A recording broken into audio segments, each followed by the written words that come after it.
Well, hello there, everyone, and welcome, welcome. Hello, Munir. Welcome to the stream. How's everyone doing today? This started off well by with my audio interface completely dying on me, so let's hope I manage to figure that out. I don't know what's going on with my humble Focusrite lately.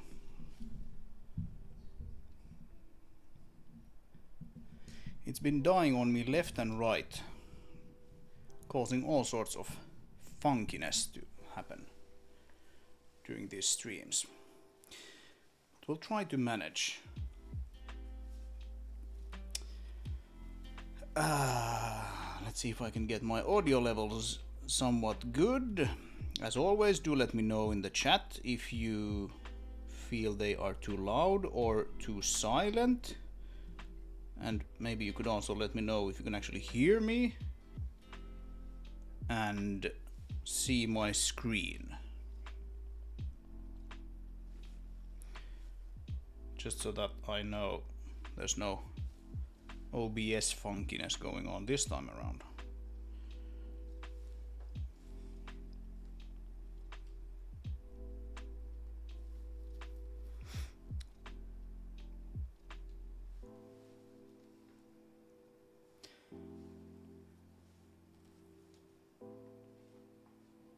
So, today's gonna be an interesting stream because I'm I'm basically like as far out of my comfort zone as I've ever been doing one of these things, I think.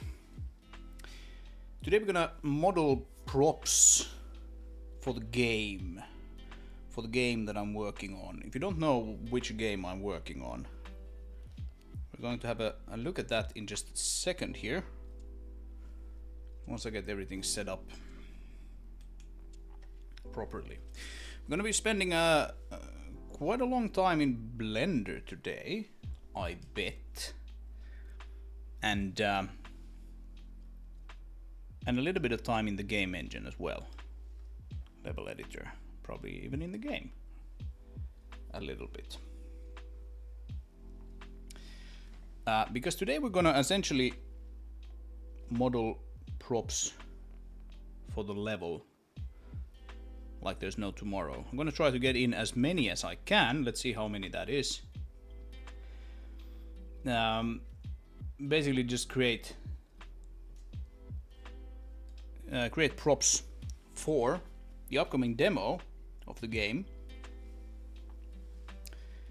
and populate the world with those props. So let's go here to where is it actually? Let's see if I can find my.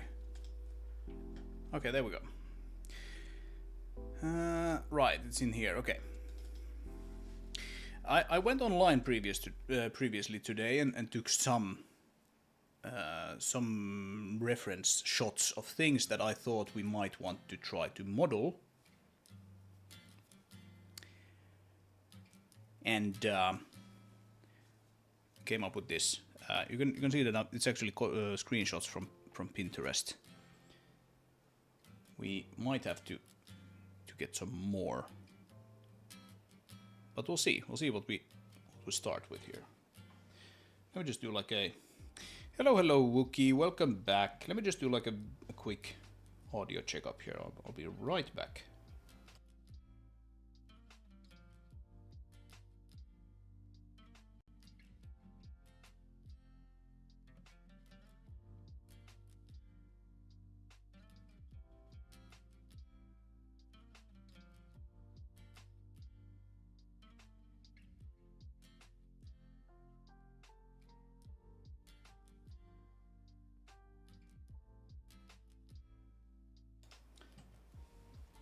Alright, according to my empirical research here, my audio levels seem to be pretty good.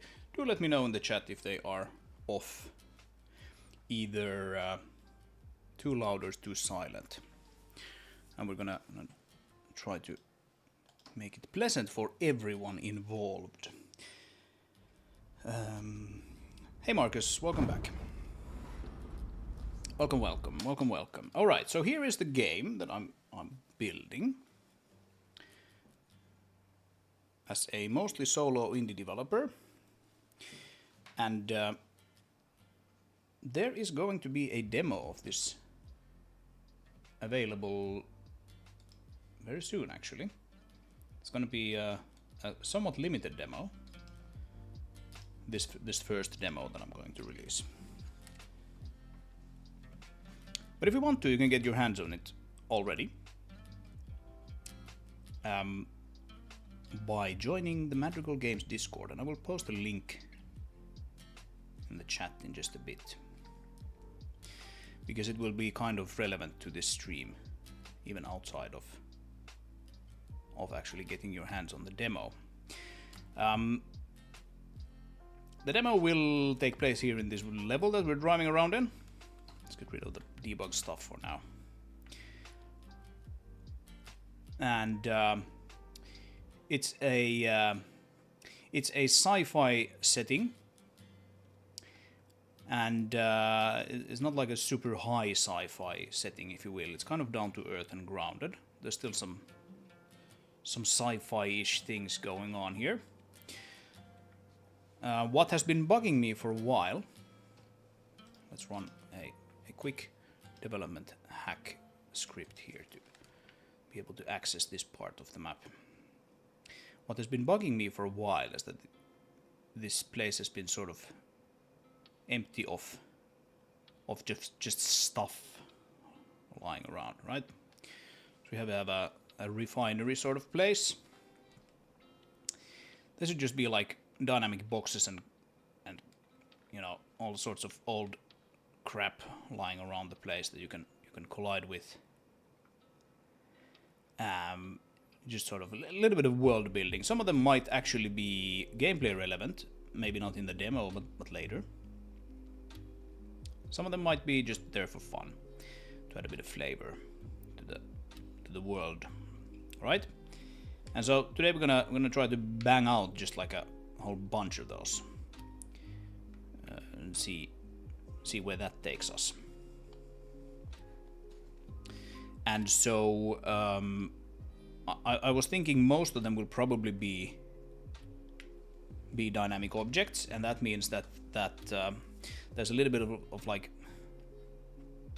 limitation on how big or how small they can be, right? This is a vehicle-based game, as I'm sure you can see. And so we're not really modeling like coffee cups here, because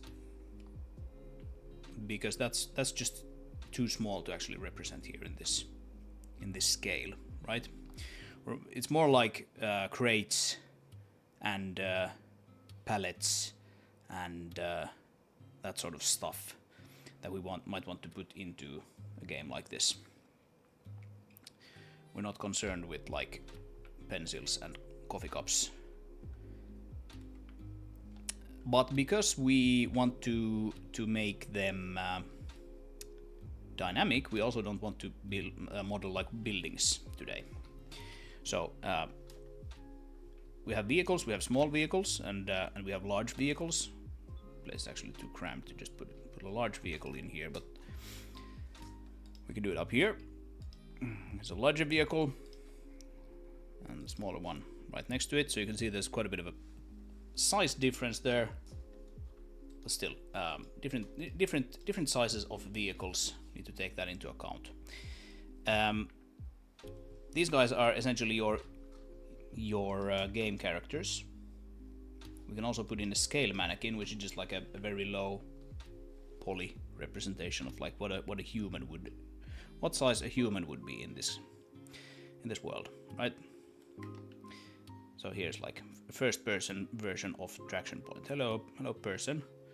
Isn't that a big vehicle right there, right? Yes. And then you would go into your car and drive away. So we can use these scale mannequins to sort of maintain a little bit of believability and scale with whatever we model. But things tend to be sort of like scaled up maybe a little bit here, right? Because we're still playing around with a scale that is maybe a little bit blown up due to the fact that this is a vehicle-based game. So that's the plan.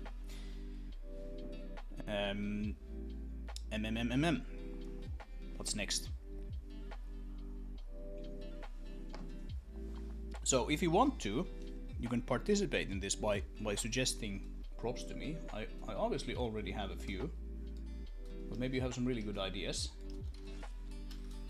I'm gonna post a couple of messages here in the chat for you.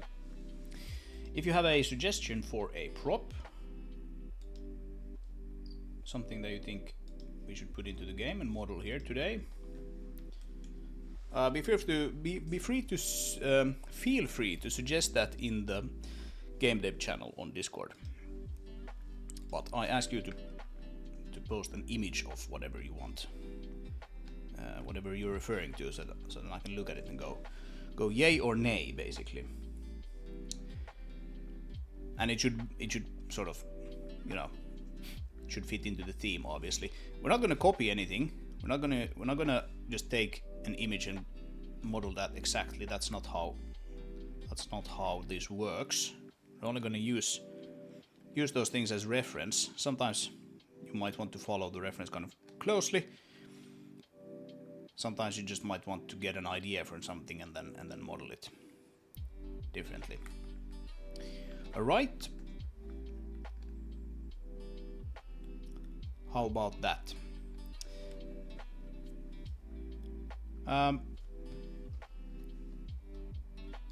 So without much further ado, let's maybe get started. And I was thinking, in order to actually get a few of these things into the game, we would time box the creation of them.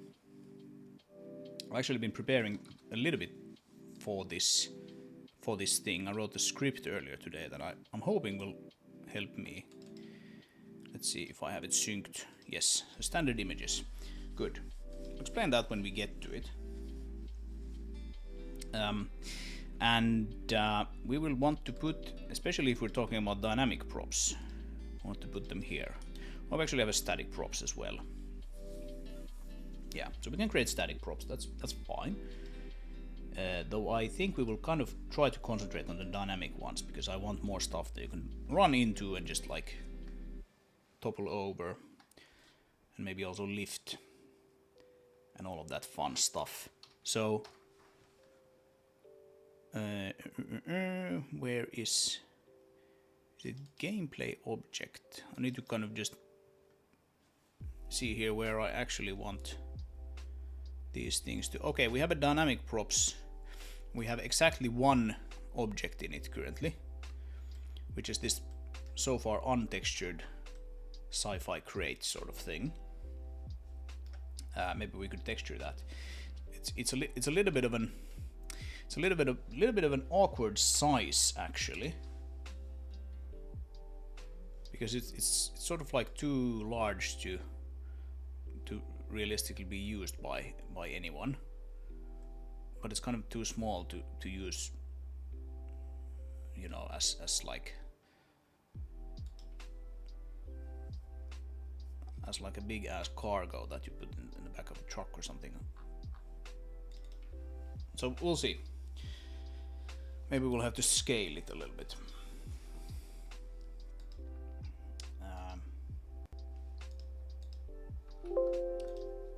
Right. Let's open up the editor here.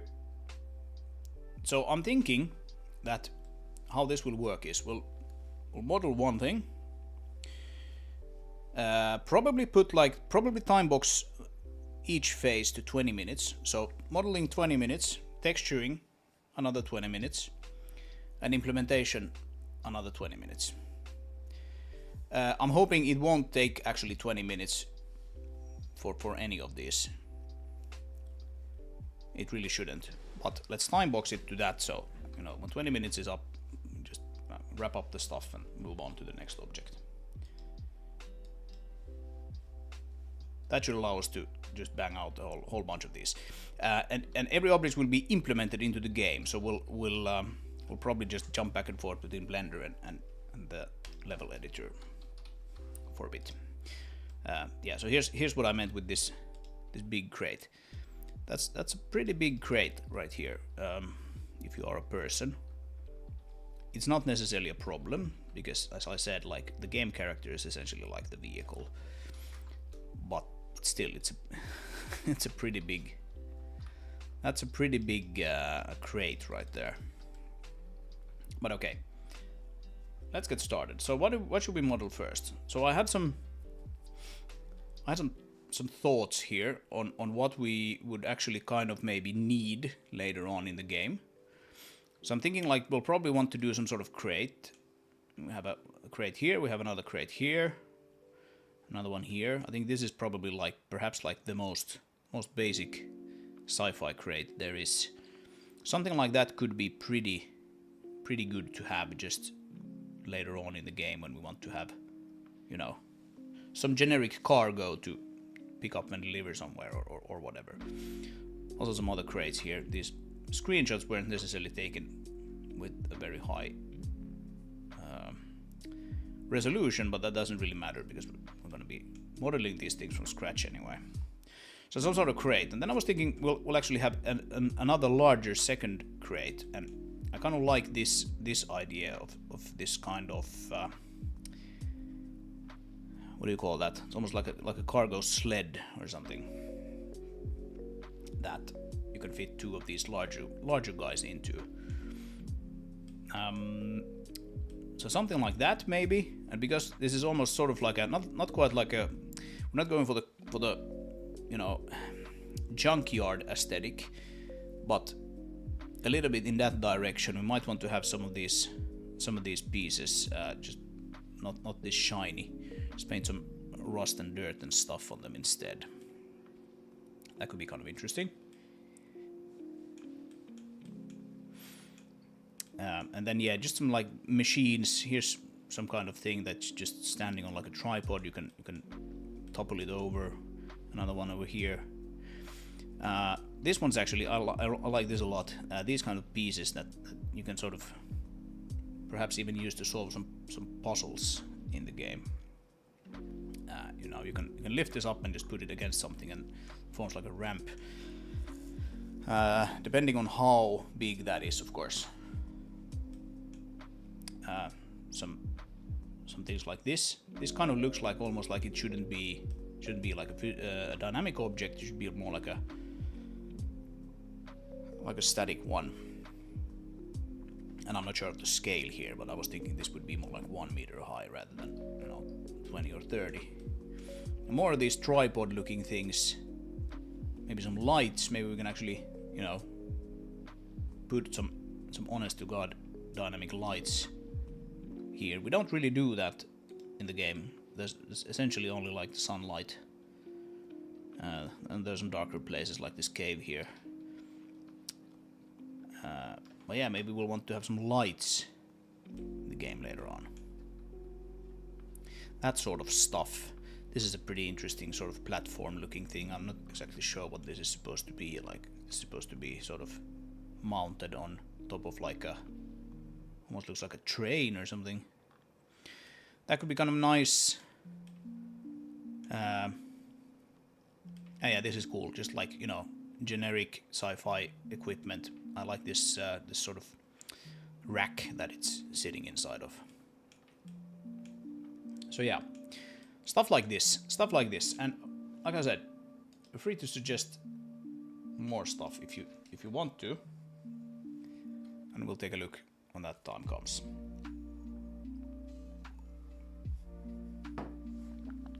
But I think it's time to just start modeling something. So what should we go for? Maybe we'll go with the start off with the crate. Just nicely. I think the first crate that we looked at here previously, it's called Dynamic Crate 1. And so that's the big one. So if we kind of consider, we make two crates, one small and one big. I'm gonna consider this to be, or something like this to be like the smaller one. Then that can then be crate number 2. I think this crate number 1, we won't actually touch that. I'm just gonna basically keep it as it is, and we will create another big one then. So that would be crate number 3. Let's just start by creating a folder here. Dynamic crate 2. And of course, you could put all of the crates in the same folder. I'm not going to do that currently. Underscore work is what I want. No, it's a double underscore work. Okay. So double underscore work is a folder that we can just mess around with and put a bunch of image files and things in without the game engine trying to be helpful and turn those into textures for us. So a lot of these things here in the hierarchy, if we go to, and that doesn't have any textures. Dish Tower has textures, so it has a diffuse texture like this. It's just a normal PNG file. You can see that it has gotten a .meta file as well, and the actual thing looks like this. So normally, if you put something into one of these folders, the game engine is going to go like, oh, they want to have a texture created out of those. But as you'll see, we actually will have a bunch of textures and images that we only use in Basis. Not in Basis, in Blender, sorry. A bunch of images that we only use in Blender to then render out that final diffuse texture. So we don't want the editor to try to, or the engine to try to actually create textures out of them.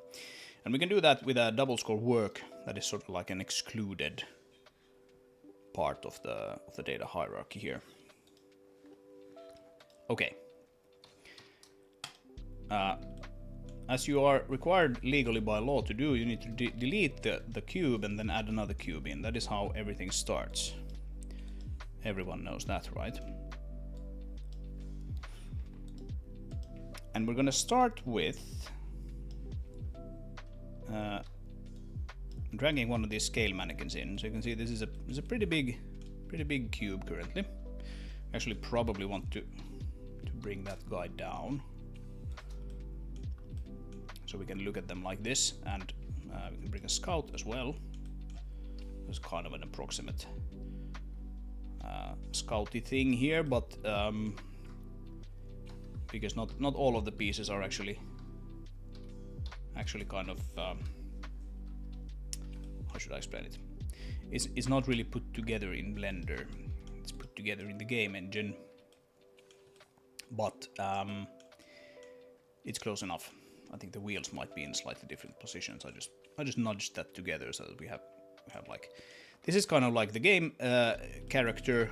So we know the size of the thing when we actually play the game, and then we have the, like, what would a human look like? And I think we basically don't want to make anything much smaller than what covers this roof of the car. That's kind of like my guideline here. Right, so we have this. Maybe we should actually save this as some sort of startup file we can then use. So for scale, right? Let's move these guys into that one. Come on, let's go.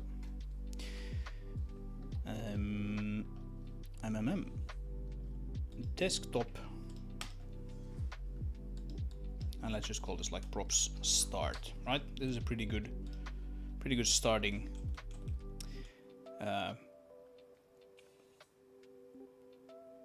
situation or state here. We're probably gonna want to have a shader editor there, so let's make that a shader editor. Hey Tutu, welcome back. Just getting started here with this. All right. So what did I say? Crate was the first one. So we can save a copy of that guy and put it into the crate folder for us. means data work folder, objects, dynamic, and then we have dynamic create 2, right? So the first object, I might like sort of stop the clock every now and then and explain something. I did a little bit of Blender scripting earlier today to try to streamline some of the work, especially when it comes to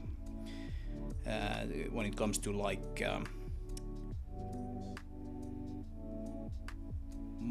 texturing and stuff like that. Trying to kind of like make tools for myself here to make some of that stuff faster. So we'll see how those work when we get to them. But okay. Let's just go. So 20 minutes. Let's model the crate here. So let's start by just making this smaller. How small should we make it? Something like that, right? Put that guy on the 0 line there. So you can see it's kind of like matches the roof there. And the reason also why I kind of use the roof there as a sort of a guide size is that the magnet from the cargo crane kind of, you know, is a pretty good size for lifting like the roof here. So it probably should be something that can lift one of these things as well. So you don't get into a situation where it feels like, you know, you're lifting a coffee cup with like a 1,000 kilogram crane magnet or something. That would feel kind of bad. I don't think we want it completely cubic, so let's scale it along Z. Why can't I scale it along Z? Oh, I can scale it because I have just one face selected, right? So it's just ever so slightly taller than it is wide, right? And so we'll have sort of like a lid there. I think before we do the lid, maybe we'll want to just round it out a little bit like that, right? And now we can separate the lid here from the rest of the thing. So we don't want to go too detailed actually. Something like that. Just bring that in a little bit. That looks stupid. Bring it up. Actually, I think like probably just both of these guys. Scale them by Z.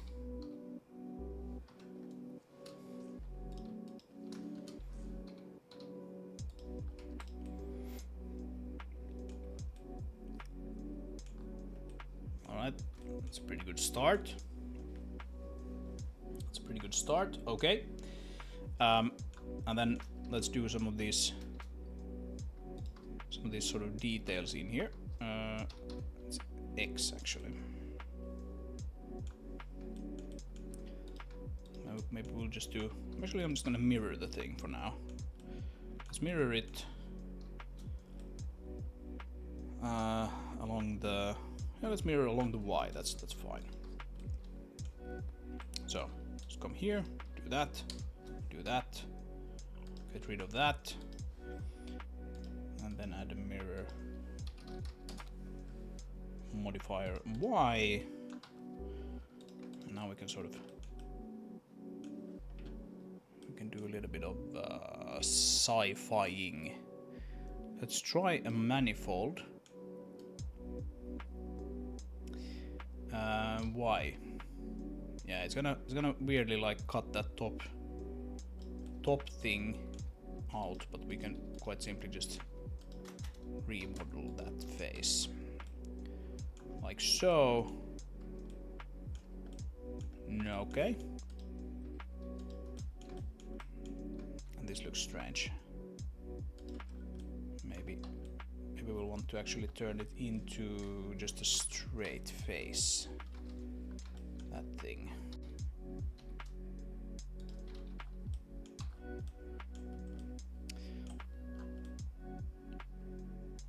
Yeah.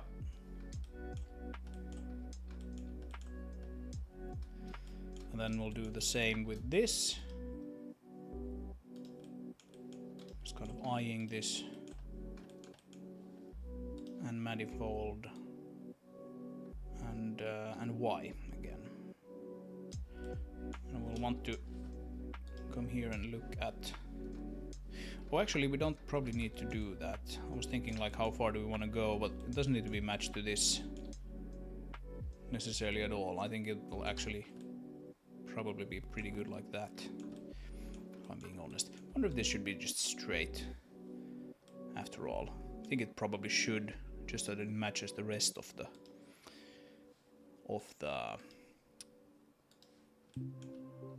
topography here, the rest of the details. So if we make it like that, right, and then as everyone knows, sci-fi is what happens when you bevel things, right? Let's do just one here. Now we have these weird sort of, one of those like spades faces here. Let's get rid of those. We don't want those. All right, something like that. Still think this might be like ever so slightly too kind of, I don't know, wide, or it looks a little strange. This, make it just sharper. Is that better? I think that might be better. And then we'll put some details here still. I'm gonna just straighten these out, and I think we'll want to do make a cube there. Just scale the cube. Oh, that's not how we do it. First we move the cursor there, and then we make a cube. Right, something like that. Then we scale it along X, scale it along Y. We don't need that face at all, so let's just remove it completely. Something like that, right?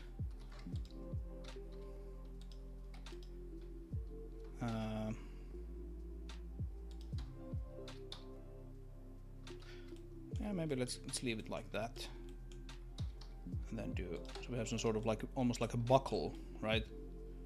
Keeping the thing in place, or whatever, you know. We don't necessarily need to concern ourselves that much with what this actually is. It's more just like, does it look like something, right? Because these are not like gameplay relevant details. All right, is that a crate? Is that a crate? If we bring back those other things, does it look like a crate? I think it kind of looks like a crate. So I don't think we'll necessarily want to make anything smaller than this. Now we need to make kind of figure out if these details make sense.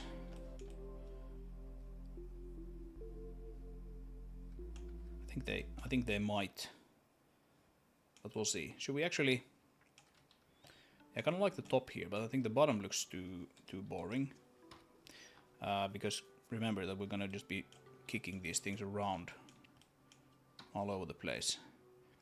So let's just like,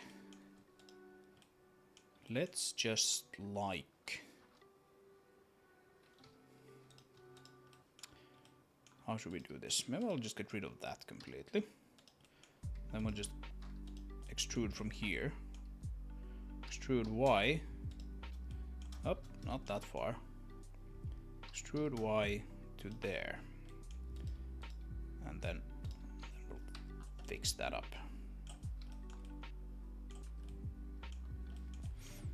Yep. That looks good. You can merge that with that up last. There we go.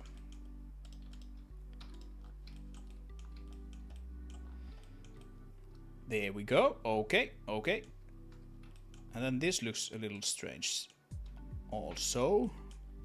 So let's make this this bevel here a little more chill. It's not chill at all right now. Like so, and then we just take those, and I think we'll just quite simply scale them. Kind of just doing this by eye now. I think that's probably good enough.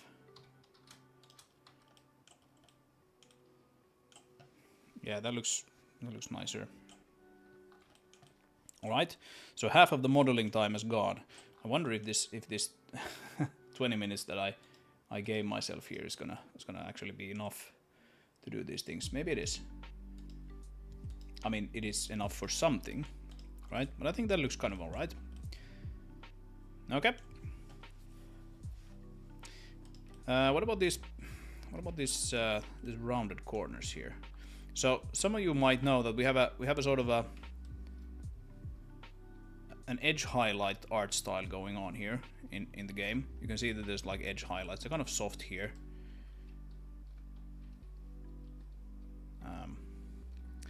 Maybe on the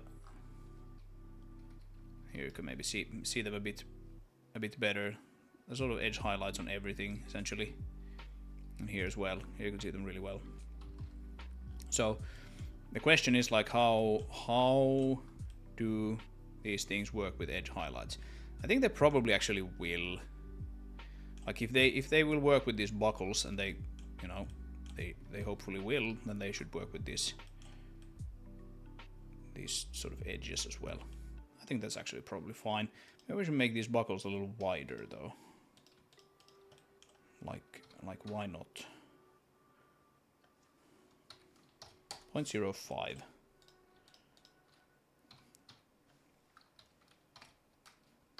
Minus. Something like that. Okay. Alright, am I doing something stupid now? I'm just like overall wondering, am I doing something stupid? Is something gonna come and bite me in the ass? How's this gonna be colored? There's gonna be a base color, and then there's gonna be a secondary color, and then there's gonna be a detail color. The base color is gonna cover like most of this. The secondary color is probably gonna be here in the depressed area here. And then the detail color is gonna be these buckles. I think that's probably it. Right? Righty-o. Let's go with that. Okay, I'm officially calling off the modeling phase now. So we have 7 minutes 36 seconds left, and I've been actually explaining quite a lot here. All right, let's take a minute, drink some coffee, and answer Marcus's question. How long did it take you to learn 3D modeling?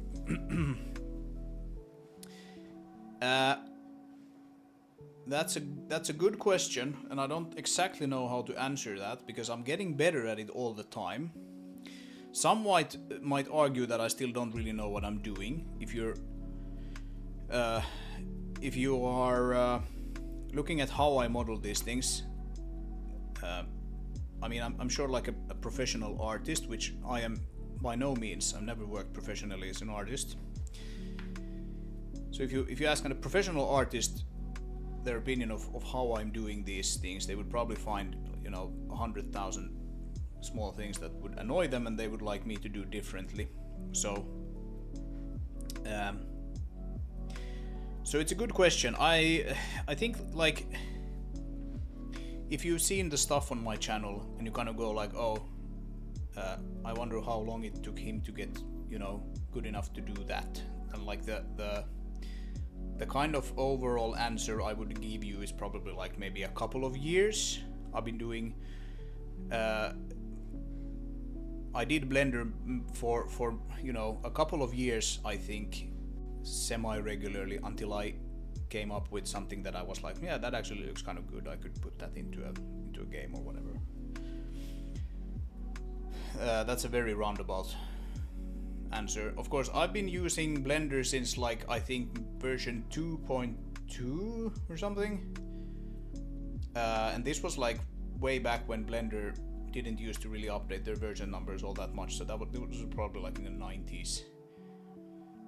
I never really got anywhere with it until like version 2.5? 2.5 is when they redid the UI, right? Yeah, 2.5, so maybe like 2.8 or something. 2.8, I think, is when I really started to like hammer it. By 2.8 it was pretty good, the user interface.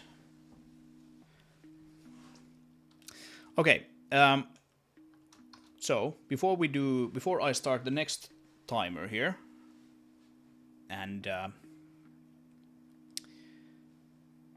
we get started with unwrapping this thing, because of course we need to unwrap it before we can texture it. I'm gonna explain a little bit out of how I texture these guys. If we take a look at another model, I'm not sure which one yet. Let's see.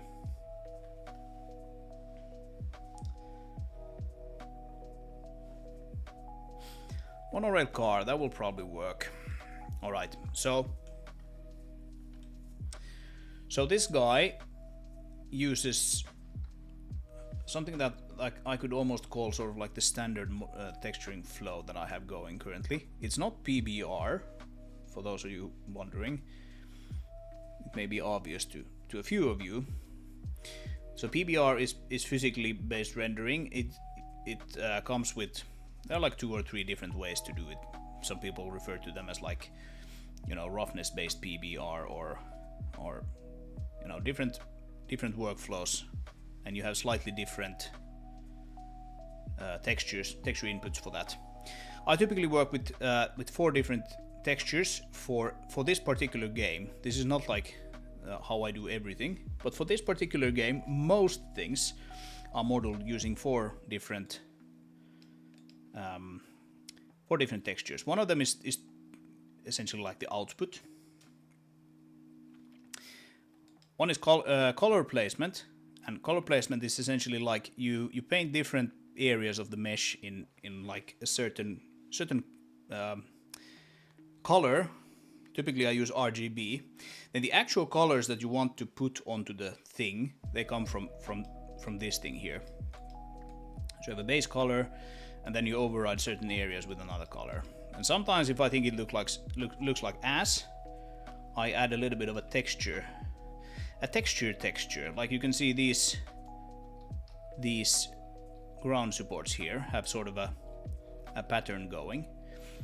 And I've actually kind of ended up doing that with all concrete things. So you can see here as well, you have the same pattern here on the concrete.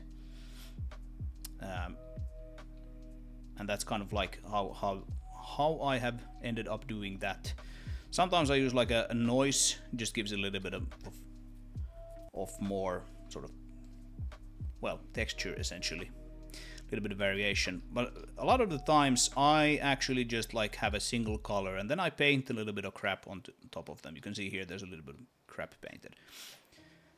I won't be painting any crap today because I do that on like on a painting display, which I don't have set up for streaming. But for example here, this is the monorail car we looked at earlier, and yeah, this interaction area blinking is kind of annoying here, but we can look at it here in the in Blender, of course. So essentially this is just a single color. There's some edge highlights and there's a little bit of hand painted dirt and stuff on it. So we can take away the dirt, it looks like that. Take away the highlights, it looks like that, and now you're just down to like single colors essentially. And so this is how I do most of these things, and I think that is probably how we're going to do today's objects as well. Let's minimize that, and we'll get to unwrapping this guy. So let's save that one more time. We can bring up an UV editor here. I don't know, should I consider unwrapping to be part of modeling or texturing? Not sure. It's kind of a little bit of both, right? It's not really texturing. You need it to do texturing, but it's also not really modeling. But I have 7 minutes 36 seconds left on the modeling, so let's see if I can do the unwrapping in 7 minutes and 36 seconds. So go. All right. I use a plugin called ZenUV, which is really nice. And what we will do is just start banging out islands here.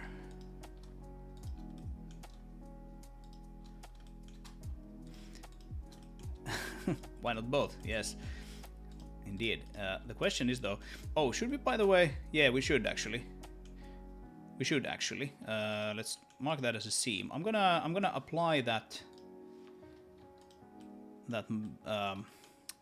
this mirror modifier here. We need to do it in object mode. Oh, come on. Apply. And then get rid of that edge, right? Something like that. I also have a few other rules particular to this game that I need to keep in mind when I do the unwrapping. I wonder if we should actually... Now I'm just getting back to modeling here. This is always what happens, right? You're like, okay, I'm done now, but then you're like, actually, I want to just redo that. I want to redo this, and I want to redo that, and I want to redo it all.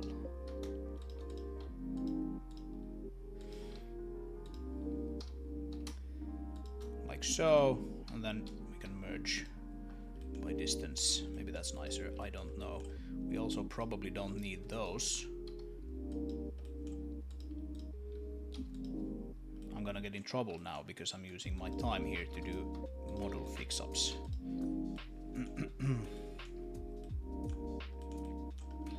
We won't judge you for jumping back and forth. Oh, but I will judge myself.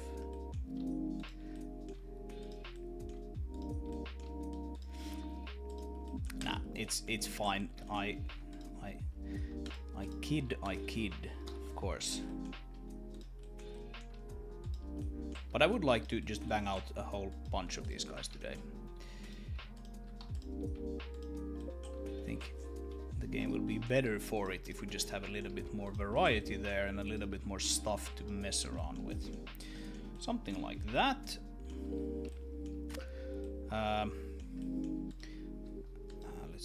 While we're on it, let's just bring that up a little bit more. Yeah, that's too much. That's better. Okay. All right. So how do we do this now? I think we'll do. Yeah, I think we'll do. We'll put a seam. I'd like to get like these things in the same island as this, because it's going to be really tricky to keep them in an island that is like where they fold like on top of each other. So I'd like to have them sort of on the outer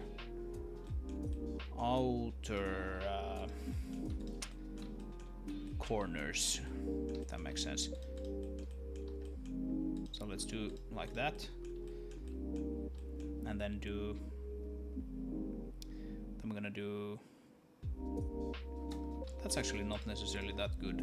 Let's start with this. So there's gonna be an edge around this guy, like all the way around, right?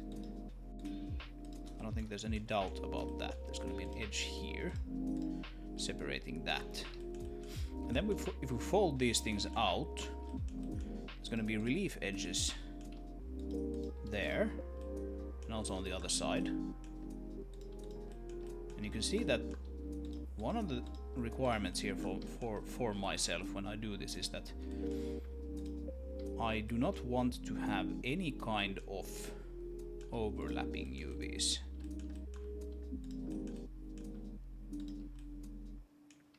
There's no UV tiling, nothing like that.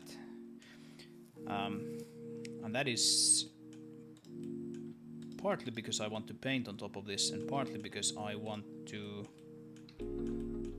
light map it using the same UV space. So I think that's probably fine. Actually, that's not gonna be fine. We need to undo the last one. Otherwise, it's gonna go on top. It's gonna be overlap there. I think that's probably fine. There's gonna be a ever so slight distortion there, but that's probably fine. Let's try that and let's see what Zen UV says about it. I think there's gonna be seams probably there. And then I don't exactly know how this. What happens if we do that? I think it will be probably fine. Okay, and then I have no idea how to unwrap these main body parts here.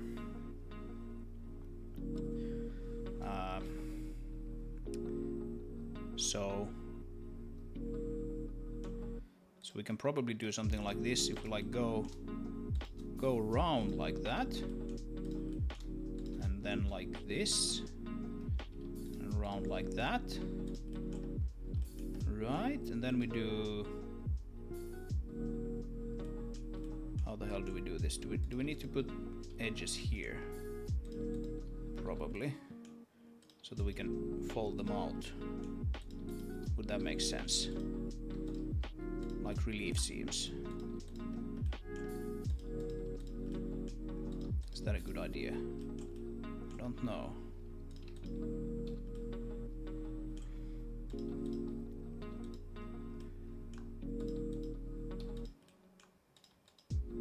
But we'll see, maybe. Maybe it is. So we have it there, all the way there, and those two. That's it. Let's unwrap it. Okay, something is wrong. Something is wrong. Alright. So we need to cut it somewhere, obviously. Let's cut it underneath one of these buckles. Do the same thing here on the other side.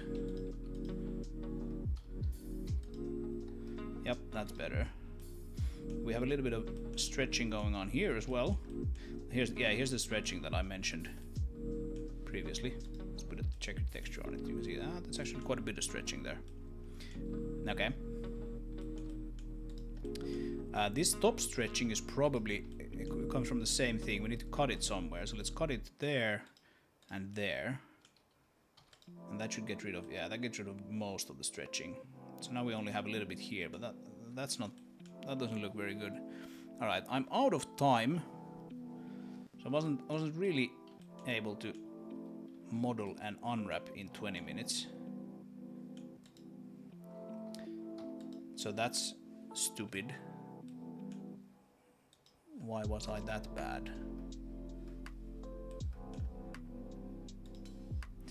Right, you can see here's one and there's another one. So that's not very good.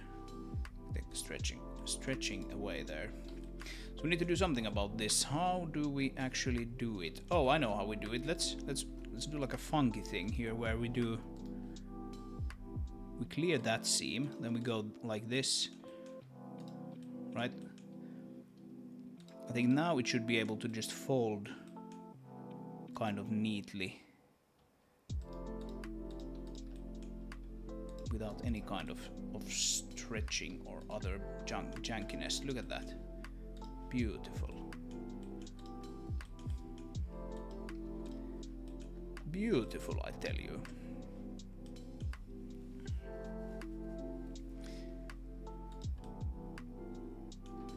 Yeah, and the other stretching that we have here, like a little bit here around the edges, is just fine. We could do this.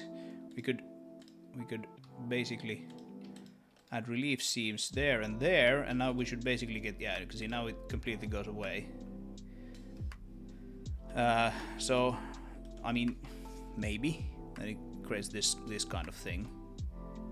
Maybe fine. Maybe that's fine.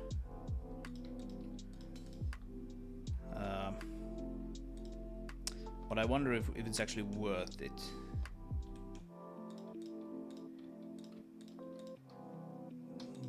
Might not be. I don't know. It needs kind of it folds kind of neatly. Let's try that. Hope it doesn't come back and bite me in the ass later. Yeah, here you can see like these lines just go like every which way, and when we do this, they basically just go fold very neatly on top of the actual grid. Yep. Yep, that's not bad. Stretched. There's virtually no stretching. I'm sure there's a little bit in here in this. Well, that's okay. Okay. Alright, now comes my favorite part. Oh, actually, we should probably cut these. You can see there's like huge holes here in the middle of these islands. So let's just cut them up. No one's gonna notice that anyway. Cut them like that. Then here in the opposite corner, cut them like that. And then unwrap. And we have these things here. I mean, we could do the same thing here and here, as well as here and here, and then we just get like an almost straight piece. Probably gonna be fine. I don't know. I bet I'm actually gonna use the detail color for that anyway, so doesn't necessarily matter. But we'll see. We'll see.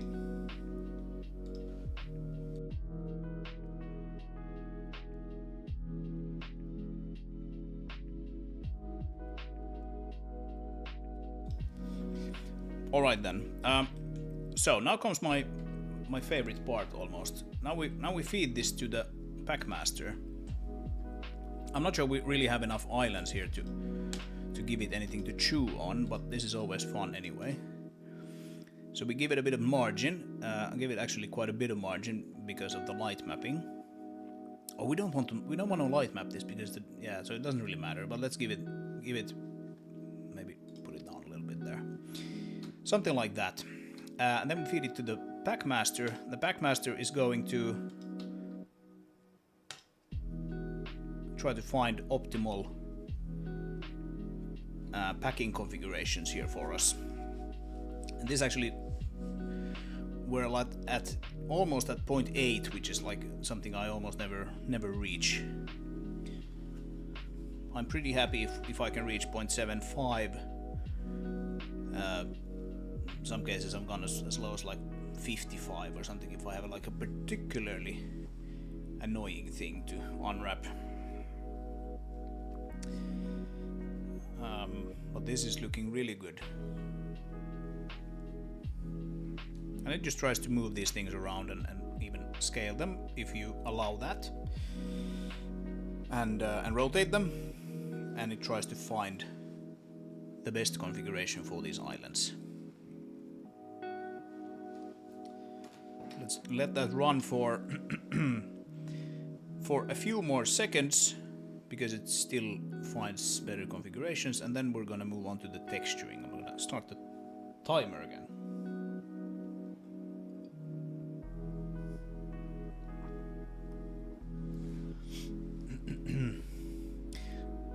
Look at this, it just keeps finding better ones. You can see here that it does it on the GPU, and it does it on the CPU, and like how many iterations can we actually get to 0.8 here.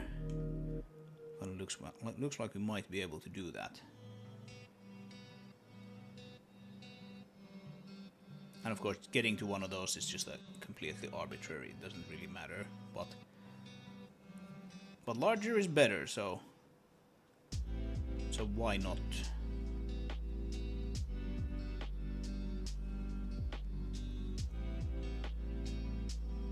And And yeah, the light mapping argument doesn't really hold up here. I realized that myself, since we don't light dynamic objects with light mapping, we do it with light probes instead. So it'll be completely fine.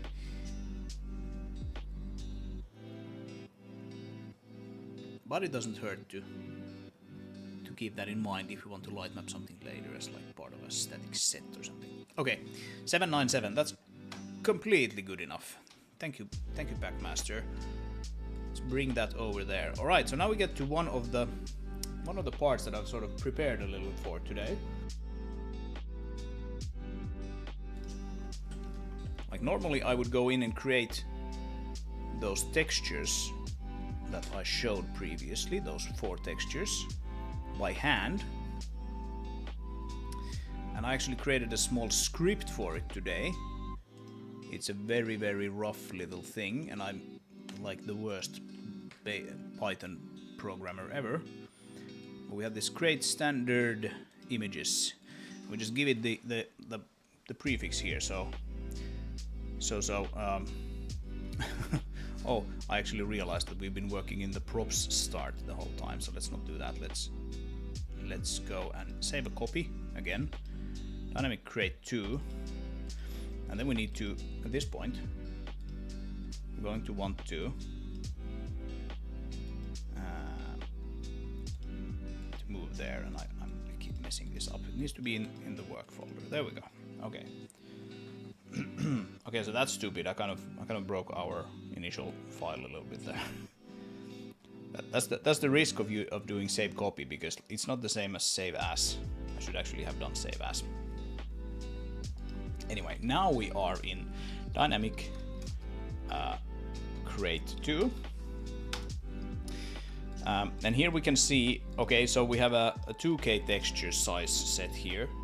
This thing is not gonna require a 2K texture. It can probably deal with like a 1K or even 520 texture, but let's work with 2K textures. We can always bring it up then later if we want to. Okay, so a small script that we can run, and it will basically create those diffuse edge highlights, color placement, and painted details. Painted details with alpha, the rest of them without. It will take a little while for it to run. I think it's mostly probably like this, just 4 loops within 4 loops. But it has now created dynamic create color placement, diffuse edge highlights, and painted details. Most of these are black except painted details, which is transparent. And we're not going to actually use this thing today. But that's kind of handy. I haven't had that previously.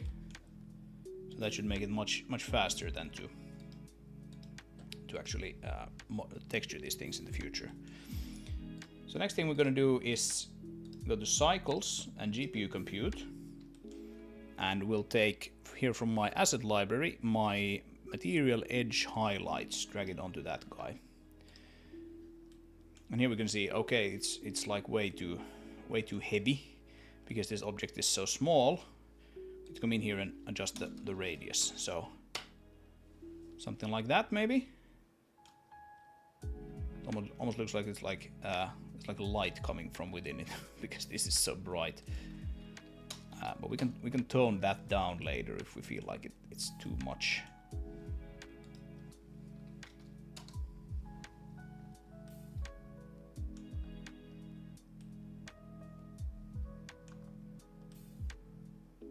Something like that. You can see that this center sort of edge here is much brighter than these other ones, these sort of secondary edges. And it has to do with the angle of the edge basically. But it's kind of interesting that it's that much tighter, but it kind of makes sense, I guess. Anyway, we're gonna go with this. This looks pretty good. And so we'll come here and we'll select the edge highlights texture, and then we're gonna bake it. And we're gonna bake an emit map into the edge highlights, like so. Select the object, click bake. and wait a few seconds.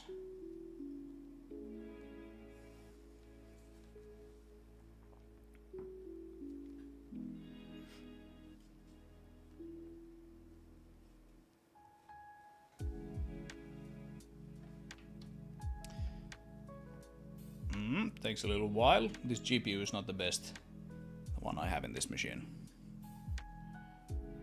There we go. That's our edge highlights texture right there. Let's save that. And we can go back to, we don't need to be in rendered mode anymore. I'm gonna drag this other standard material thingy onto it. And this is now where we can plug in these 4 textures. So we have color placement, we have diffuse, we have painted details, and we have edge highlights. There we go. Here we can see the edge highlights now on it, and I think it looks pretty good.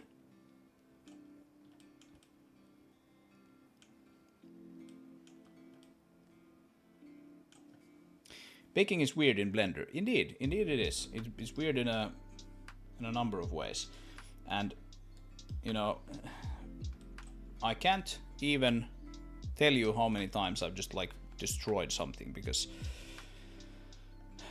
I was rendering to the wrong texture or whatever. It can be kind of infuriating, really. Okay, let's set a base color for this guy. We'll want to probably go with a very desaturated one. I'm gonna want to have it. I'm gonna want to have probably a little bit of hue, maybe to the bluer direction, something like that, maybe.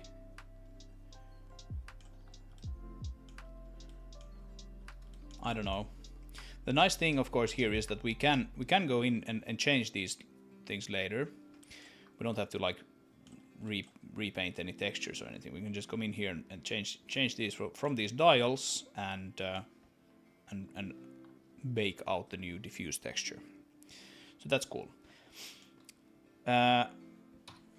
Let's go into texture paint and prepare texture painting for ourselves a little bit. Oh, one thing that we could maybe do in the, yeah, let's okay, I got an idea, but let's do that for the next one. We're almost done with this anyway. So color palette. I'm gonna create a color palette here with RGB. I think I'm gonna at least attempt to do that in the startup file.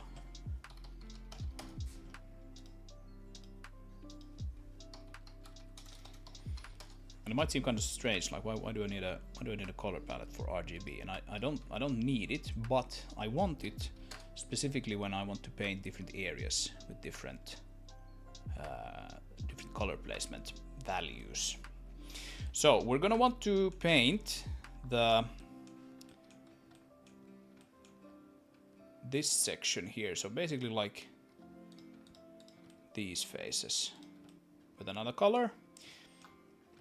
And then the buckles and the edge here with another color. I'm gonna leave these depressions here on the top the same as the rest of the box. Right?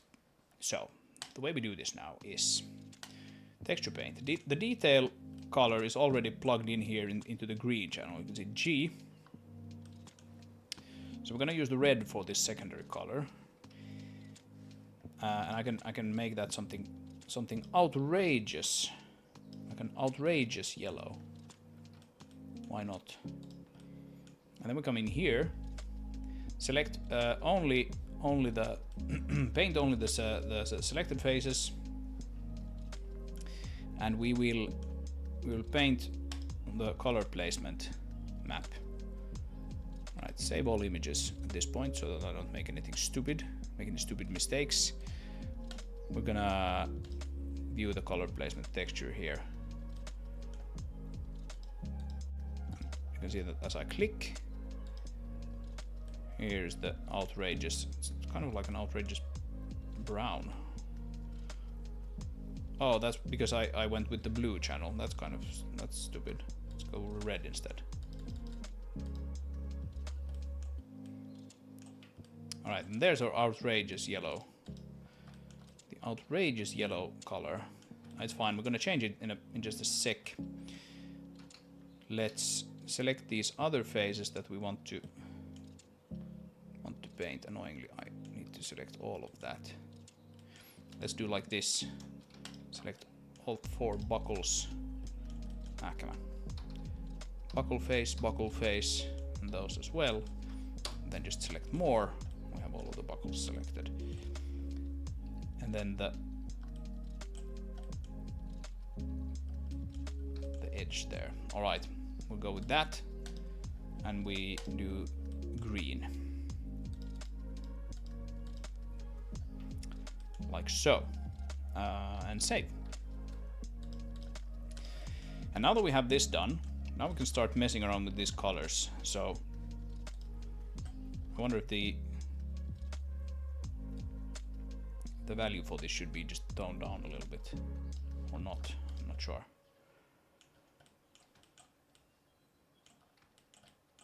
And of course we need to look at it in the game and see like, okay, is this actually like, is this like a nice value for this? Okay, so what should we make this? What should we make this secondary color here?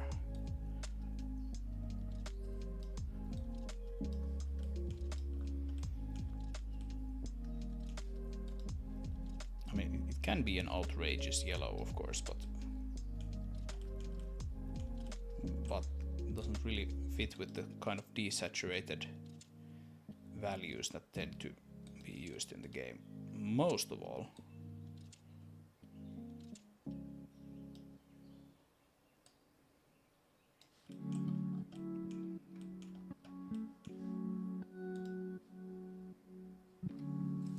How much time do I have left? Well, there's no hurry. But let's try to not like waste, if you will, a lot of time on this. So that may be like a nice color for a crate.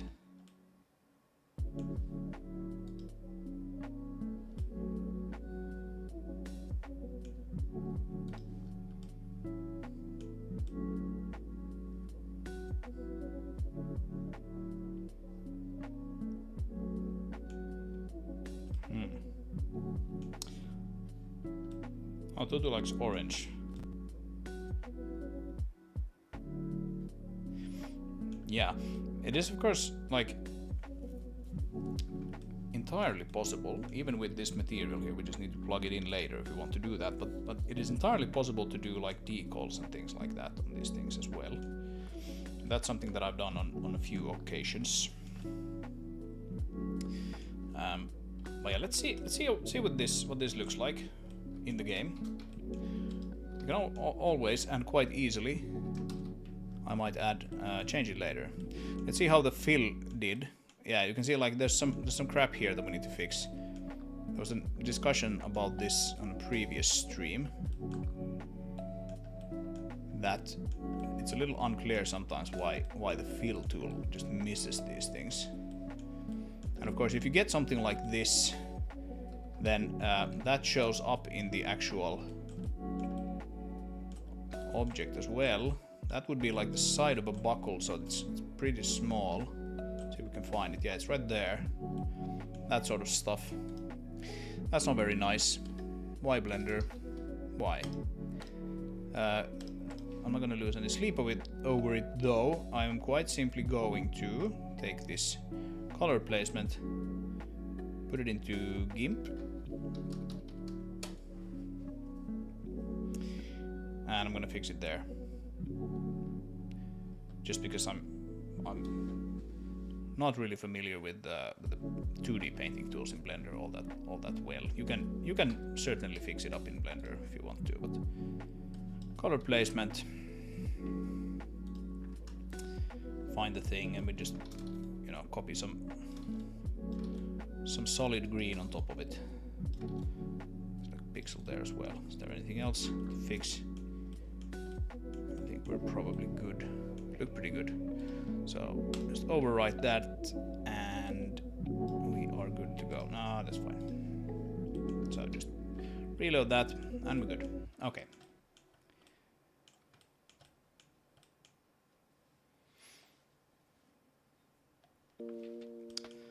What about the edge highlights here on the... Yeah, they don't really work all that well with this sort of tight sort of... What do you call this? Crevice, fortunately. We'll see. Would it maybe be nicer to have it sort of brighter here on the outer edge? You can always bring that up, but it just makes the actual inner parts here almost completely white, so let's not do that. Okay, so now we do the baking. We select the diffuse one here, select that there. We have diffuse, no indirect or direct. All images are saved, and we bake that.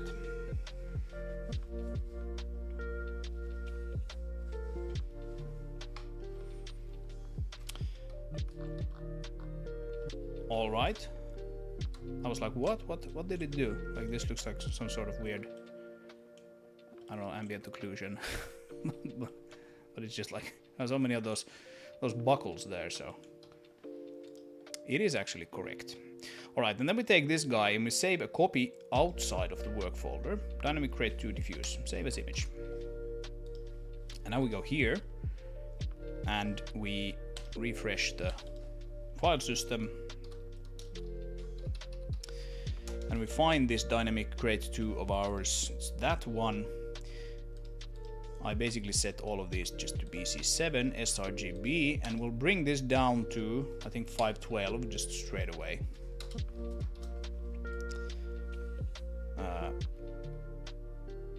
You never really get to sort of mess around with the 520 file, or you get to do that if you want to, but you don't have to do that.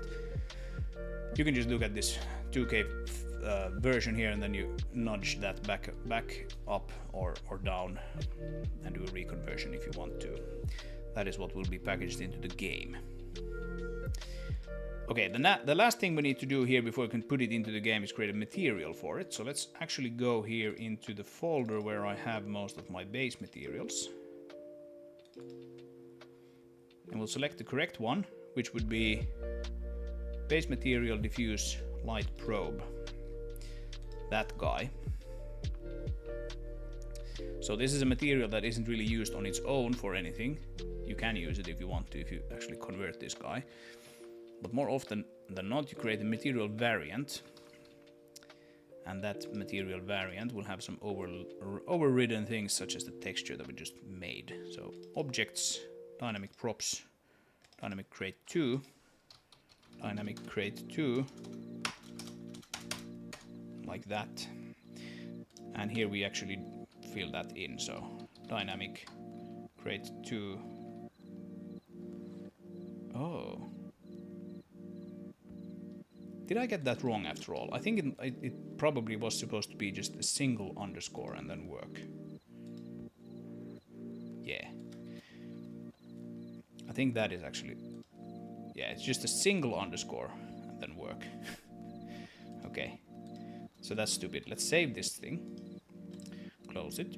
I'm gonna get rid of all of these meta files. And rename it to a single underscore. Yeah, because we don't actually want... Yeah, you see now there are no meta files here. There is a meta file here for the thing that we actually exported outside of the work folder though. Okay, my mistake. Yeah, what gave it away was the fact that those things inside of the work folder showed up here. That should not be the case. You should only see the dynamic create 2 diffuse.tex. We export that, and we have our material ready to be used. So now then we go into blueprints and dynamic props. We can just quite simply copy or duplicate this dynamic create number 2. And should be able to just do that. No? Not found. Okay. What is it actually called? Blah, blah, blah, blah, blah. Oh! it's better, it works better in life if you know, if you actually export the thing in the first place. Why did we lose our material here? What?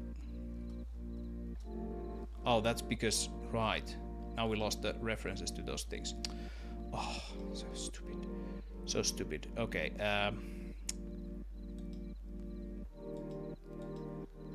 Right, so this thing, let's see. Can I somehow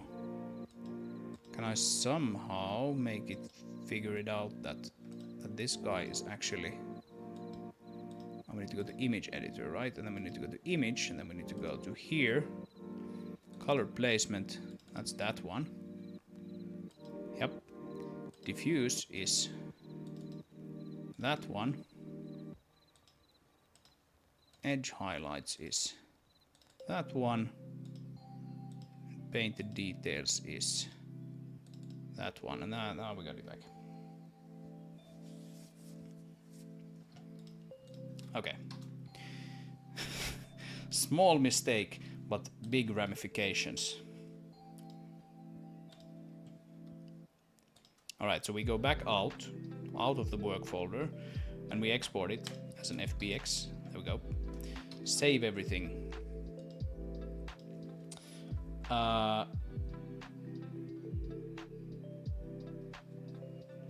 Yes, C# WinForms is what I use for the tools. Not that I necessarily suggest anyone do that, but it is what we have currently. It is what we have currently, indeed. Right, so here we go. There's our beautiful box. And now then, dynamic create bin material, and here is the thing in the game engine looking pretty snazzy. We still need to set the actual whatchamacallit, collisions. Was it 2? Probably not 2. That's probably too large. Yes. 1, 1, 1 is probably almost good, but not quite. Let's do like 1.2, 1.3, 1.2. That's too large. Yeah, 1.1 looks good. But we did make it higher, taller than we made it wide. So it needs to be... yeah, 1.2 is good. Alright. That's good. So then we can sort of put them on top of each other and they look good. I'm wondering if I should keep the dynamic, drivable dynamic object just on everything here, because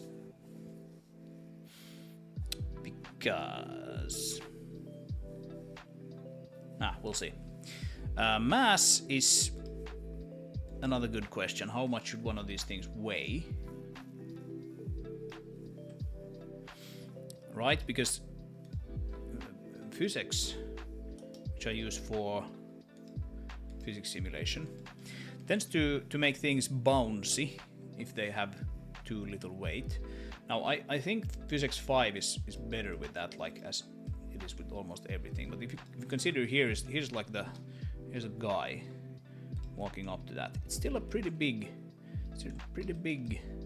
box right there.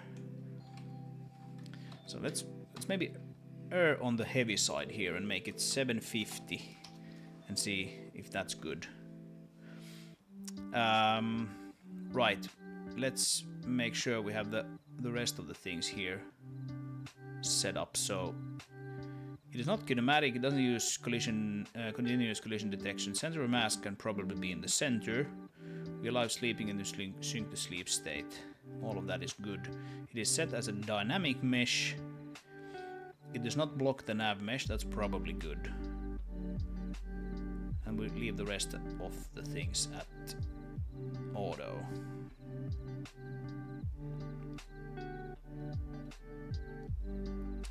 $1,000 kilograms for crate must be full of gold. Yeah. Yep. The gold full of gold, all right.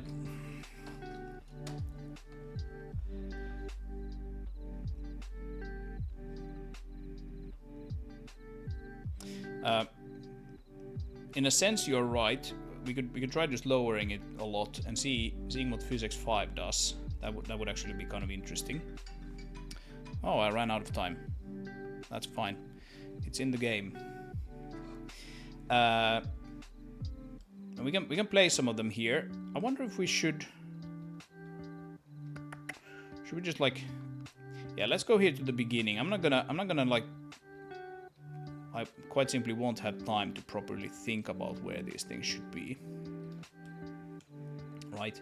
So let's just create a new layer here. Props test. Let's call it that. And then we'll create a script here. Common script. Actually, it needs to go there. And in here we'll make a function that we can call. So load props like this. And we load the layer. Props test. It can be blocking, that's fine. Actually, it doesn't need to be blocking. Let's just make it false, like so. Right, so create. And here's a good-looking create. Let's create a few of these guys.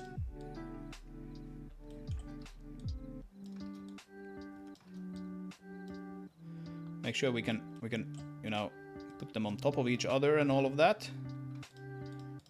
Can even actually let them fall to the ground here. So we'll do only selected objects and then just let them fall. Okay, so with 750 they obviously like come to a pretty good halt, pretty good stop immediately. Oh, what we could do is actually, you can set a sort of an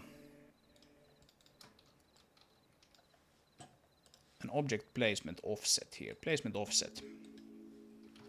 Because currently if you place one of these guys, it will like appear in the middle of the ground. So let's maybe do like 0.5. Just places it. Tries to place it on top of the ground, right? Okay, something like that. Excellent crates. Excellent crates, and let's make one more and actually put it into the air here, because now what we're gonna do is we can export this guy, and let's bring the mass down. Let's set it to 200. We'll see how PhysX deals with that.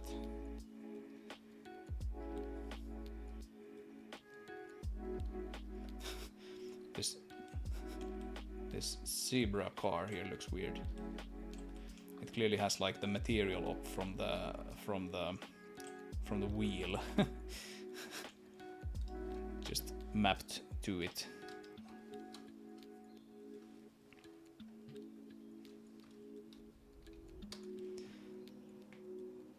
All right, and we'll load the props.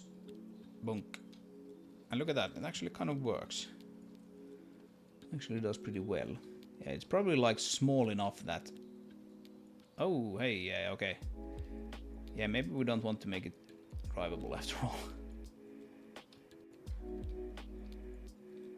Maybe we don't want to make it drivable after all. At least for the time being.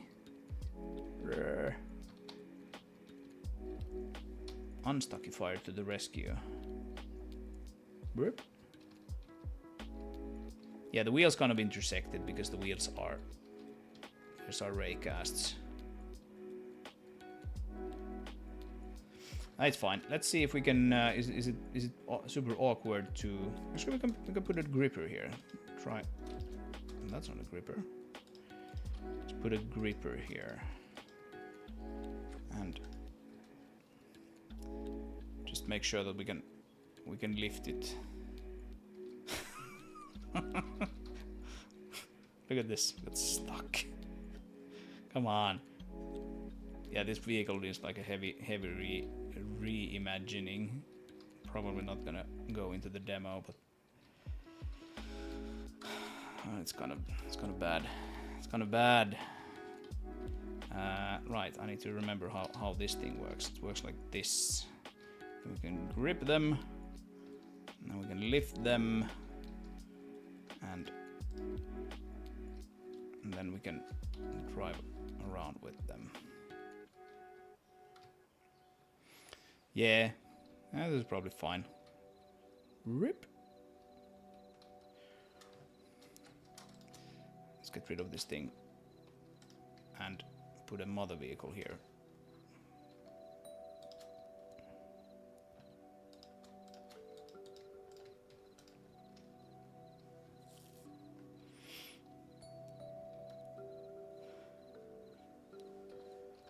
Gripper with the little ball sack, yeah.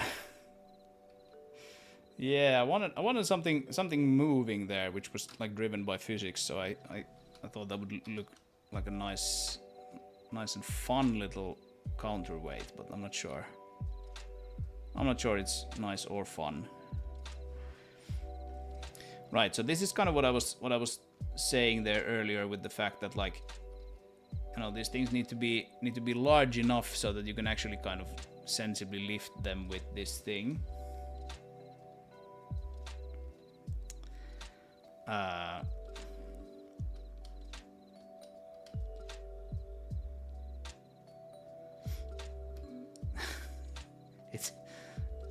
It's a little tricky to lift it. I think these are more like a gripper kind of thing.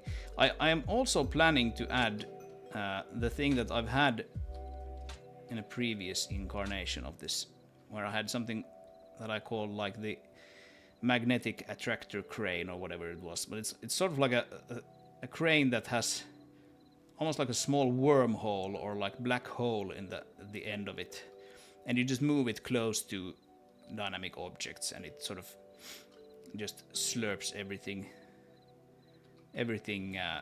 into itself. Still kind of planning to do that in this game. That's why I have those other hard points there on the back of the mother vehicle.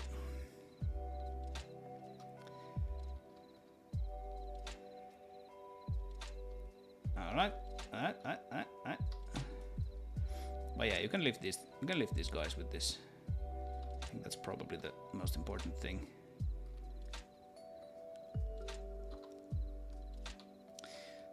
Alright. That's probably it for this box.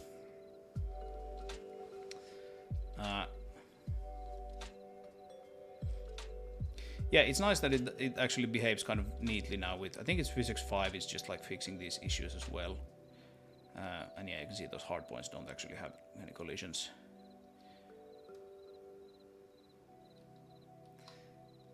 It is what it is. I think we're done with this prop.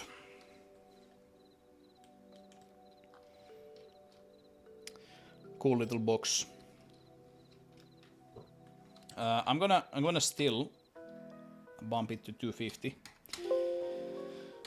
just because I want to be on the safe side, and like, of course that it's not really listed anywhere in game. It's just fed to the physics side, so it's probably better that we're erring on the side of heavy here. Hey Matt, welcome to the stream.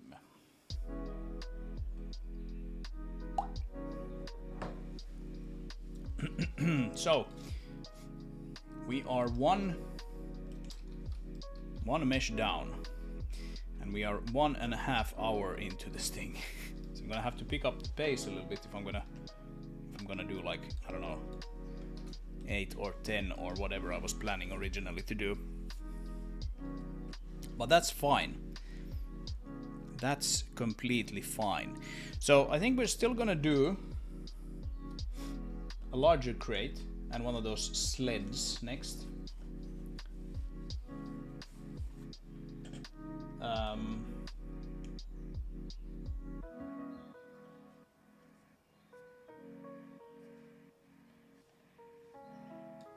So basically inspired by this thing here.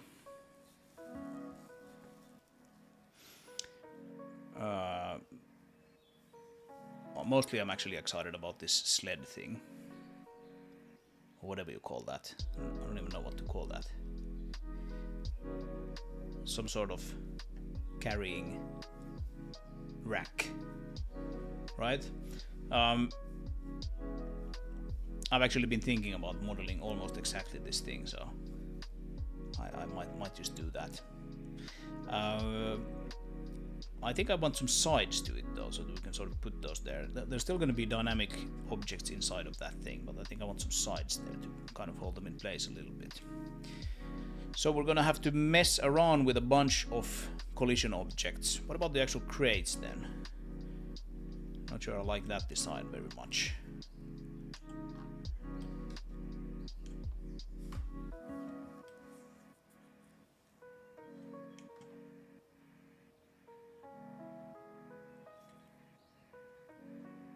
Yeah, I don't know. Maybe we'll cross that bridge when we get to it. We have some crates here.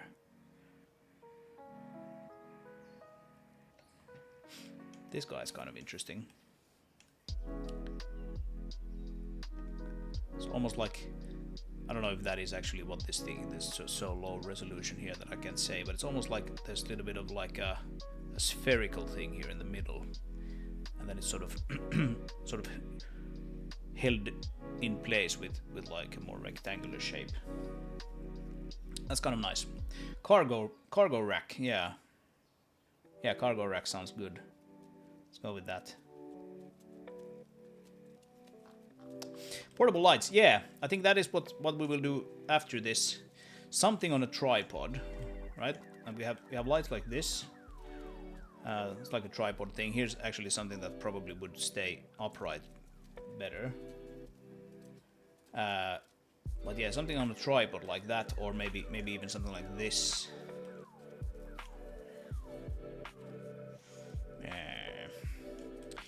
Yes, let's see, or something like that. We'll figure it out. But yeah, let's do a cargo rack, and let's do a dynamic crate number 3, which is kind of a little bit inspired by this maybe, and has almost sort of like a, you know, like a pressure container or something, like a little bit like spherical. You can just drag these guys next to each other, and then I can get inspired by them every now and then.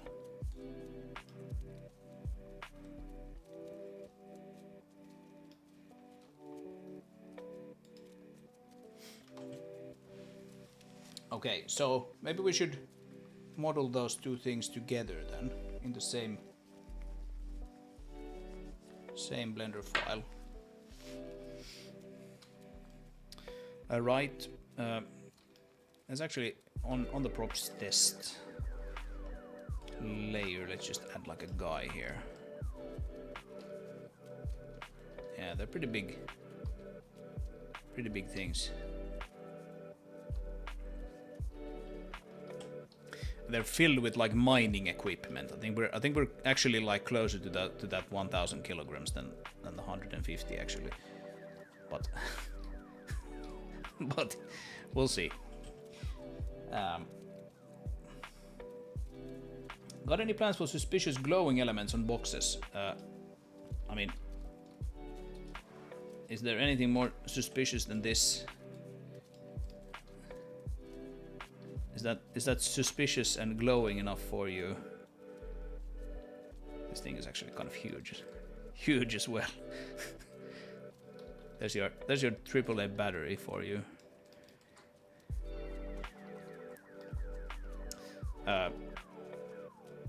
Yeah, we can make glowing things. Absolutely, we can make glowing things.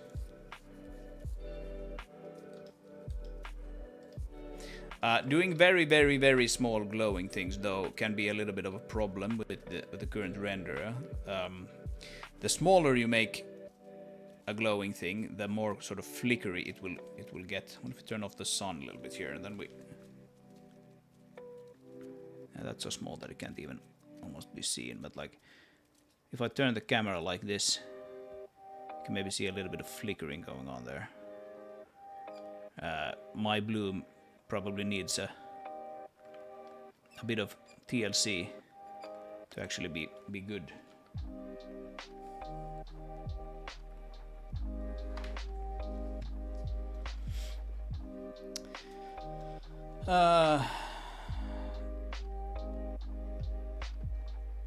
Xavi asks, or maybe is it Javi? If it's Javier, I am supposed to say the X or not. Let's say it's Javi. You can correct me if I'm wrong. Asks, what is the font in the lower right corner? It reminds me a lot of the debug font on the Source engine.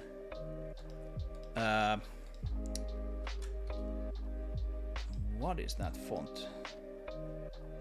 Probably found here. It's probably that one. Is it this one? Looks like this one, yeah. So it's Lucida Javi. Okay. Yeah, it's Lucida Console is the name of the font.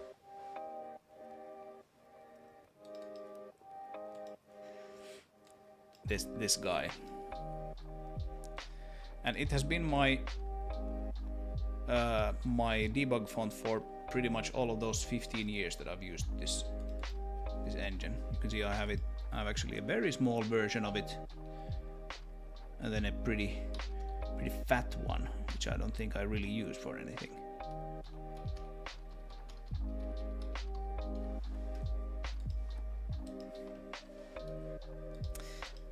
So that's what it is. Lucida Console is the name of the font. Right, let's get rid of the power cell, and we will get started with this next thing. Let's make a folder for ourselves here. Dynamic props, and now let's not mess this up this time around. Dynamic create 3 and we call it like and rack or something. Dynamic create 3 and rack.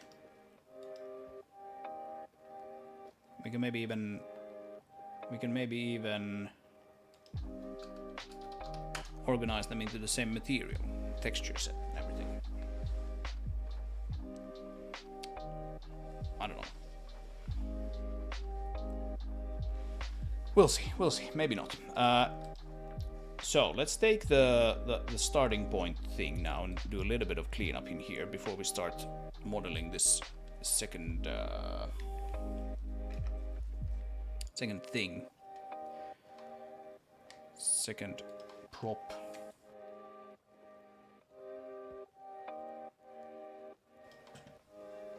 Where did I get my... Oh, there they are.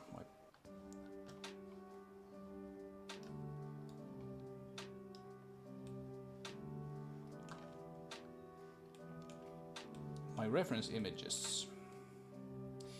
So...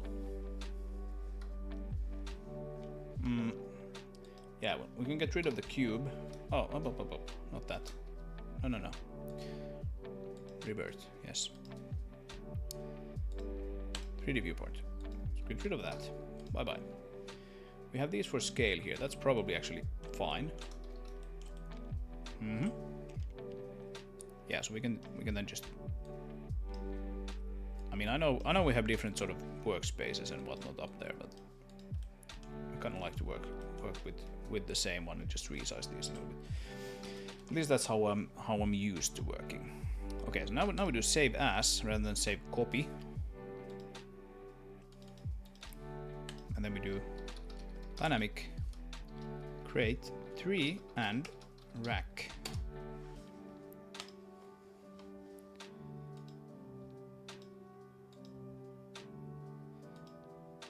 Yes, that's good.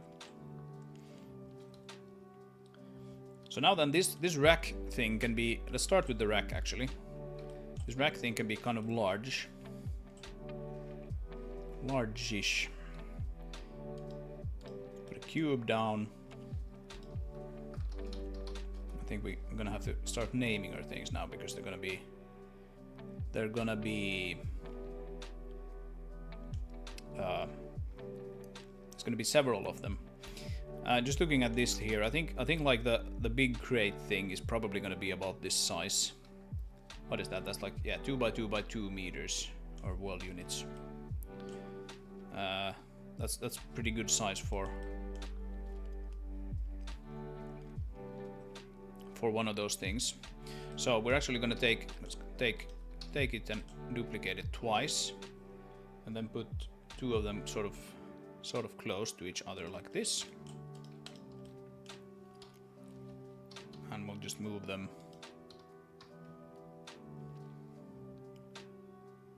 like so. Actually, what I want to do here is I want to take this car here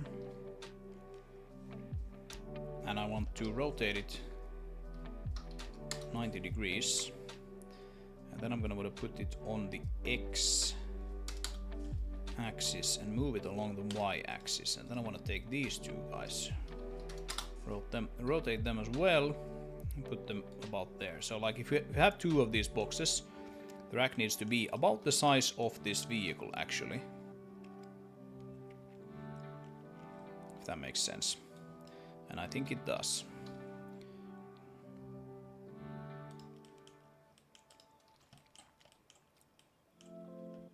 Righty-o. So let's start just modeling this guy now.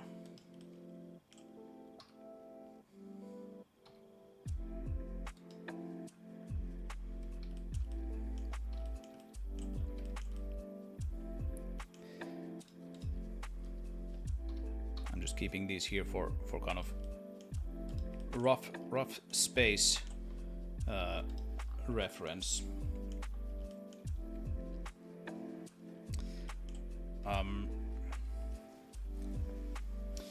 Sorry if it's a stupid question because I got to know your channel recently, but is Basis Game Engine available in any way? I'll have to mess around with it.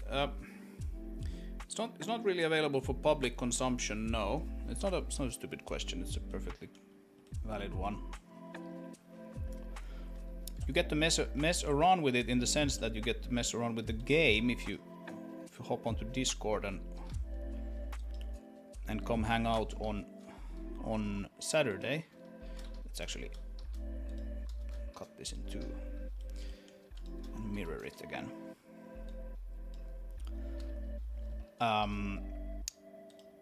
I've been thinking about releasing Basis in some way.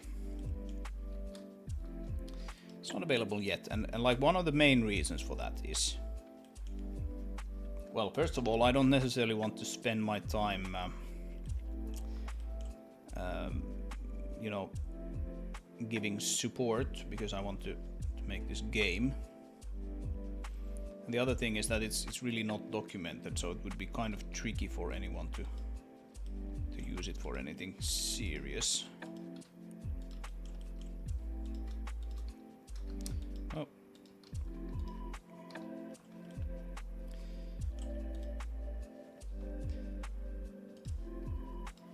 What if we just do like a, let's get rid of those. Dissolve edges. What if we do like a bevel here? We kind of get that shape that we're going for.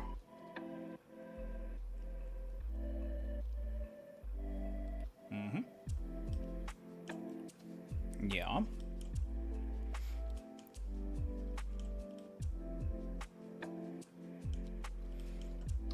I think we're gonna want to make it just a little bit wider.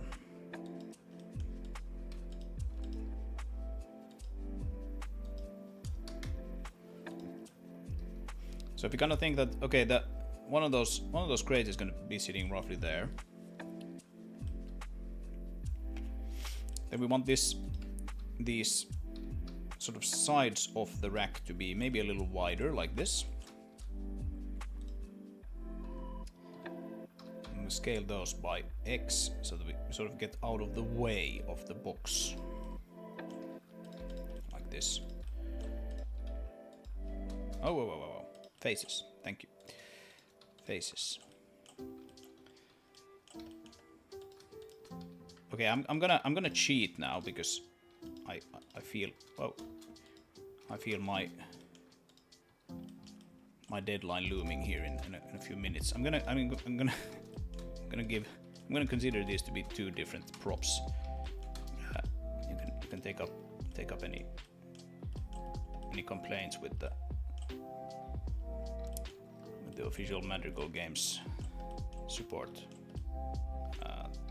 You know, call the official Madrigal Games support telephone number and express your disappointment with this this betrayal. If you feel like you've been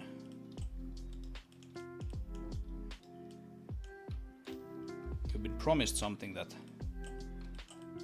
didn't turn out to be true.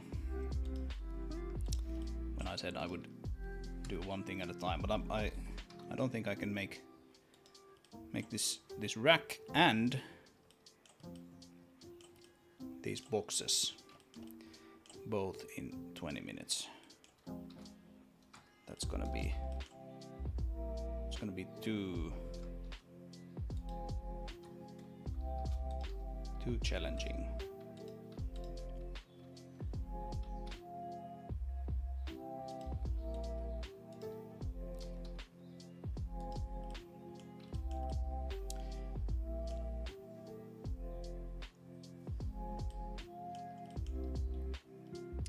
Actually, let's maybe whoa.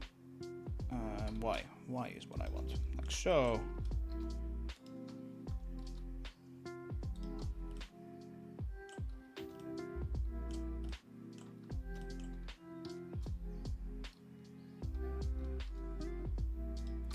Yeah, that can be done. Why can that not be done? Oh, that's why. Okay, it's because these things aren't connected. Okay. I feel like I could almost mirror this in 2 dimensions. Wonder if I should do that.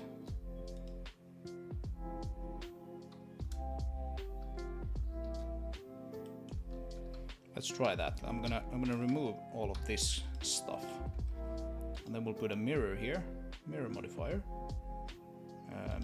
mirror,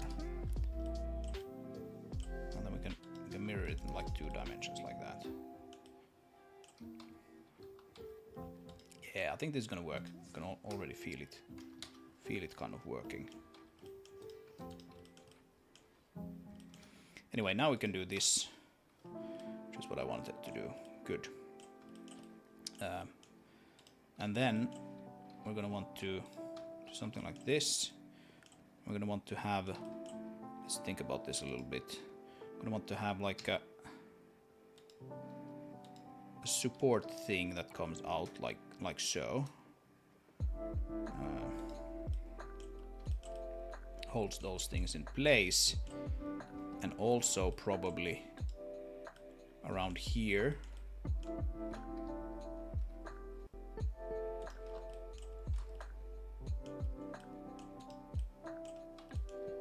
Which means that we're going to want to actually,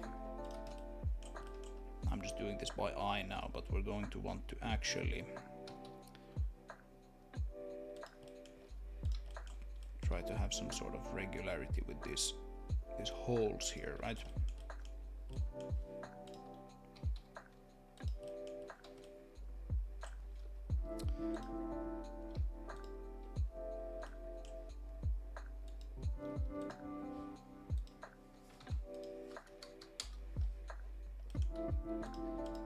Alright, so we just move that to 0, and then we delete the face, right? That's kind of what we want to do. All right. And then we do something like this, maybe, where we make this straighter.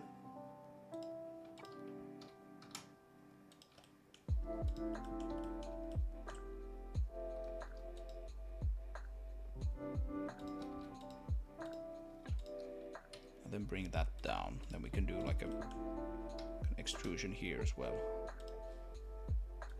X0 and remove face.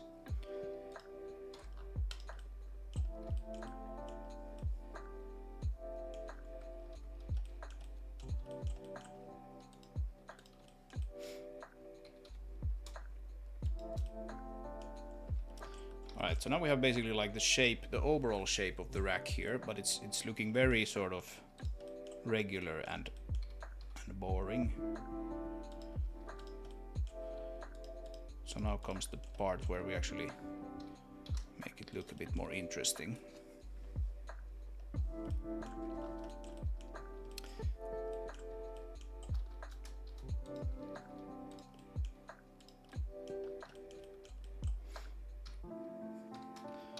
actually I don't want to extrude that, I just want to grab it. Let's grab it. Oh, but that needs to stay in place. Maybe actually we do want to extrude that. Let's take like maybe... How do we do this? Let's take those two.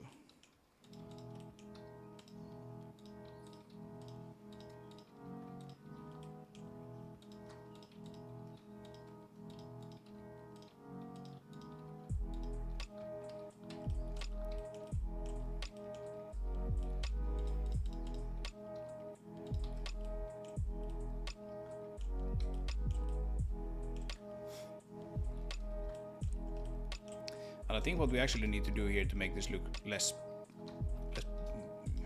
bad, quite simply, is we need to make this sort of hollow, so that this doesn't look like a slab of steel that would just weigh like 1,000 tons. Let's do an edge manifold and bring that in like that.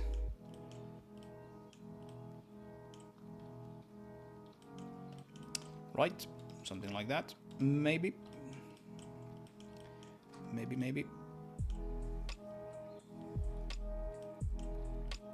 Should this actually connect here at the top? I think it probably should. If we're being completely honest with ourselves. I think it probably should, but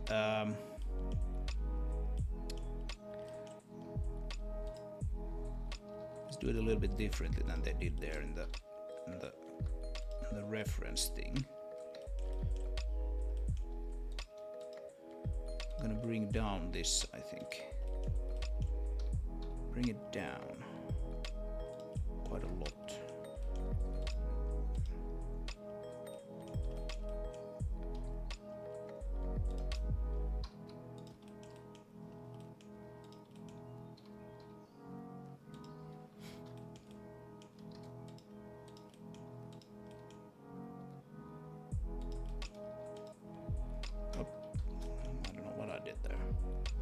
That's not what I wanted to do.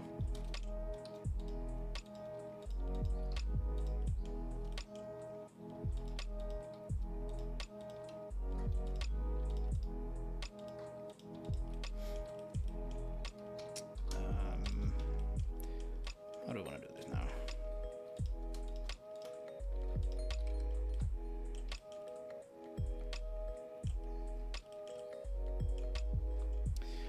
We don't want to actually see if we hide this for a little bit. I think what we want to do here is make these sort of clearly be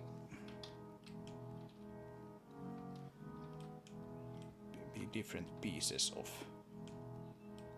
metal or whatever. There's something funky going on here with this. What if we delete this face? There's some like double. Yeah, clearly. Alright, that's better. Yeah, sometimes you have to kind of look at this and go like, okay, so depending on how I want to color this, I don't want this edge here to be flush with this edge. So let's try to do something about that. And I think like an edge or a manifold. A manifold extrude is going to fix it for us, and it kind of did, except we still have something funky going on here. Oh, what?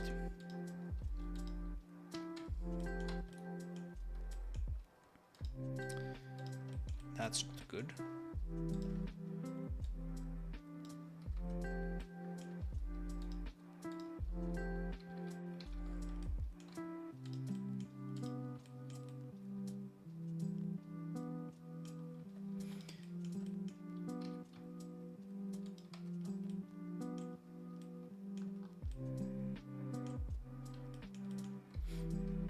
Something like this. These completely rectangular pieces are still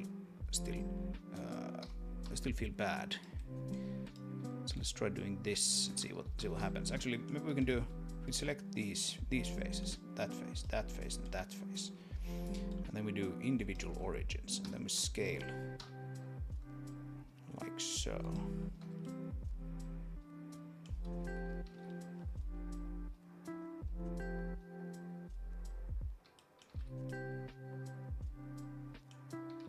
Kind of works.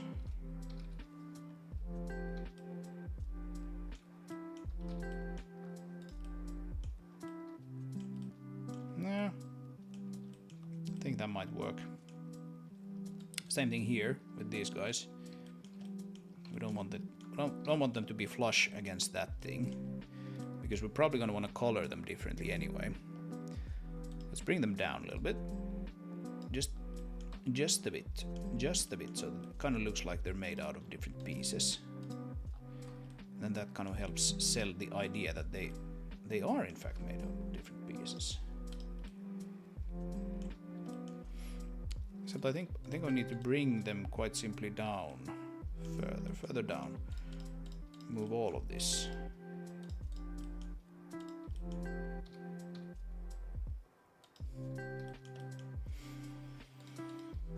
We can do a little bit of collapsing of geometry here.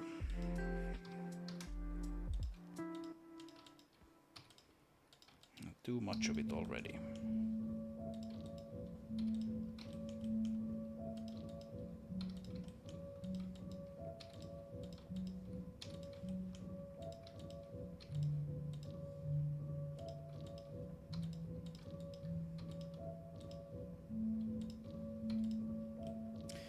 These things, on the other hand, maybe these are actually part of the same sort of piece of metal, essentially. Grab this, bring it forward a little bit. Maybe take that down just ever so slightly. Should there be like a hole in this? Right? Should there be a hole inside of this thing? Is that what there should be?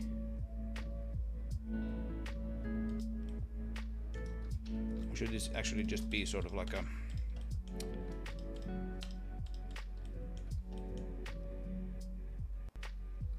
yeah, I don't think that is what should happen. There should be a hole, but the hole should be up here only. I kind of think that is what should happen. Let's see if we make that happen. So we have some funky stuff going on here and there. What does my time say? Oh, I'm running out of time.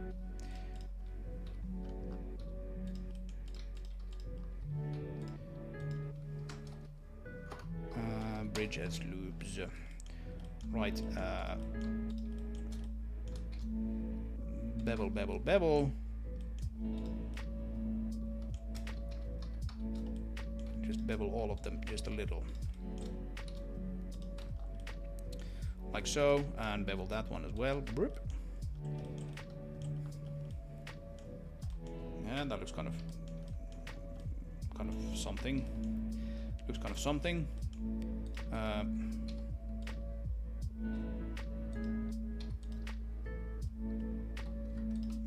gonna have to fix these.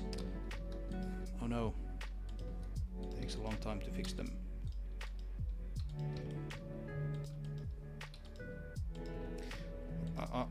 I've really been sort of experiencing almost like game industry levels of crunching lately. Not quite. And it's not just a bad thing. I'll tell you that much. Not always a fun thing to experience when you're working for a big company, but it's not just a bad thing when you're doing it for yourself.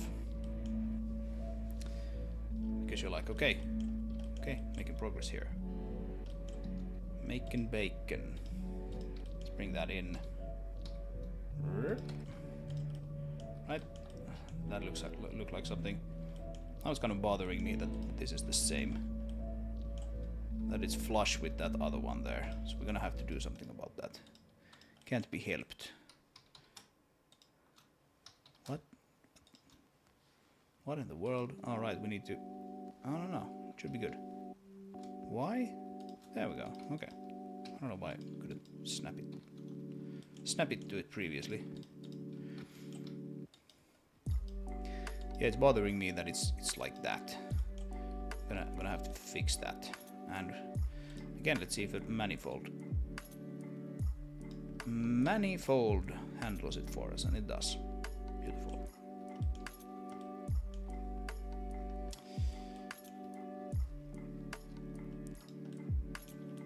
Okay. Get rid of that. All right. I think we basically probably don't need this edge loop at all. It's kind of there just to make things confusing, and that needs to go there. Oop, there. That needs to go there. We can get rid of that as well. At least most of it.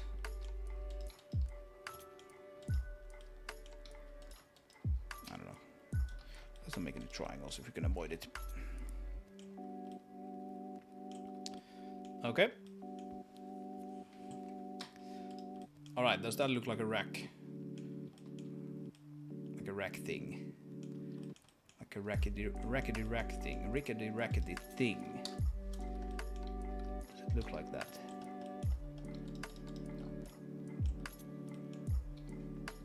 I actually don't think it looks very rickety, but it might look rackety.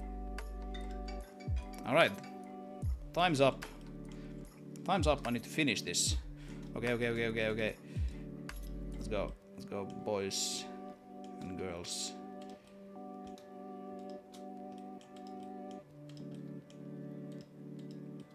I kind of feel like I have some duplicate geometry here somewhere.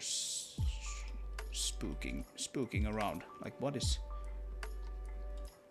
actually, it's probably not. Oh, it looks good. Like, sometimes you get like this edge here looks thicker than this. Blender sometimes does those small things. It kind of makes it look like there's more geometry there, but than there actually is. Okay, I'm running on borrowed time here, so let's try to just fix up these last few things. So, what do we want to do about these things here? Probably just like make them a little angle as well, right? Should we do the same thing here that we did there? I think we probably should. So, scale. Yeah, that's not good. We're gonna need to have the same angle here on both sides, I think. And that's just a super wonky triangle now.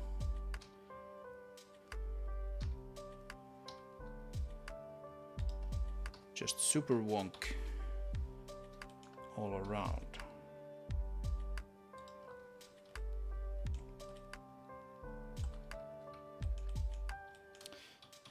And yeah, we can't have that. Can't have that. Okay, I promise I'm gonna be done in just a second. I promise you. I'm gonna be done and it's gonna be good.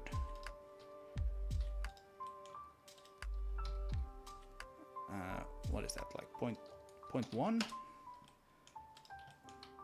And that's y.1 minus. There we go. Alright. And something terrible is happening. Okay, yeah, it's another one of those super wonky pieces of geometry. Just get rid of that. We'll put in an extra edge loop.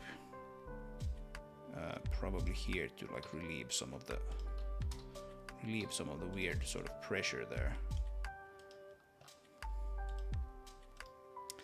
Subdivide that, connect that there, and then we can have like a sort of a sensible thing going there.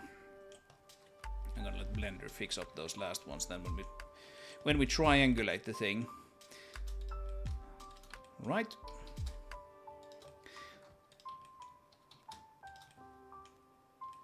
All right. Yeah, these are sort of wonky here since we moved these things around. Where's that gonna go? It's gonna go there. Okay. So let's take that one, select everything up to that one. We can move them. No, that's not what I wanted.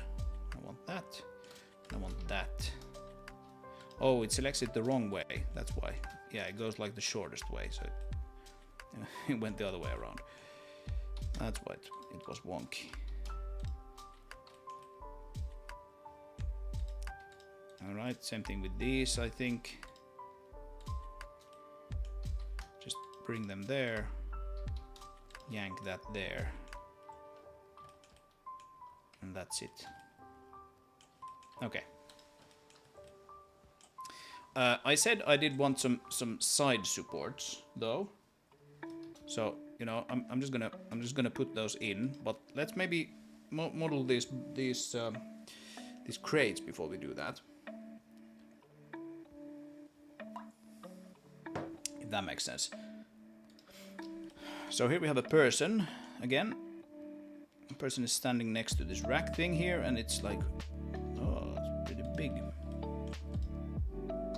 The car is standing there on the other side. And of course, we can load other things into this rack as well. It's not just these things. Should we maybe before we end this part?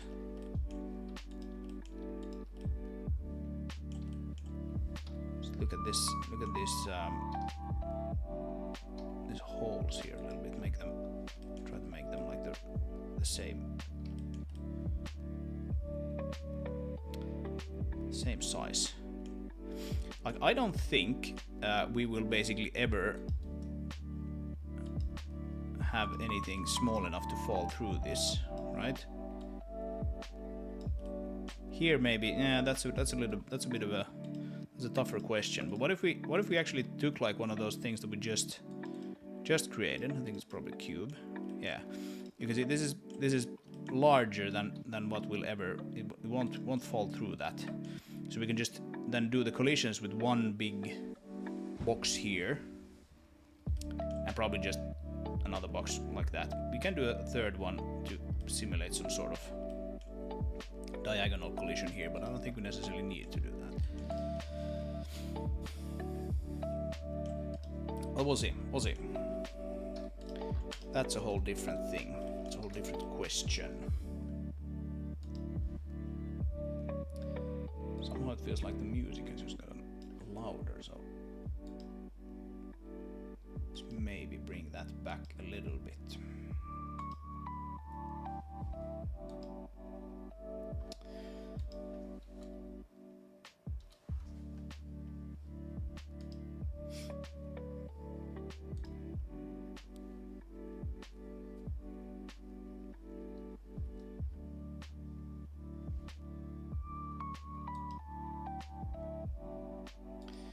Actually, what we could probably do,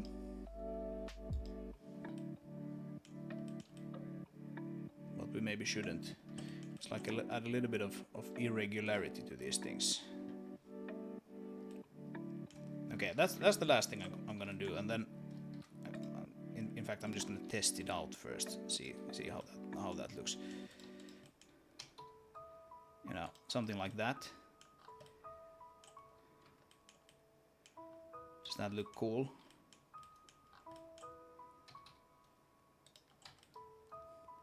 I don't know. Maybe not. The thing is though that like without any sort of irregularity, these could be just like two triangles that they're just like slabs like that. They're a little boring. But we'll get those side supports. I'm sure it'll be fine. Let's just move on to the next thing. So we have this box here. Get rid of one of them and bring that to 0, and then we can even do this where we take this guy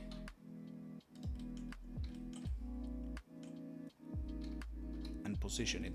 Now we want to basically model that guy around origin.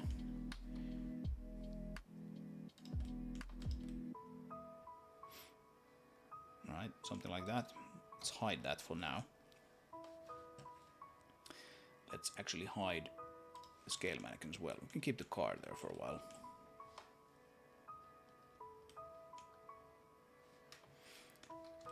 So let's start by maybe... This is not going to be rack, this is going to be crate 3.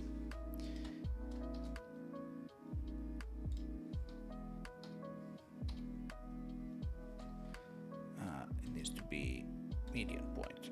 Scale Y 1.5. And then do the same thing here. Yeah, that's what I want. So scale X 1.5. What? Scale X 1.5. Yeah, that's better. Oh, I forgot to put on the timer here. Let's do that now.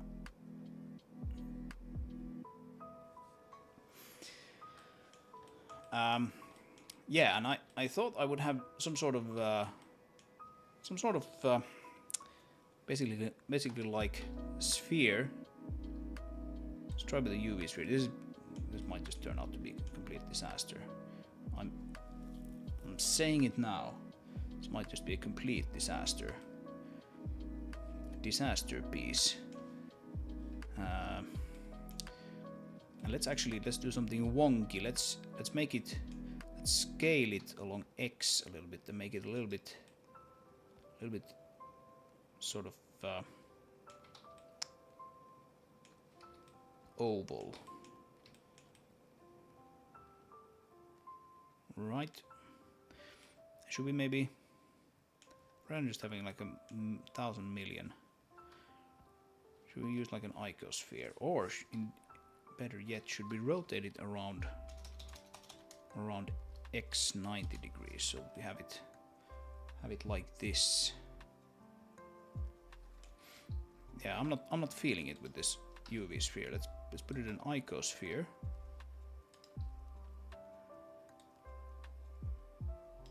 Subdivide it a bit more, not that much, but maybe that much.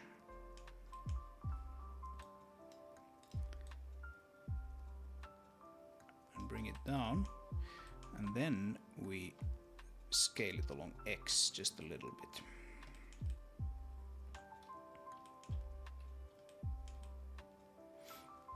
Yeah, I'm kind of already regretting this, but let's go with it. Again, and like getting out of the comfort zone and all of that, right? It's actually these ones that I wanna like bring them in like that. Okay. And now I think we want to take this whole middle section, and we want to extrude along normal. Just bring it in, and then do offset even.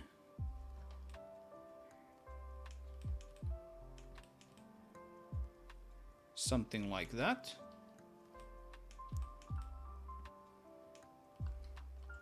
Looks strange. It's a strange little thing, this crate of ours. And so let's do like a bit less. Let's cut that out so that we have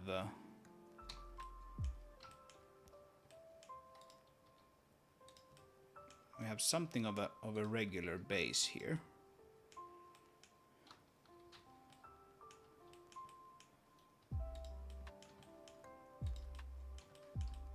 Those are still poking through. Okay. Just bring them up into the thing.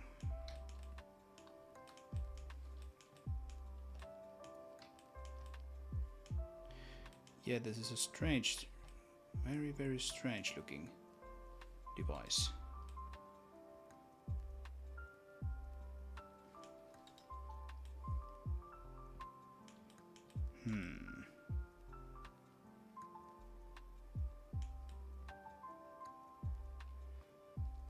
I Thinking maybe skipping this middle section here.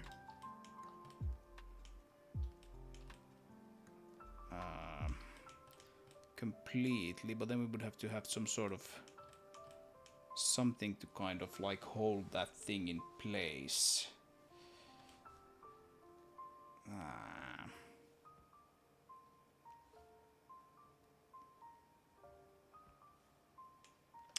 Hello everyone. Hello Eliqual and Arcane. What's happening? We're on the third object here.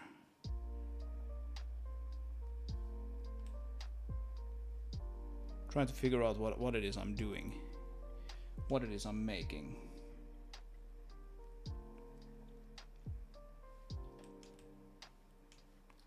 Okay, this sphere is not working out. Let's get rid of the sphere. I still think that this is a pretty good idea. Splitting it like this. We'll see where this takes us. I think we want to do like this, and then we want to do probably like that. Yeah, just leave those. Actually, that one as well. And we'll just take this and like bring it in a little bit.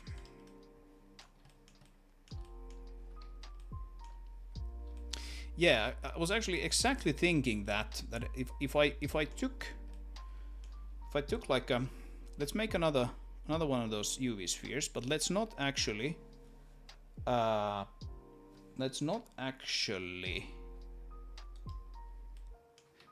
UV spheres actually, sorry, the icosphere. If we do it like this, right, and then if we flatten it a little bit, but I was thinking like how would that actually go, because we'd want the flattening to kind of like taper off with distance, right?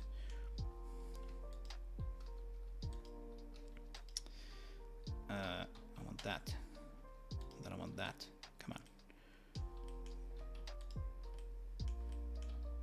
What is that? That's those. But it's not enough actually. I want those. Then we want those. Like we can move that to the side a little bit to give it like a bit more space. Yeah. Yeah.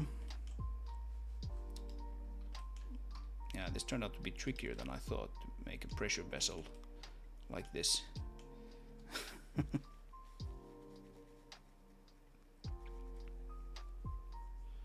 Yeah, like a boolean, but we'd want to probably not have it. I mean, boolean is easy, right? Boolean is easy. You can just do add cube, and then move the cube up, right? And then maybe scale the cube down along these. We have almost like a plane here. Then you just plonk it here. And then you can do bool. And we can take that object. Did I do it the wrong? No, it's good. It's just that this is another object now. That's not good.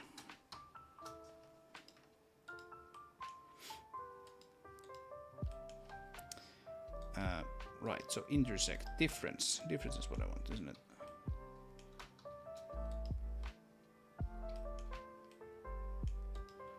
Now this thing probably needs to cover that, right? Isn't that how Blender's things like to work?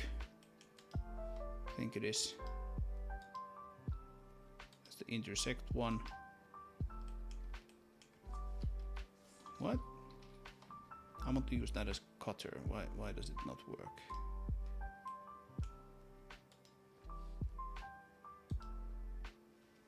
Like now it's clearly containing that top part. Apparently it's not easy at all.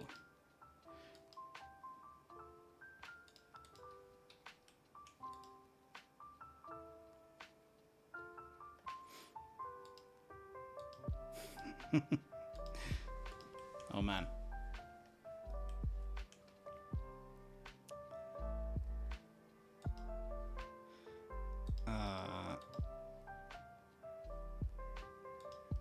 we should be able to basically like... Oh, wait. Operand type. Object, yeah, okay.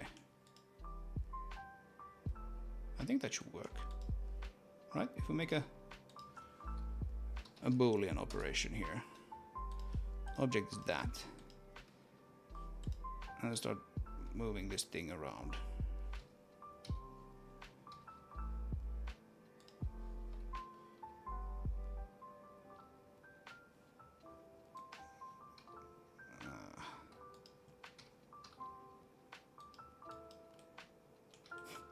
Car's kind of melting.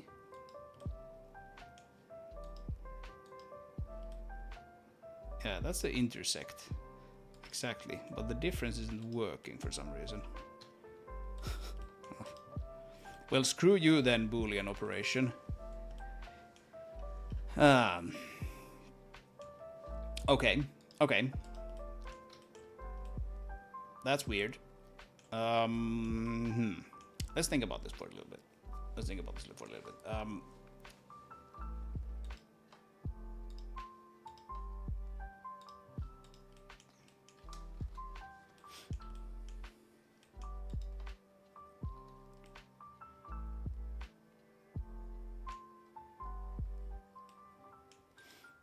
I know the Boolean operations have like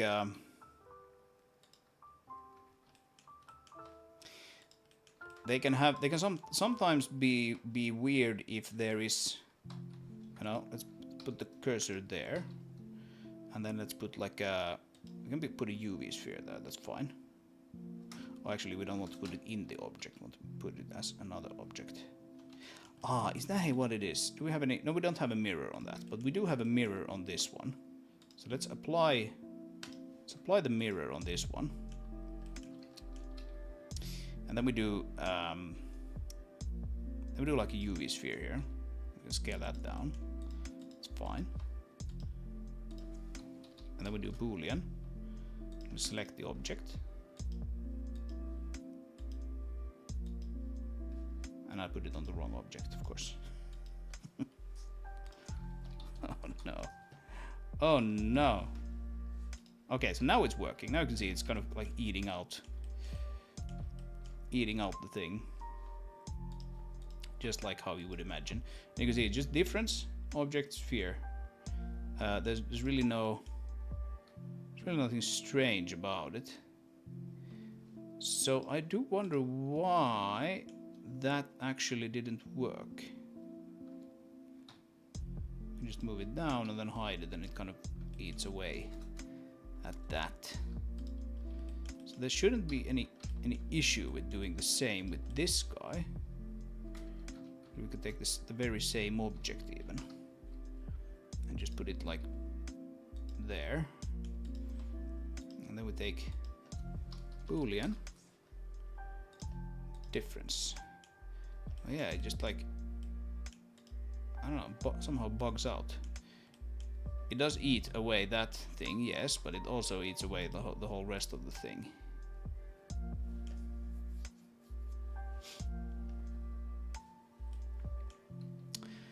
Strange. That's very strange. Okay, let's not give a damn about this object for now. Let's put this on the back burner. Let's just move on. We have lots of objects to do still today.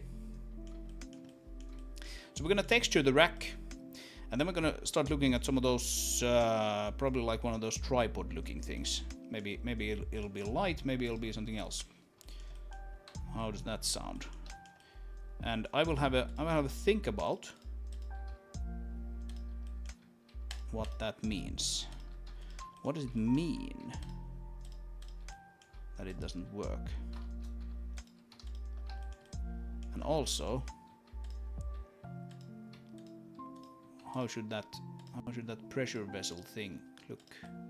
Sure, I can figure something out. Right, just do a little bit of cleanup here because we don't want all of these things. And topography or topology.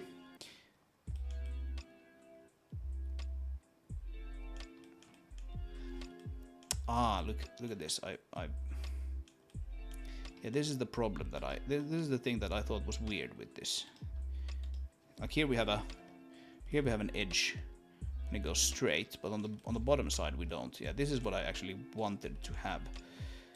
Luckily, we can make that happen. Unfortunately, we undid all of the mirror things and everything. So I'm gonna want to take that back.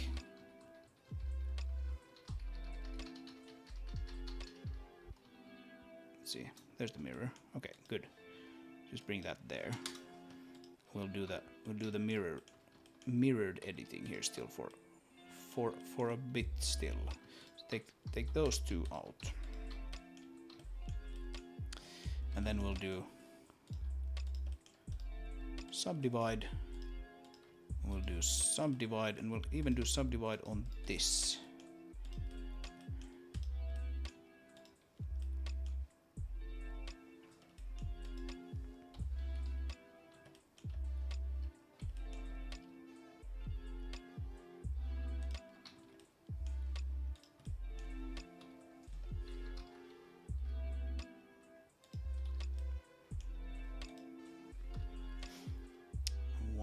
One more.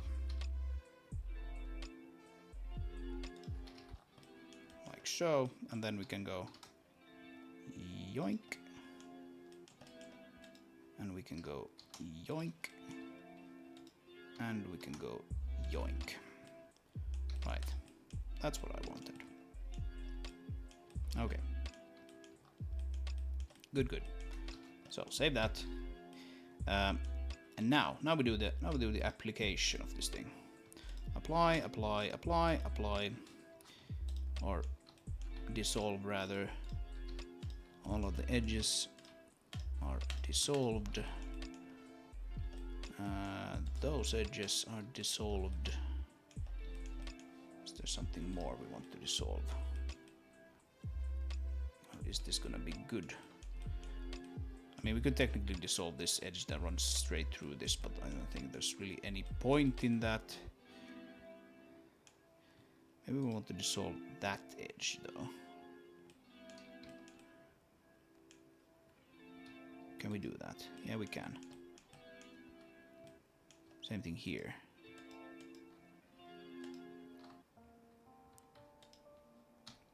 Dissolve that edge. Yeah, that probably makes sense. That probably makes sense. And I don't like that. I don't like it on this side either. So a little bit of cleanup. Yeah. Alright, that looks good. So now then, once more, we need to do the UV unwrapping. This thing is going to be significantly more tricky to UV unwrap than the previous one, but it's not going to be probably that bad. Like all of these center pieces here, middle pieces are going to be super easy, and then just the sides are going to be maybe a little trickier.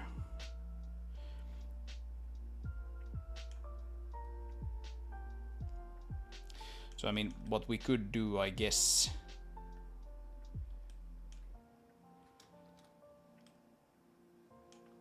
would be to keep the mirror modifier there and only then do the UV unwrapping. But let's not go there right now. Let's just start doing this. Nope.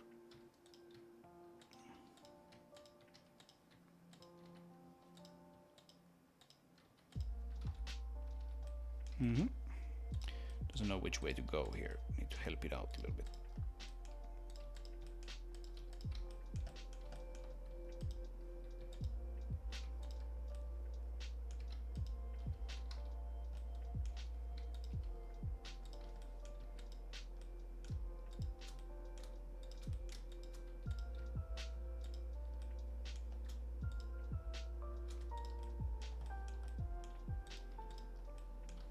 Yeah, select shortest path. Just like doesn't doesn't work always when you have that sort of thing. We have way too many of these edges here still for it to actually be like reliably able to know how an edge loop actually runs.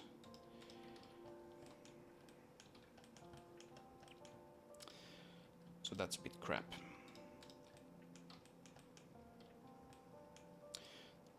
Let's just do one at a time. It's easier.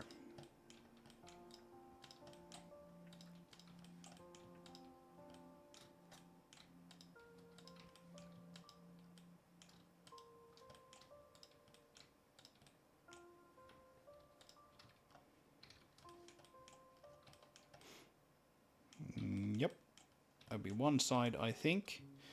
The nice thing about Zen UV is that it makes it very obvious to you pretty quickly with the stretch outline or overlay where you're actually missing. Oh, timer's up, but that was a modeling timer. Yeah, it makes it very evident to you quite quickly if you've missed an edge somewhere, because there's going to be crazy stretching on some area for some reason. Sometimes that is because there's like a minuscule edge somewhere, right? You have two vertices and you're kind of thinking that you've merged them, but maybe you haven't merged them. Maybe they're like just like a 100th of a world unit apart. And that would give you give you normally crazy stretching for no apparent reason, and then you can typically find it quite quickly. And that's something that was kind of annoying previously, before I started using Zen UV to find those cases. It's like, why is this not folding neatly? Right, that's how I did it. Should I do those? I should maybe actually do these on the inner side, right? Kind of makes sense. So we'll do clear, then we'll do these here instead. I think that probably makes them less visible. And then on the top one, we need to do them on both sides, because this thing needs to kind of fold out like flat. Top side needs to fold out flat, and then the rest of it will follow as just a thin strip. Alright, so we have crazy stretching on these here, but that's probably just like because the stretching is so crazy on the sides there that it just doesn't know what to tell you. It's like I don't know what to tell you, man. It's crazy. It's crazy over here.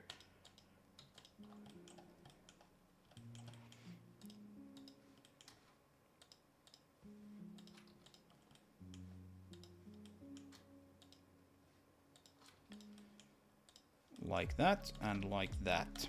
That would be one of those, I think. Yep, shortest path just goes bananas. Try to use it there. Come on.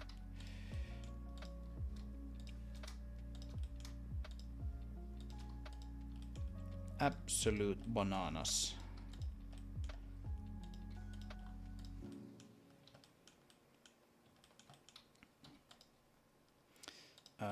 And we need to do that as well, otherwise it's going to be funky. Stretched. Yeah, so we can see that there's like, okay, this thing essentially is completely unstretched, but it's just sitting next to this side here, which has such an enormous amount of stretching on it that it's just like, what do I do with this? And then it becomes weird. Wonder if we could actually I don't know. Maybe I'm not gonna do anything. Try out any new funky things here. Just do like do these things the old and tried and tested way. So like I'm pretty sure there's gonna be an edge that runs along here. But like what happens here? Oh, OBS is being funky again. I'm pretty sure it's gonna sort itself out. So you guys shouldn't really miss anything. When that happens, it typically just reconnects quite nicely on its own. Right, yo, so I think that is probably a pretty safe bet to say that there's going to be an edge there. And I think here on the inner side, it's probably a pretty safe bet to say that there's going to be an edge all the way around this side.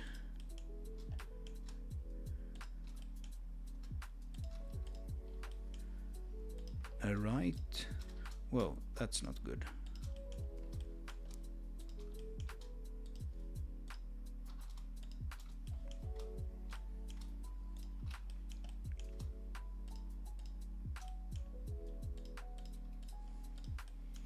Something like that. And now if we look at it, we can see that okay, there's less stretching here now. Still too much, but less. So that's neat.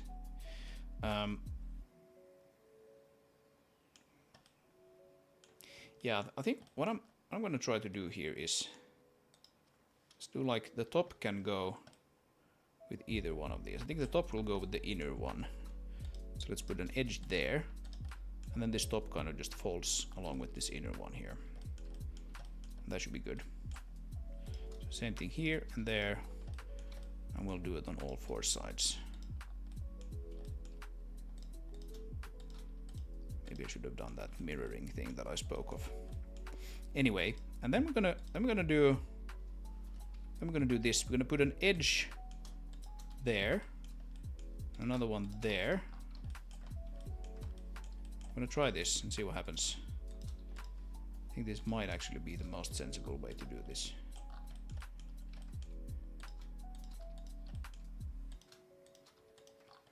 And so that of course begs the question, like, okay, should we fold all the way or cut it somewhere? I'm probably gonna cut it there and there. And then the same thing here. There and there.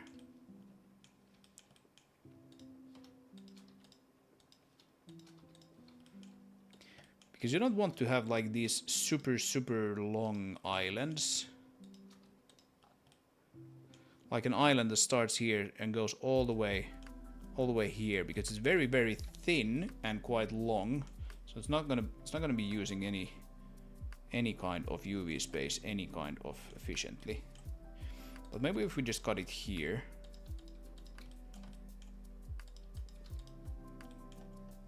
We have an edge, like an actual like angle there anyway, so it's probably fine. How does that look? How we doing? Look at that. Almost no stretching. We have something funky here though. What's going on? We missed something. Hi Dimitar, sorry I haven't really been looking at the... Alright, we need to have these things here. So I haven't really been looking at the chat here. Yeah, I forgot those. Stretchy, ooh, and here we have something clearly. Separate at the handles. What's the handles? All right, we haven't actually separated those. We have only separated these, so we need to clearly do it on the other side, obviously. But what is going on here with this? Like it can't quite fold it like so. But if we do that, look at that. Now we have no stretching. It's beautiful. It's beautiful and perfect. Do you maybe mean the handles? If you mean these things, then yeah, they are separated. They just aren't on this side. Here you can see them separated. We can put on a checker texture.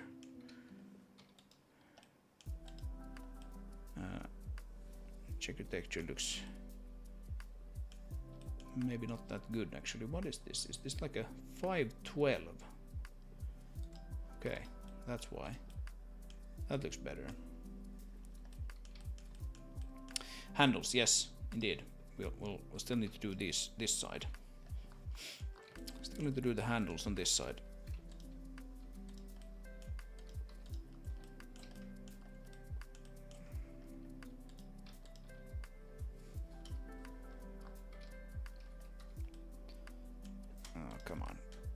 you know how to close that loop. Why do you have to be confused about that? Why do you have to be confused about that, Blender? I don't think you need to be confused about that at all.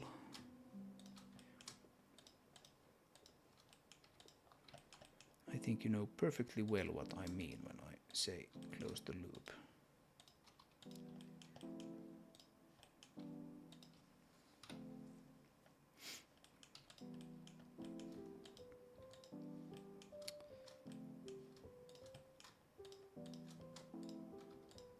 All right, there we go. Is that good? Is that good? Is that stretched? It is stretched. Why is it stretched? Surprising amount of stretch even. What happened? What actually happened? I broke something, didn't I?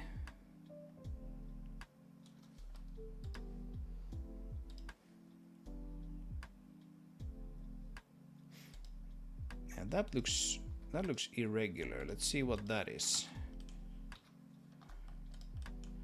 Right, so there's supposed to be a seam there, clearly.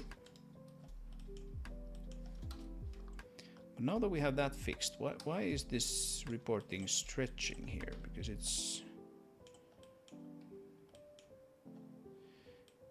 I don't think there's any stretching at all.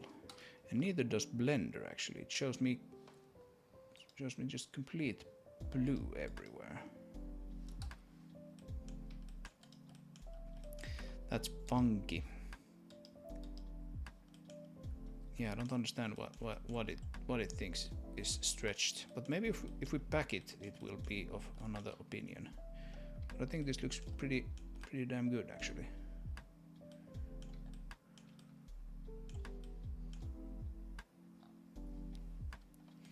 All kinds of weird things happening today with Blender. Although that's actually ZenUV, but still. What is going on today?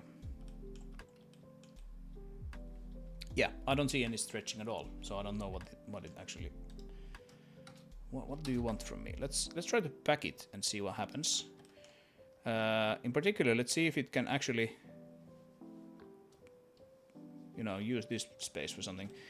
Even though we could technically, I guess, just cut it here because these things are so...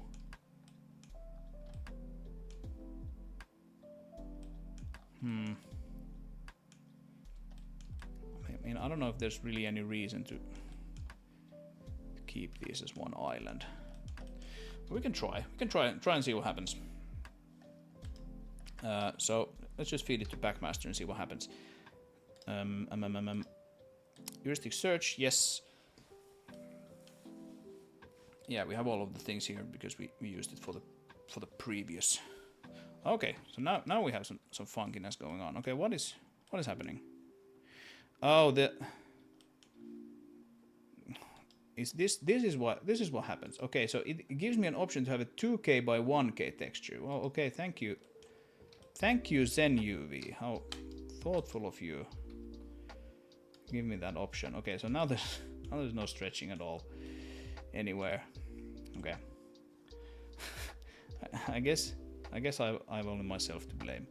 Didn't read it properly, what kind of image I gave it. But now we should have no stretching. Okay, pack it, please.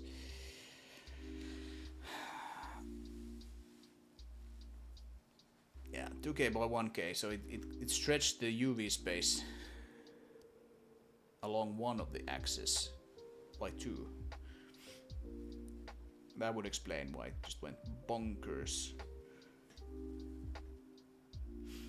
And yeah, we're getting some pretty good packing results. 7.3.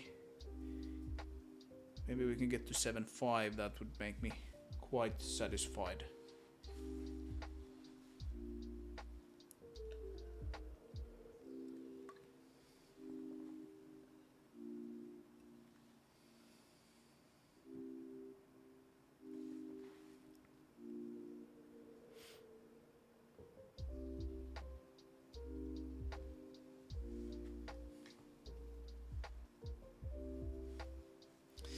So I think I think we have to maybe tone down our ambition for this.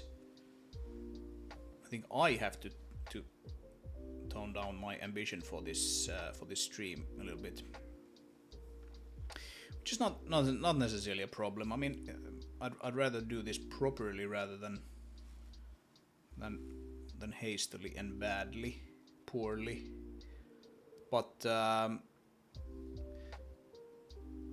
But yeah, maybe we should aim for something like, I don't know, three objects or something. We have the box that we already did.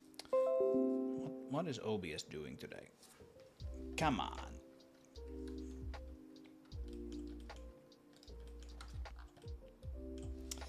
Properly. You're a funny man. You're the funniest man today. So this now looks pretty good. I'm quite happy with this, which tells me that the UV mapping for this part is good enough. I do wonder though if we would want to actually have those. Yeah, we don't need to look at that guy, but we can add another guy. Let's make sure that it is in the center, and then add another guy here, a cube. A cube just to show us, like, okay, so where is...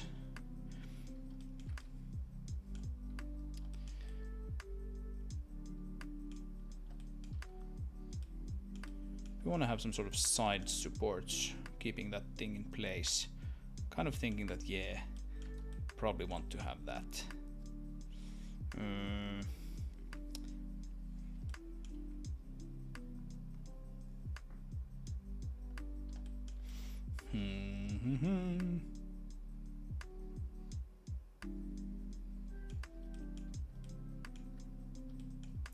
Let's do something interesting here. Let's maybe make it so that when I have these big crates, because I will create those big crates, just need to figure out how I actually want them to look. Maybe I'll just do something much simpler than what we attempted previously today. Let's make it so that like they're kind of held in place here by this piece here, right?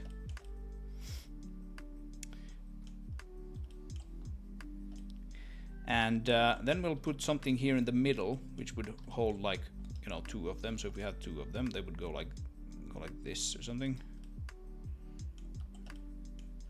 Then we'll put something here in the middle, which kind of just like holds them in place. Then if you put smaller things into this, they can sort of fall out the sides. I think that's what I'm gonna do.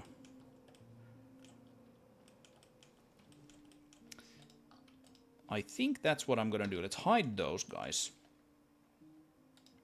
And I'm just gonna put object here for a bit longer. And then we can turn off the stretching. Like the UV mapping we did is good. I'm not gonna redo that, but I'm gonna add a little bit of stuff to this. So let's turn off the seams for now, for a bit, just so that they're not annoying there. Actually, we can maybe do this with another object, just so that we can add a mirror to it for now. So a mirror. And let's model it sort of like on top of this other object. So it needs to be something like this. Let's see if I can figure out exactly what I want here.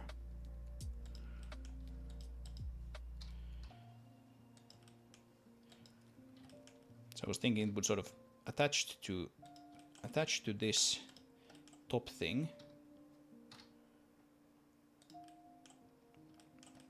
Or maybe it attaches to both of those, actually. Let's bring that a little bit down. Probably to the side.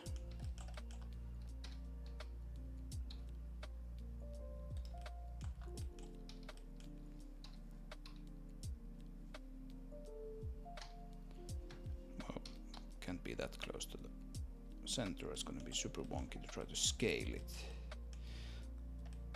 Like that.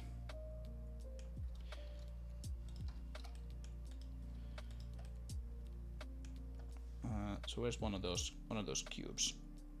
It's right there. Okay, yeah. Looks pretty good.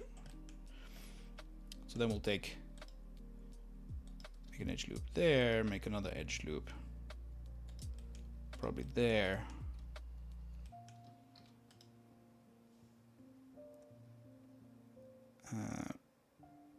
0.6, 0.7, 0.7, 0.7. Extrude that. Whoop, whoop, whoop, whoop, whoop, whoop. Faces.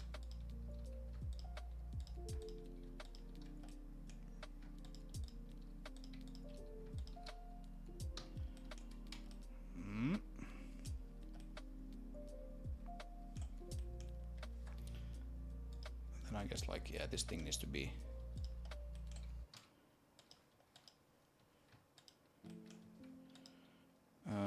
let's see now, all of those faces, or edges rather, and individual origins, scale, something like that maybe.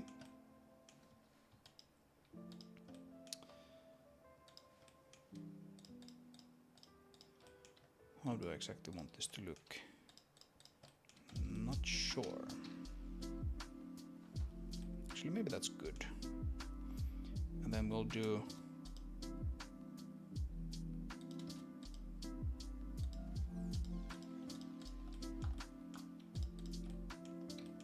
so I'm thinking this is kind of like, it's kind of like a thing that is sort of like added to this, right? You can add an attachment to this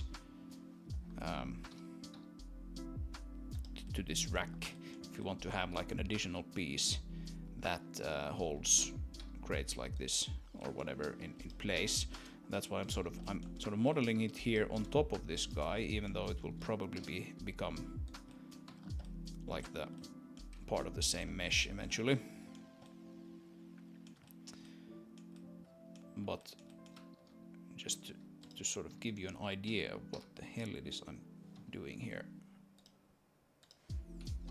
That is my plan, to make it look like someone just put like an additional attachment on this. Maybe it could even sort of be cut out like that, right?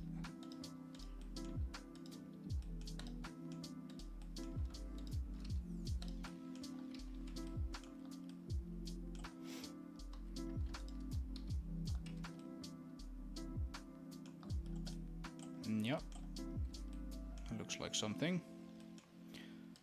I'm annoyed by this edge here and this edge here. It annoys me to no end.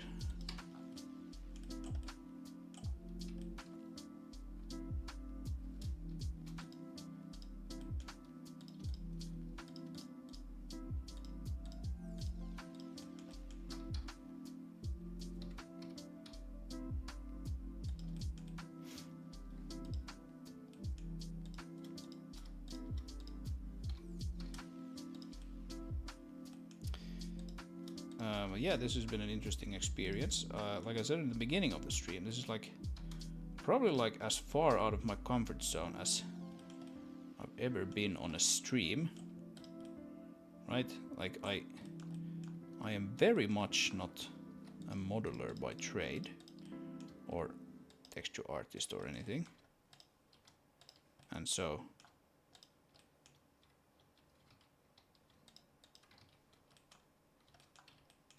to be honest, I was kind of expecting almost to make a fool of myself, which I guess in some sense I've done. So mission accomplished. I'm not exactly sure how I want this to look here, or how I want this to work.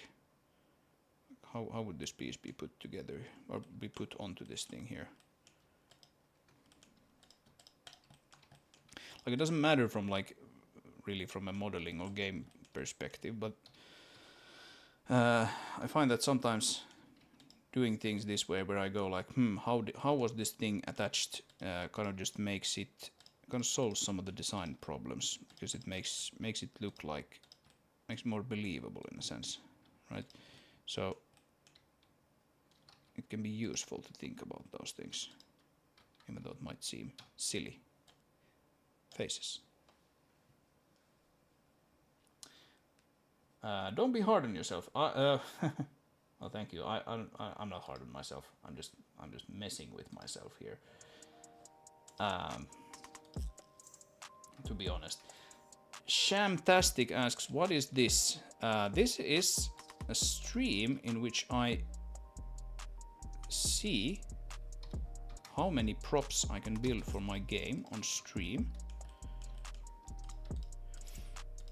during one stream.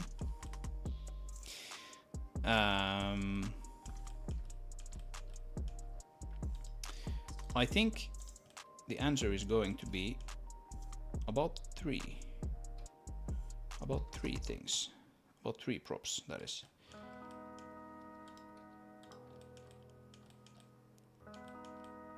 And so yeah, I'm not hard on myself. At least not. That's not my intention here.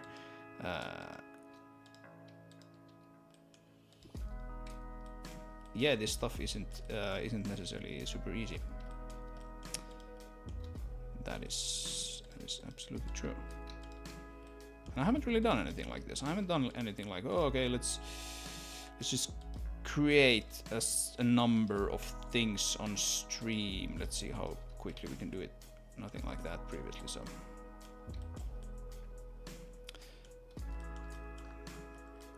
Yeah. I think this is starting to look pretty alright-ish, soonish. Not really excited about this thing though. We can maybe scale it along Y, bring it in, and that way we get a nicer sort of maybe flow to this a little bit. I'm doing UV work right now too. Oh, excellent.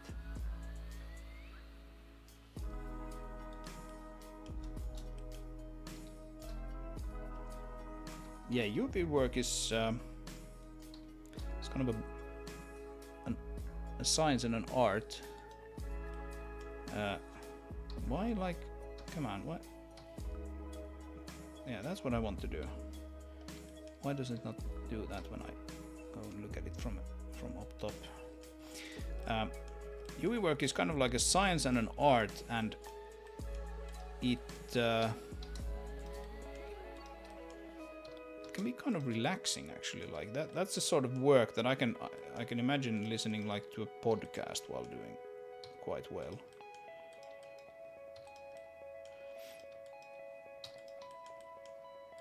Modeling too in some sense, but especially UV work.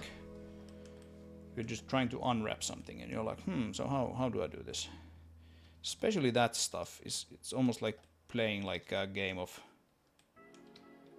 you know, Mahjong or something. I'm gonna bring this down forward a little bit. I don't care. I'm crazy like that. I'm just gonna bring them forward a little bit. How crazy is that? It's pretty crazy.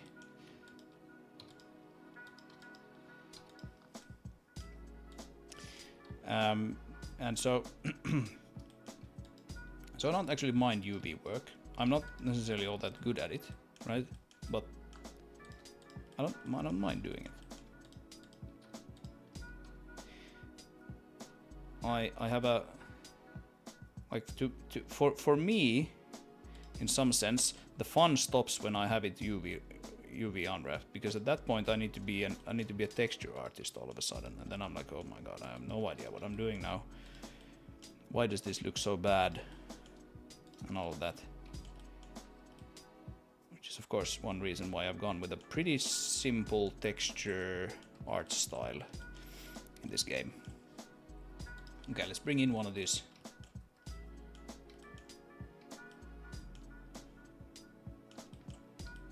Oh man, look at that.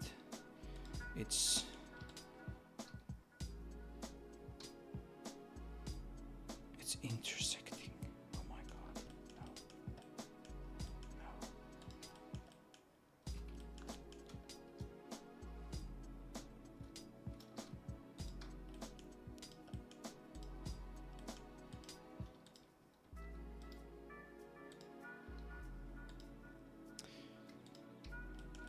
right? And then we're just gonna do like what exactly are we gonna do? We're gonna do something a bit funky here with the middle section. Just extract that to I'll just put it to 0 by hand, and we'll get rid of the face.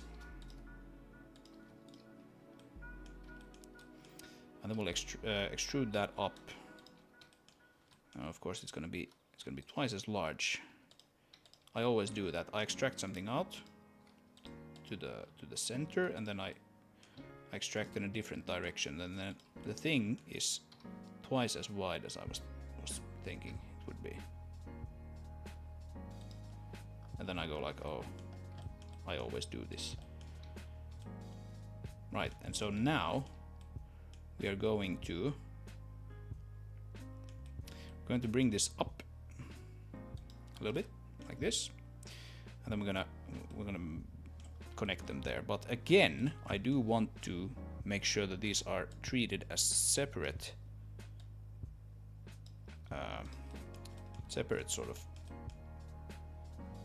pieces of whatever material, steel, I guess that is, right? And I think I want to have some sort of funky thickening here. The thickening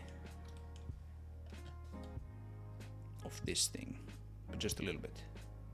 Funky thickening is good. Funky fattening. All right. I think we're almost ready to connect these guys, but not quite. Let's bring them up, and then do that and that, and connect them like this.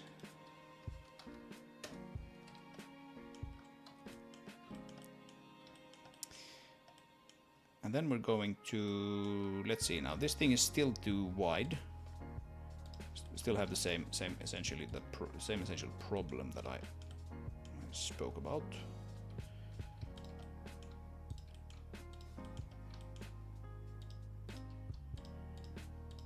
Want basically all of those, and then also these. It's going to be a kind of a complex mesh, actually. The nice thing, of course, is that we've UV unwrapped basically all of it. Just this middle thing here, which isn't.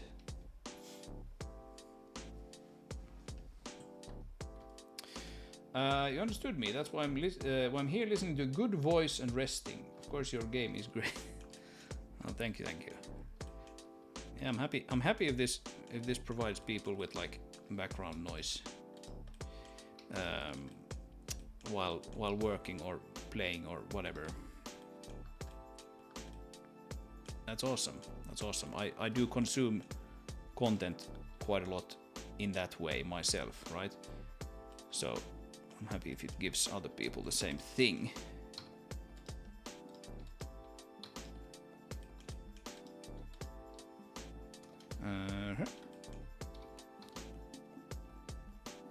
Yeah, I'm just doing that by eye now.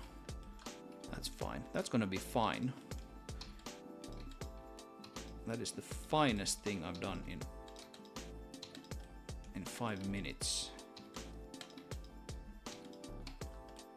Okay. And this looks a little thick. It's a little thick. So what do we do about that? I think especially like this, it looks a little thick. It's not a big problem, to be honest, but it looks a little thick. Okay. Let's do this.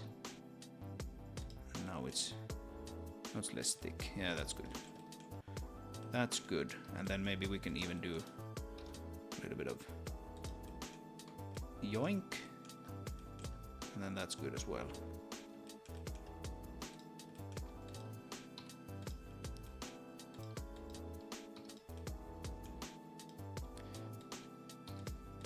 Yeah, this is just strange now, this stuff here in the middle. I don't need any of this. Just get rid of those. Dissolve edges. Keep it like that. That's fine. That's fine. And then this looks a little. This looks like you might hurt your knee on it, right? And we don't want to hurt our knees on anything.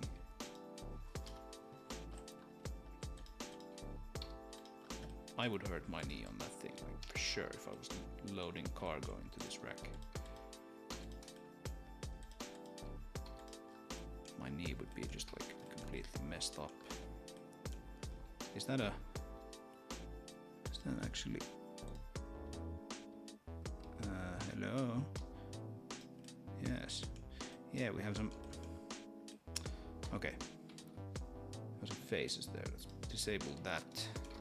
So we should basically just be seeing red when we look at that, but we're not. So we need to get rid of all of these faces. Bye-bye.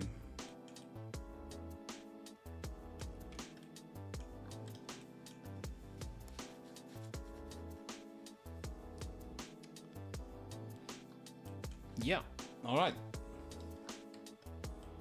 I don't think this thing should be necessarily all that tricky to unwrap. It's mostly just like straight edges and oh, what they do.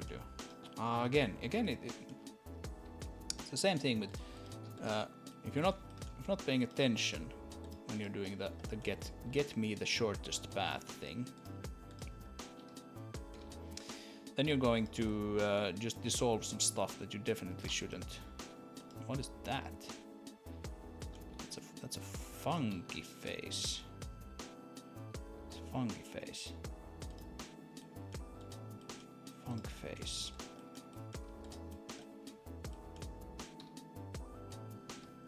Scale Y and just scale that in a little bit. Yeah, that's fine.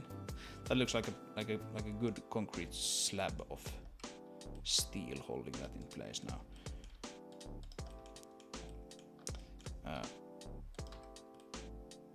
Something like that. This looks way too thick though. Thick. It's way too thick.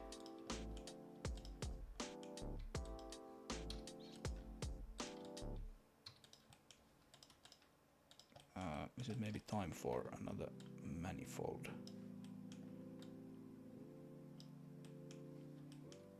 I don't know. Like, what did Blender do here? I'm like, what is this? Is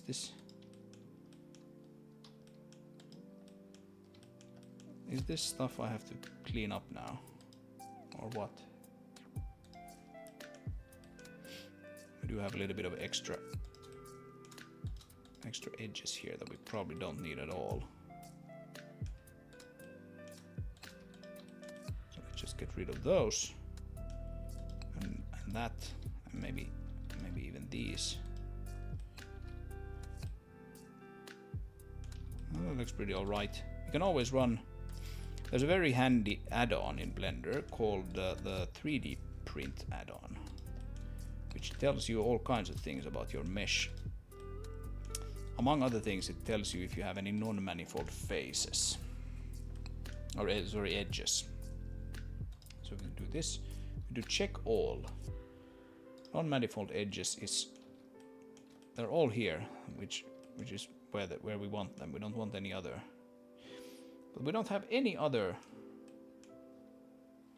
bad stuff. We have some overhang faces, but that's not a problem. That's only a problem if you're actually going to 3D print.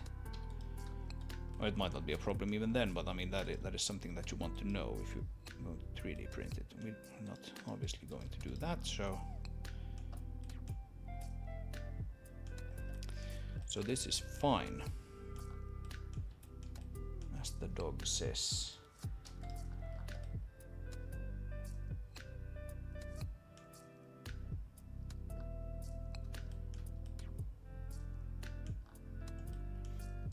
Yeah, that might be alright.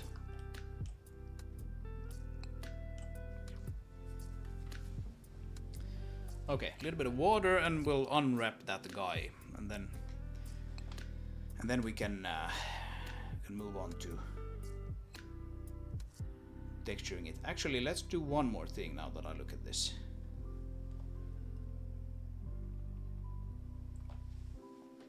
Let's do one more thing if it is an easy thing. So this centerpiece here,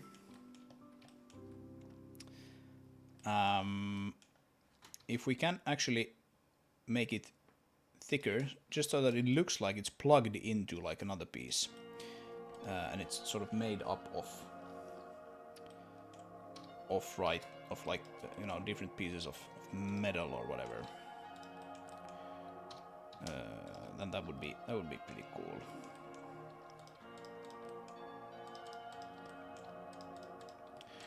Because now it kind of just looks like everything here is just like forged out of one big piece of metal, and that's typically not how these things are done. They're just like plugged together from different pieces. Extrude along normals. Let's see, like this, right?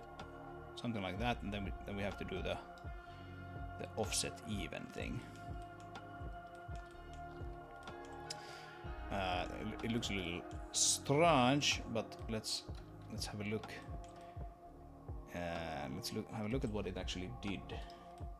Yeah, so it added some faces here. That's not good. Go away.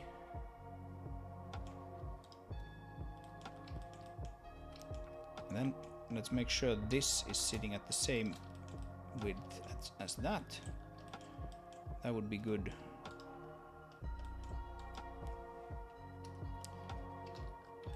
And then I think we'll bring that down to that level, and we'll bring that forward to that level, right? Hey Chili, welcome back.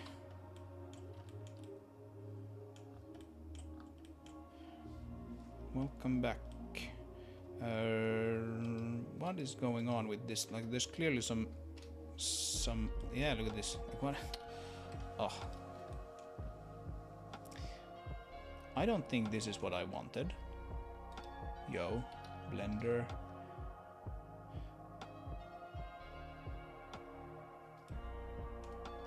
So if we put the cursor,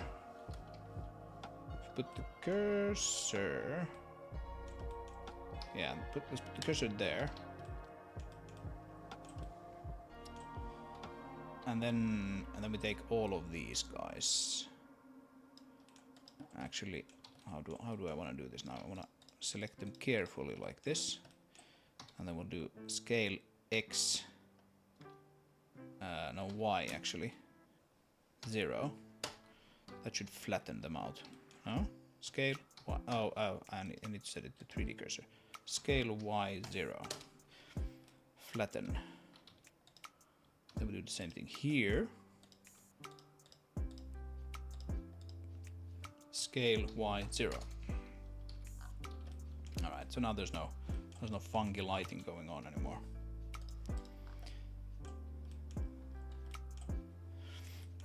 Alright, that looks alright, and then to make it have the same look as the other part there, we need to do this, don't we? Do we actually need to? Is that how we need to do it? I think it should be connected to that as well.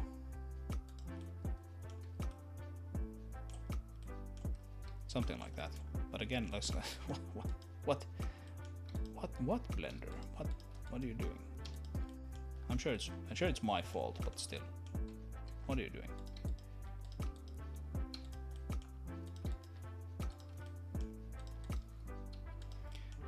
Let's simplify this stuff a little bit here. Otherwise we get like shit tons of unnecessary geometry that we really don't want to. Alright, maybe that is good enough now. Maybe we move on. Now it kind of looks like it's plugged into different things from different pieces and blah blah blah.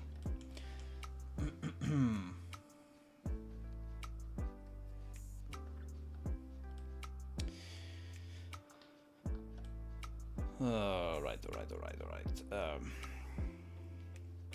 What what is happening here actually. Let's maybe move those there. Connect those.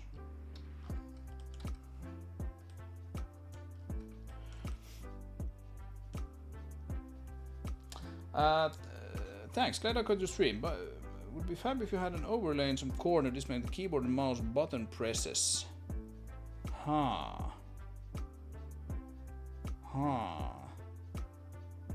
I don't think I'm quite necessarily quite confident enough to do that. Like in general, anything art related on my channel should be taken with a little bit of the grain of salt, right? Is this actually a good way to do this? But that's clearly not. But that's the Blender wonkiness again. Yeah, because like I've never worked as an artist. Do keep that in mind. So I'm sure there are much easier ways to do some of this stuff. So I wouldn't necessarily follow along on like the keystroke level, right?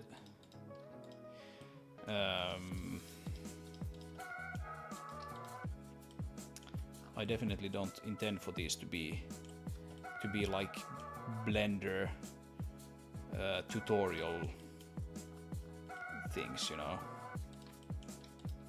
I mean, it's nice of you to say, but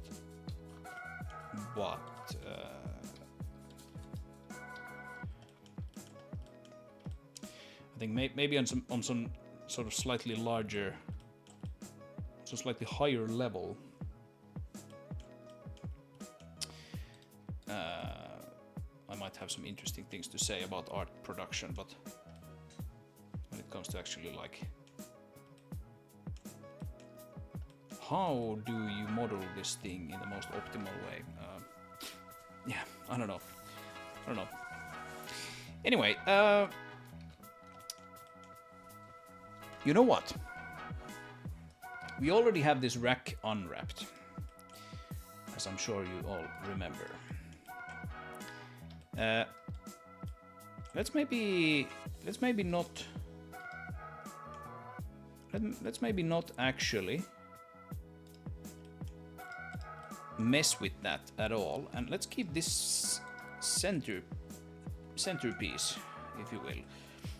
Let's keep that as a completely different object, because that allows us then to create variations of this rack thing. One with this centerpiece attached and one without, and I can even make two different game objects, perhaps even tonight, with and without that. How about that? And then, yeah, I think that's how we'll do it. We'll keep them here in the same file, and we can have this. Yeah, like look at this. These boxes now fit beautifully here in between. Beautifully is maybe a bit stretching it. They fit just about inside of those, and then this thing here is going to hold them in place. Like we can actually kind of maybe model those collisions pretty nicely that way as well. Yeah, I think that'll be good. So then we don't need to do anything about the rack unwrapping wise. Only this centerpiece.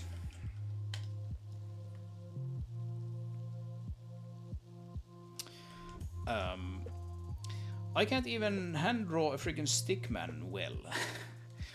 Yeah, the thing is that I don't draw very well. I've gotten a little better at it, drawing certain things, like painting the crap on top of some of these assets, like this stuff here. I think this is kind of starting to look pretty all right. This is like hand painted with a Cintiq display, or you know, stuff that's kind of running from these things. But if someone told me to draw this kind of stuff on paper, it would look like I'm pretty sure my kids draw better than me.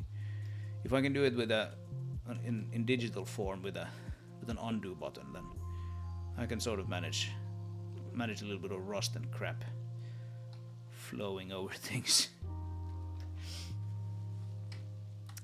But yeah, I don't draw very well, so don't worry about that. Don't worry about that at all. Okay. Coolio.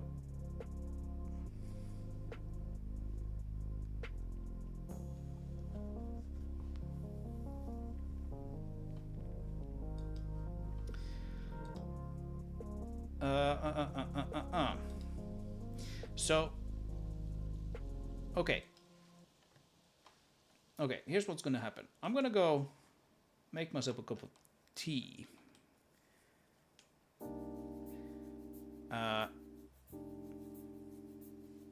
It's getting a little late here, but that's not a problem. I have some time set aside for this.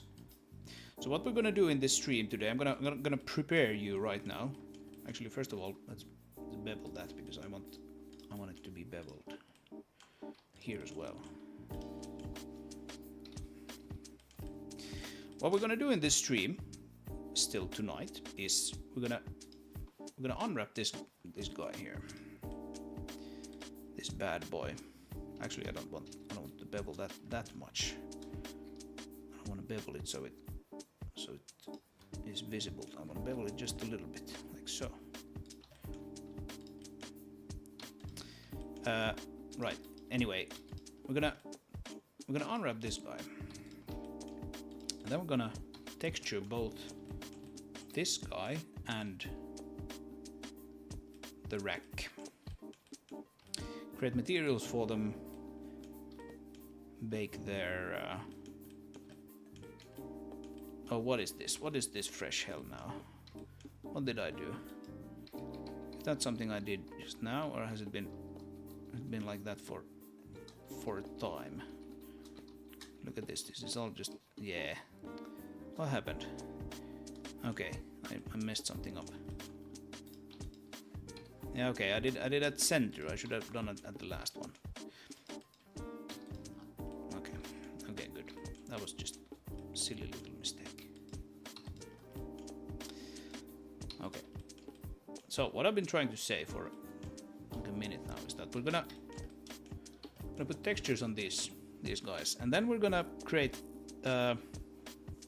game object types out of them. I'm gonna create the materials for them, and we're gonna do collisions for them, right? And we're probably gonna do one version with that centerpiece and one without. And I think that will probably be what I have time to do tonight, but that will be like a couple of hours probably. So this will be a pretty long stream after all, but hey, that's kind of what I was thinking this would be anyway. And I think we should bevel that one as well. These guys. A little bit of beveling. Or should we? Do I actually care? Do I care about that? No, I don't care about that. It looks good as it is. Yeah.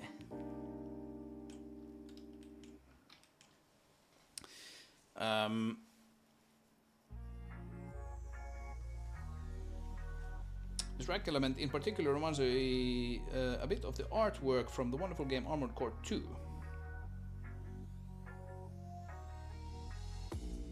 Armored Core 2. Have I played that?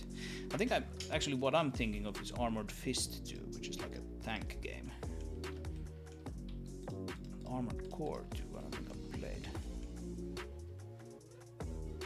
Let's actually do this, right?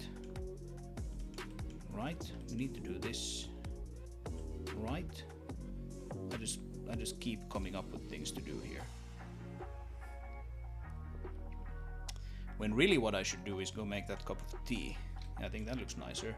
Now it's just like now it's no longer like a slab of metal Now it's like something that could actually exist. And if we do that, then we're gonna have to do one more thing. I'm sorry to say. I'm gonna have to continue this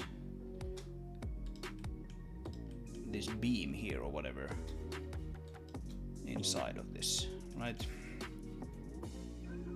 That's just how it has to be.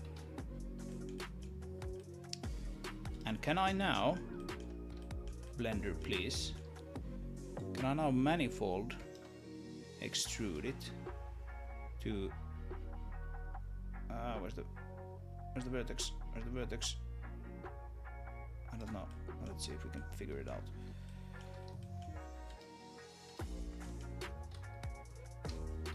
GX.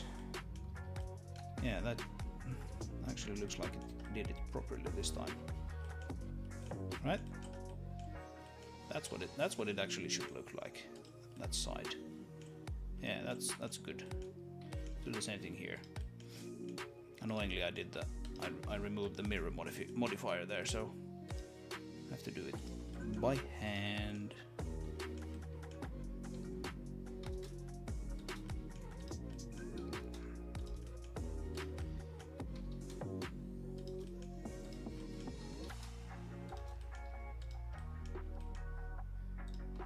Right, something like that, and then we can just take that thing and grab it and snap it.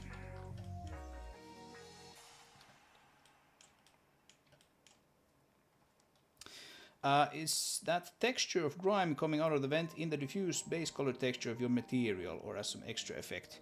Yeah, it's yes, it is. So if we look at the gatehouse, as it is called, actually let's not. I'm gonna stay in this folder. I'm gonna open another one. So it is in the map refinery. Gatehouse is there, work and gatehouse.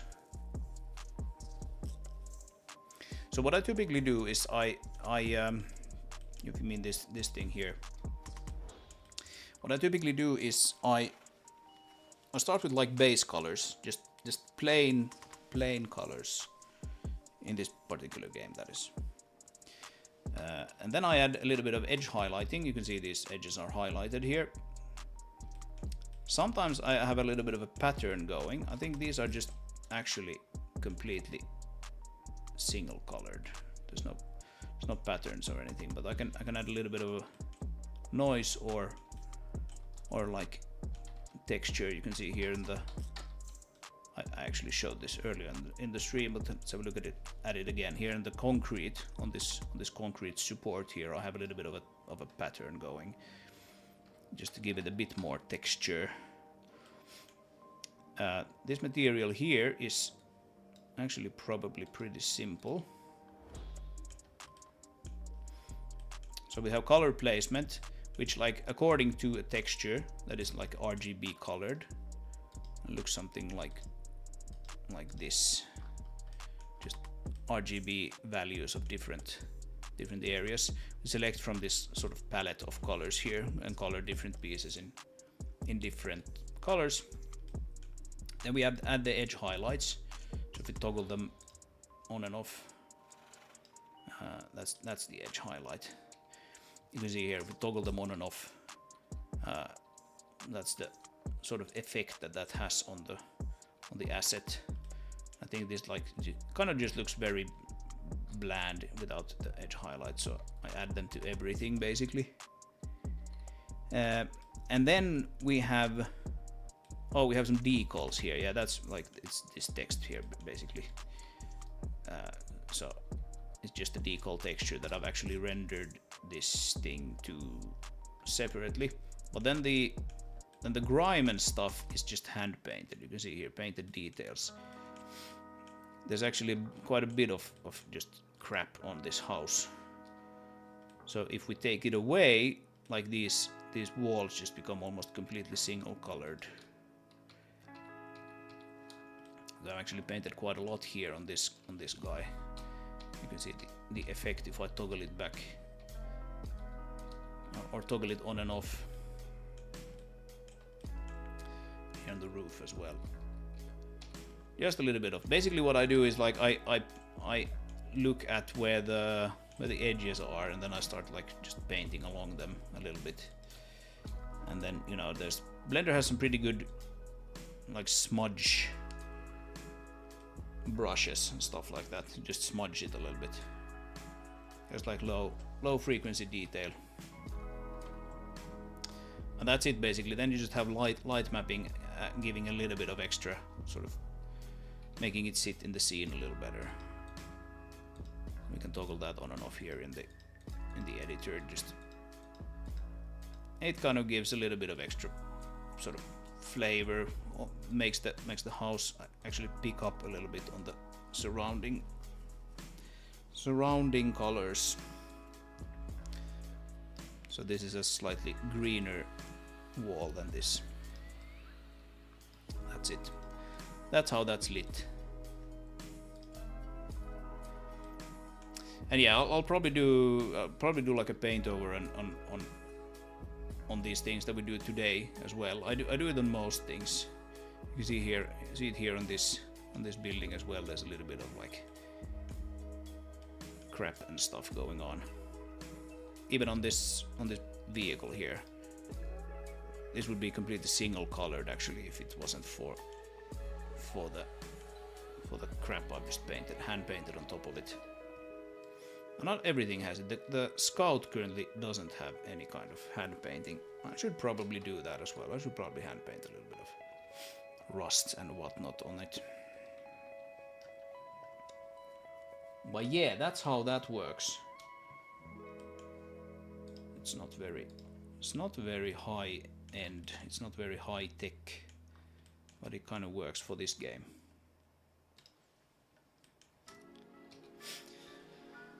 Okay, folks, I'm gonna go grab a cup of tea, and when I come back, we're gonna unwrap this bad boy. Shouldn't be all that tricky. It's not a very complicated thing to unwrap, I think. And then we will do some of that texturing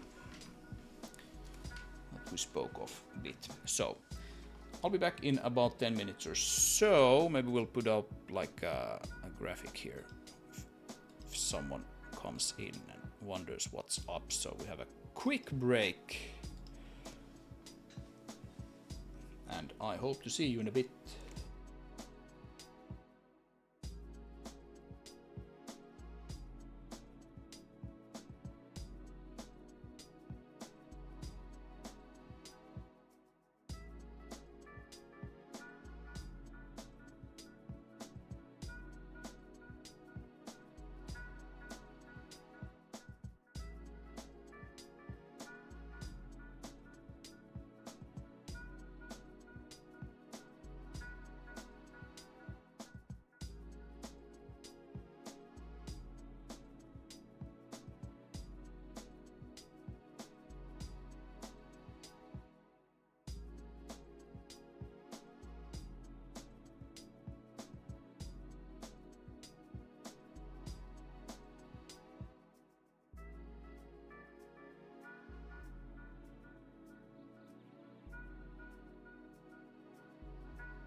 on.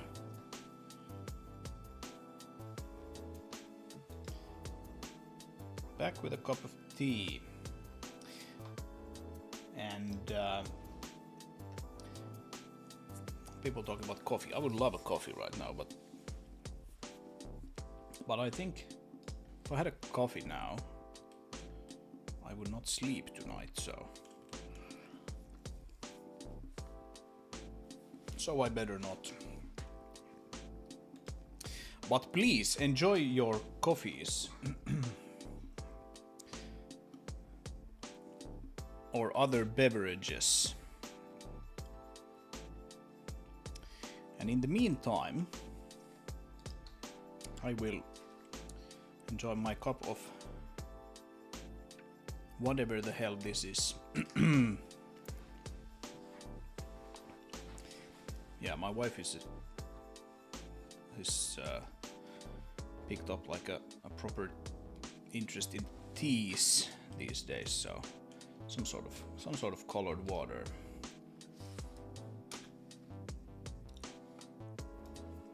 Tea of choice. I'm not really a tea aficionado myself.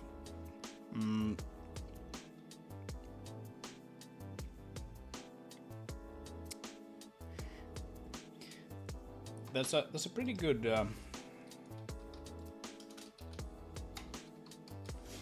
there's a pretty good tea that you can get here, at least. I'm not sure if this is like actually just like a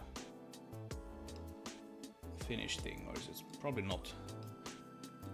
This is not a fancy tea, by the way.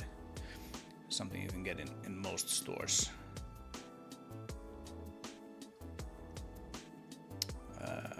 What is this? Is this maybe spice teas? No. It's probably a herbal tea. It's called Green Energy,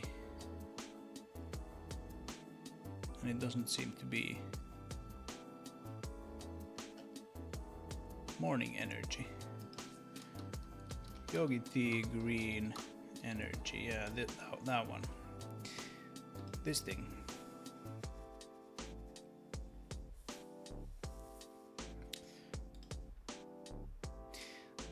This is pretty good. I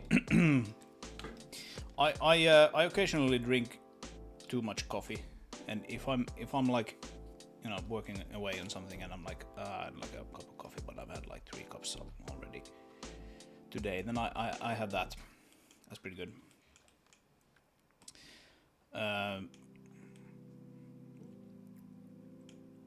But yeah, both my dad and my wife actually just buy these teas that comes in like small brown bags with like just like a printed label on them, and then imported from something somewhere. I don't know exactly. Anyway, let's see what we have here. I'm gonna need to give this thing a name. Let's call this like Rack Splitter, right? It's a splitter.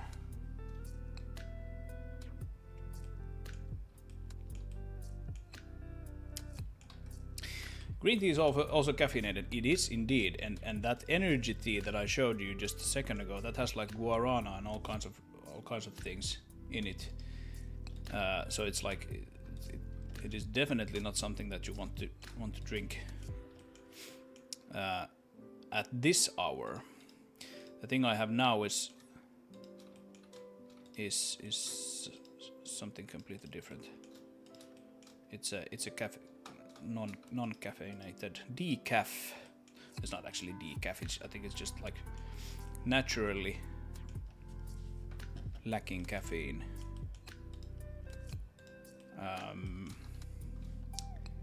All right, I need to visualize the sieves here.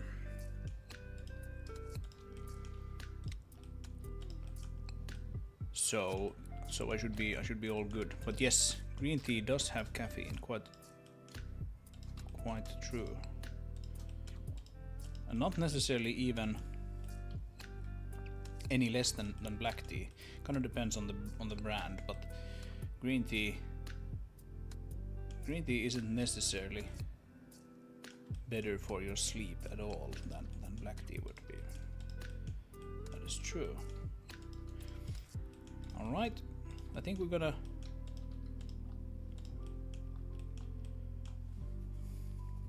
Yeah, I think what I'm gonna do here actually,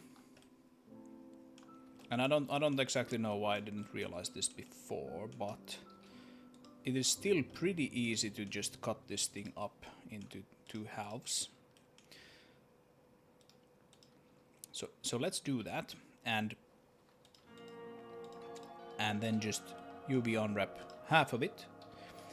Basically, like, just put the seams in place for half of it. And then what we're going to do is we will add a mirror modifier, or just like duplicate it back to the other side. And that way we only have to unwrap half of this.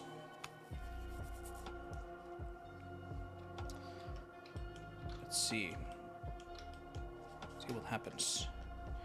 See what happens with that. So, right, like that thing's gonna fold out. That means that I would have to have. Yeah, I think I'm gonna cut that there. I'm gonna keep that as one piece, and then of course, like, again, if we put the mirror here, you can see how this is gonna look. So let's just cut it like this, maybe.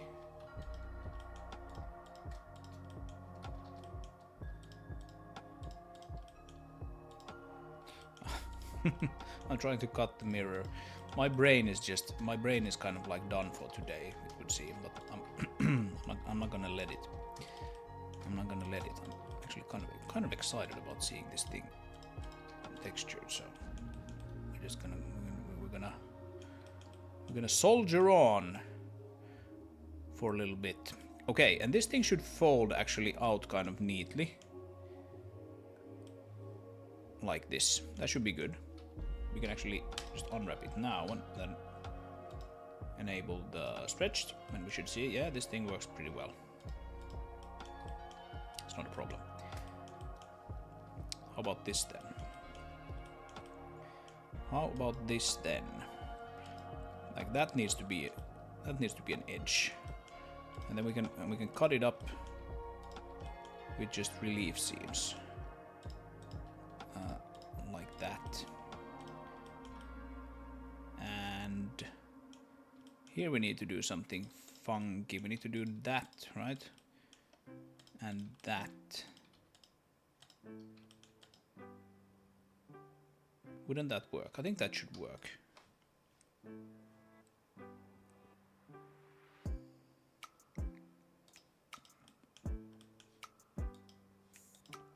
Clearly it doesn't. Let's think about this for a second. Yeah, of course it doesn't work. We need to cut this piece out if we want to do it that way. We need to cut that out completely. Now it should work. Yep, that's better. That's completely fine. I can absolutely do it that way. And what do we have here then? Probably just cut it all the way across. And definitely cut out this piece there. Then can we like get rid of some of this stuff? No. Okay, well I don't want a vertex there. That's annoying. So let's do it like that. And that should be good. Stretch. Yes. So now we only have stretch here on this loopy thingy. You know what? I wonder if one of those smaller boxes would fit through that. Is that gonna look stupid if we have collisions there? Because this thing is like for sure just gonna be one big collision, like box collision. So is it gonna look stupid if we actually don't? That's the big crate, and those are the big crates on the side. Let's see what happens if I append cube. No. No, thank you.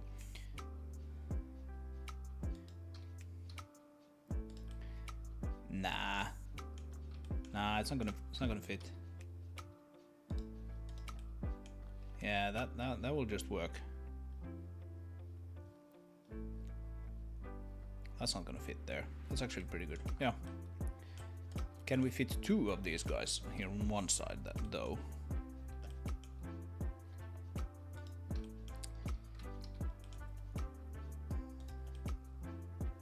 Not even that. Okay. But I'm pretty sure we can fit 3 on this if we just don't have that splitter, right? Yeah, no problem. Yeah, it's good. It's good. It's gonna be good. Take that away.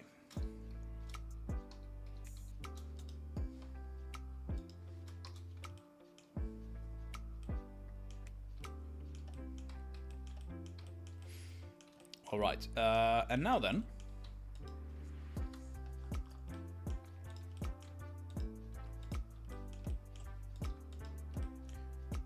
we do that. I have no idea how to actually unfold this guy.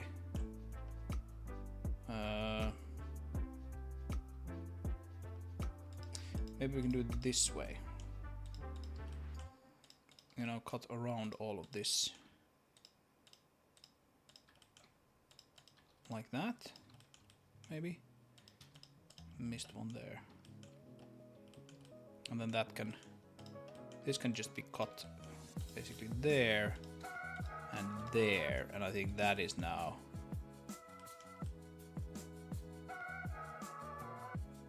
That's actually not gonna be enough. We need to cut it here as well.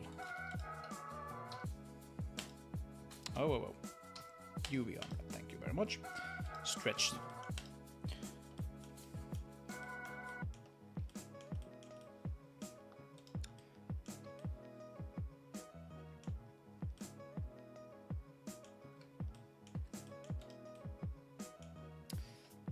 Right, check your texture. So we have a little bit of stretcheroo going on here. Let's see. What is that? Where is that? Actually, do we even need this? Do we even need this? I don't think we need that. Let's take that away completely. It's not gonna help us with the stretching, of course, but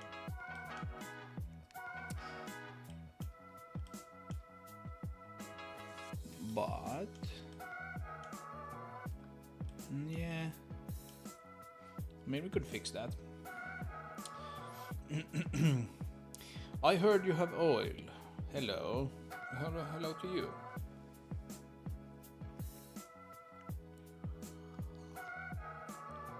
And yeah, I haven't really looked at the chat for a while, but you guys seem to be doing all right, so carry on. Some sort of beverage discussion, I guess.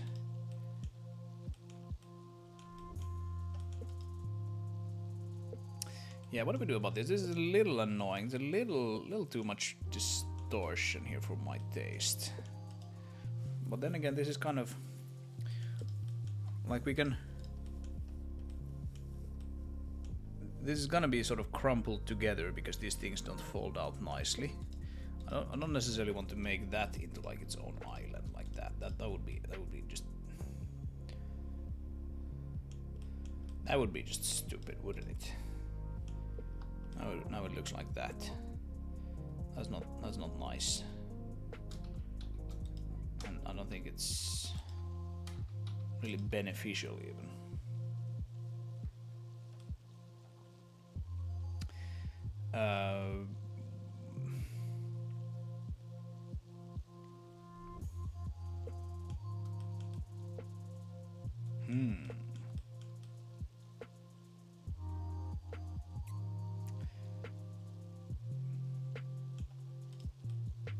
Yeah, I think that's kind of like the only way we can do that, though. If we want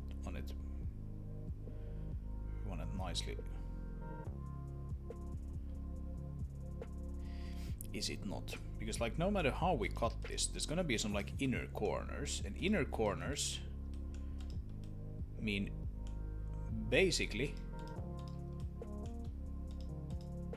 stretching or overlapping. We take stretching over overlapping any day with this project. That's for sure.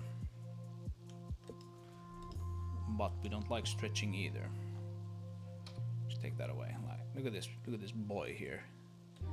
This boy isn't doing too hot.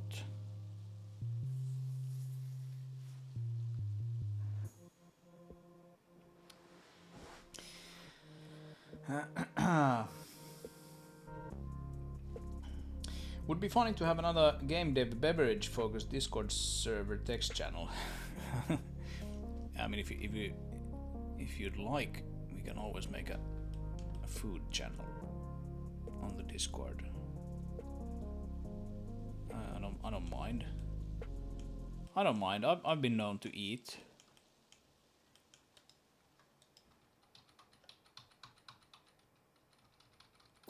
Yeah, I don't know what to do about this. I kind of hate it either way. Everything else was easy, but this is just too hard for me. I guess we kind of just have to cut them into their own islands. Even though I kind of hate that. But yeah, worse things have happened. So now if we look at what it did for us, it has like those two small things there, which like can't really be aligned with the UV space in any sort of sensible way. But like, honestly, who gives a rat's ass about any of that? Let's see here. So now there's basically like no stretching at all. Alright. And that means that we can kind of consider this to be mission completed. So what I'm gonna do is I'm gonna apply that, and then we're gonna get rid of that. Solve the edges, and that's gonna cause funky things to happen, and then we re-unwrap. And what do we have now here? This is something new. Right, so now we need to cut that. We didn't used to have to do that, but now we do, because now it is actually like, oh, what is this? How is it actually aligning that? Okay, good job, Blender. It configured. Yeah, that's gonna be good. What the hell? Okay, well, we'll fix that later. I need to cut this too, so how should we do that then? Let's cut it maybe either way. It's one of those annoying things again, so let's just cut it like so. This is just ridiculous. Why would it align it that way? I don't think I've seen this sort of thing like basically ever. That's funky. What happens if I do quadrify? Yeah, then it aligns it. That's good.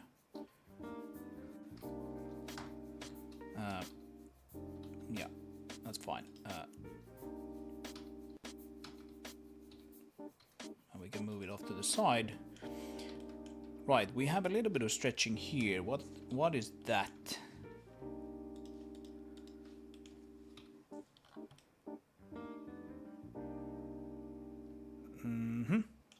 That's interesting, because I don't think there should be any stretching really whatsoever. What's the stretching on this guy?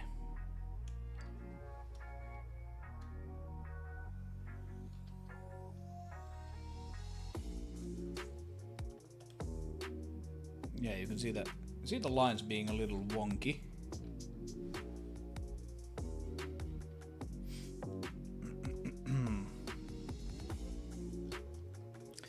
See the lines being a little wonky, and I don't know exactly what that is about. So this thing that was supposed to be just a simple little thing to unwrap turned out to be some of the more challenging ones I've done in a while. But I have a feeling that this is kind of like, it's a little bit something with Blender, just like making things worse than they are, because this thing is actually completely straight and Blender is just creating a strange looking island for it. Let's just cut it up there. We'll see. Does that help? Yeah, that helps. So, like, I don't know what to tell you, but let's go with that. That looks decent.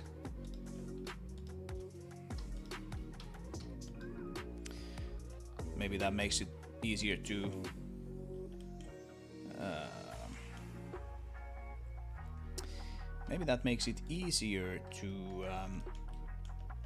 use the space sensibly anyway. Again, we're gonna do quadrify on that guy, because that's just crazy talk. And now then, do we have any overlapping? We have overlapping with, but only with that guy, so that's fine.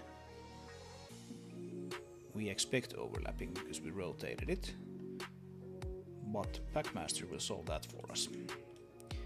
Okay, excellent. Overlapping there as well, that's probably the same thing, so let's just feed it to Packmaster and see what happens. Stretching, almost nothing. Basically nothing. Good. Okay, so Packmaster, please. Yep, back. And we can see, okay, we're at point. Look at that thing. Like, what the hell? Why does it actually want to rotate that guy? I don't know why it wants to rotate that guy. There's something about this island. Both Blender and Packmaster wants to rotate that guy. What? Why do you want to do that? Are you stupid? Is that what it is? Are you stupid? Is Blender stupid? Let's see if we can do. Is it like it's being? Yeah. Okay. Now it does it. If I cut it here, now it does it correctly.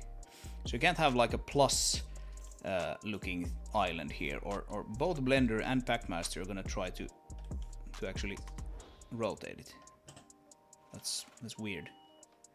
Oh, I need to. Come on, stop. Stop it.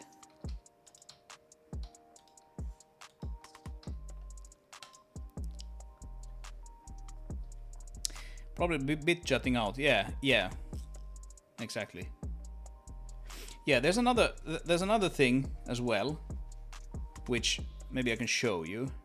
It's it's the way I do the supports for a whole bunch of things in the game. You know, these guys, this thing. Blender just like goes completely bonkers when you try to UV unwrap this face here. The same thing actually is used in with the pipelines, right? You have a similar sort of support here. I kind of happen to like this shape for these kinds of supports. And Blender just bugs out if you try to UV unwrap that. I'll try to show you in a bit. Let's see if this can reach a slightly better result here. We're at 0.623, so that's not like terrific.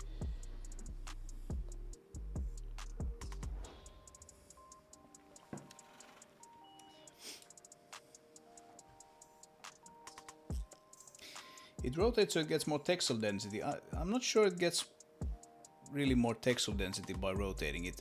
I think the Matt's suggestion that it, like the ABB or AABB gets smaller. It's probably the correct answer there.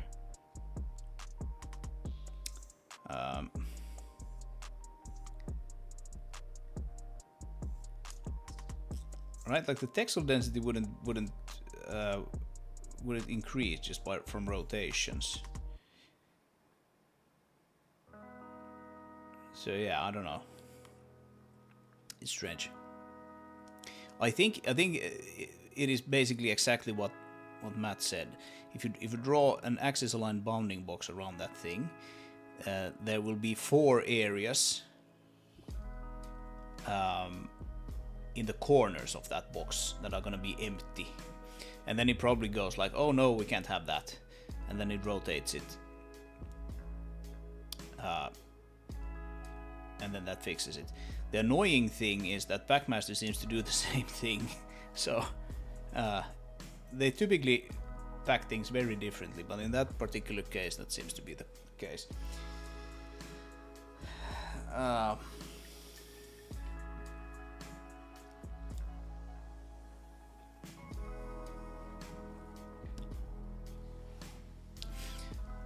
6-3.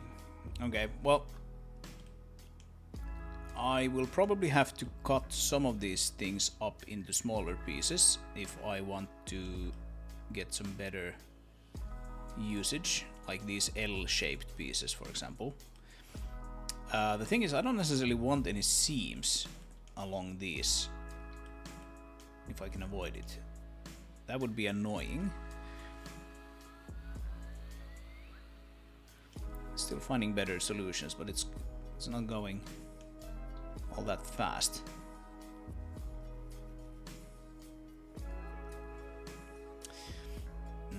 Yeah, I'm gonna see if I can demonstrate that Blender bonkerness with you. That I don't have any explanation for why it does that. Let's see if we can reach like a slightly better result first. Actually, maybe I can just open like another instance here. Right. So let's see if I can I actually, let's see, cylinder. Let's do a cylinder. And let's do a cylinder with fewer sides. Let's try 16. Right, and then we take every other. Just thinking what is the easiest way to reproduce this thing. Something like this, right? And then you scale those in. All right, actually we don't scale them in. We need to do something like let's take those faces out, and then we do like an extrude by normal, or extrude along normal. Then we extrude them those inwards like this. Annoyingly, it creates faces here. I need to take those away.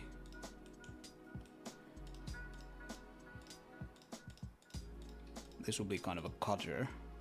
We'll put a face there and we'll put a face there. Oh, forgot one face there, apparently. Ah! No.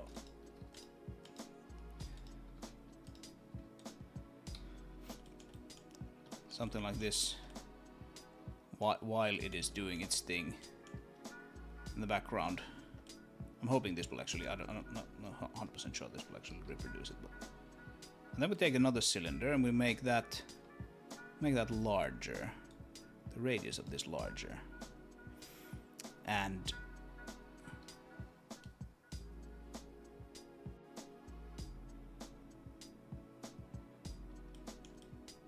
isn't that actually how it works?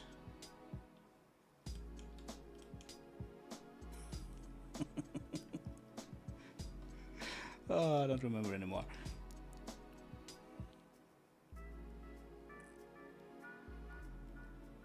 I don't remember anymore.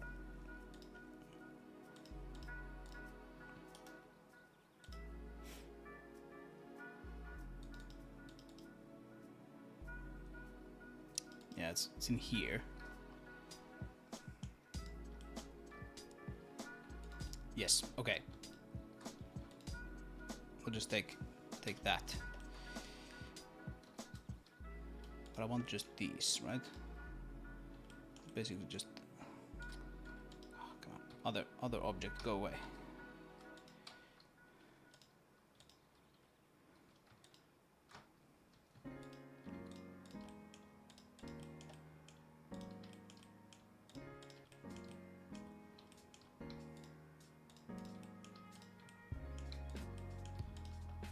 Alright, and then we take that away. This is the shape that makes Blender shit its pants. Separate that out into its own object. Now we'll take this guy. There's no other geometry in this object. Let's get rid of the material or the texture and everything. So I have an edge here, which kind of like connects the inner side with the outer side. You can see that these guys are actually not even connected here. You just have these edges connected with a seam. We take this seam out and we try to unwrap this. Look at what it does. It actually flips the whole thing outside in, and if you look at the stretching, it's like stretched as all hell. It's kind of beautiful actually, but it took me a while to figure out like what am I looking at here? What is this? What is happening? I don't have like any sun / cog in this thing. I was trying to find this. It was like a part of the whole UV map. I was like, where is this thing? Like, I have no idea. And the only thing you need to do is you need to add a seam somewhere. We can add it there. And now if you unwrap it, bloop. now it works correctly. I have no idea what is happening. You'd think it would be the most simple thing, sort of. But yeah, I guess it kind of depends on what sort of algorithm they're using. And I've run into this problem 2 times now. Once with the pipelines and once with the monorail supports. And I've been just as confused both times. I'm like, what is this? What is this thing? Yeah. Oh, that was funny. Anyway, 6.3. So, yeah. It's not that great, is it? Let's save this thing. I don't necessarily quite want to spend that much time on this today, but I mean, we're wasting a little bit of time here, and or not time, but we're wasting a little bit of space here and here. And we're wasting a little bit of space here with these L shapes. Not necessarily. They can kind of fit kind of neatly into some of these areas. So question is, should I try to do something with this edge? Or what is the deal? Or should I just try to scale these guys down a little bit?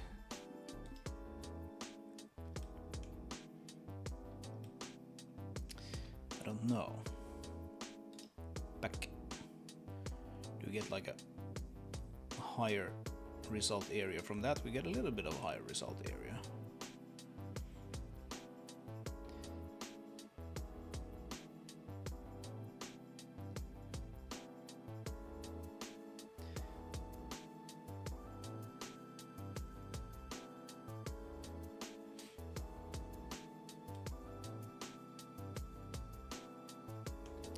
I think actually what we could do if we really wanted to, I'm not sure I really want to, but what we could do is cut it up here or here, just to make these islands smaller, because now we're wasting quite a lot of area in spaces like this, like they're just like basically a square there where it can't really do anything about it.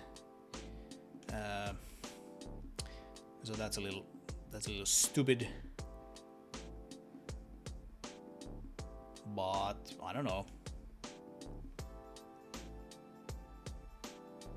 Modeling the Empire logo. Yeah, it kind of looks like it. Doesn't it? Kind of looks like the Empire's logo or sigil or whatever it is.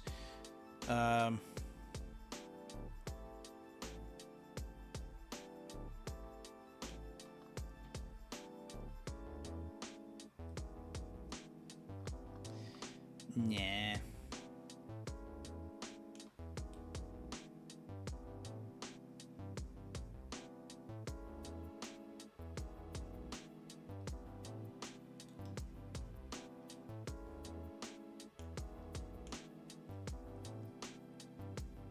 Yeah, I think we're just gonna let this run for a little while longer, and then we're gonna accept it. I'd like to get to 0.7, but I mean, in the grand scheme of things, who cares?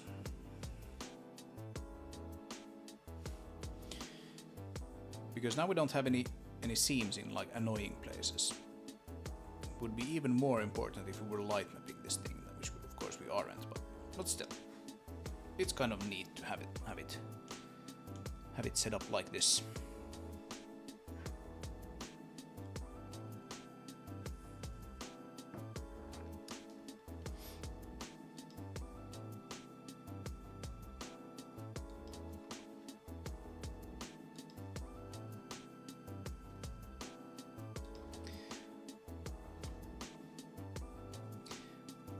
Okay, 662. I think that's quite good enough. All right, so let's save this. Now then, full object looks like this. I think I'm gonna do like 2 sets now of this.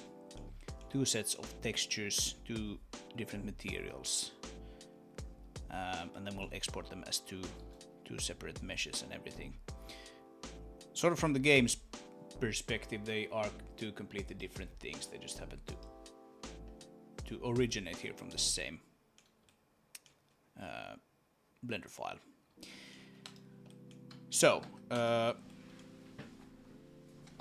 let's start by doing the rack, I guess, the big one. And now, of course, I have my pretty cool little script that I created here, which we can use for both of them actually.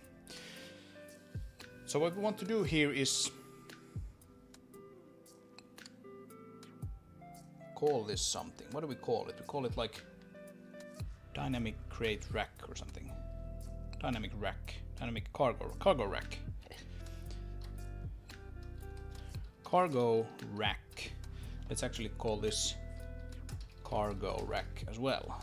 Right, and that's cargo rack splitter. Just because we need to actually like have a consistent naming there in the game anyway. So let's have it create the standard not materials but standard texture for us. I'm gonna actually revert this now that it's saved, so that I get rid of those other textures there. Dynamic create 2 placement. What is actually using that? I don't think anything is really. Is that using it actually? Yeah, okay. Okay, so we're gonna get possibly rid of that. Or not, I don't know. It might be okay.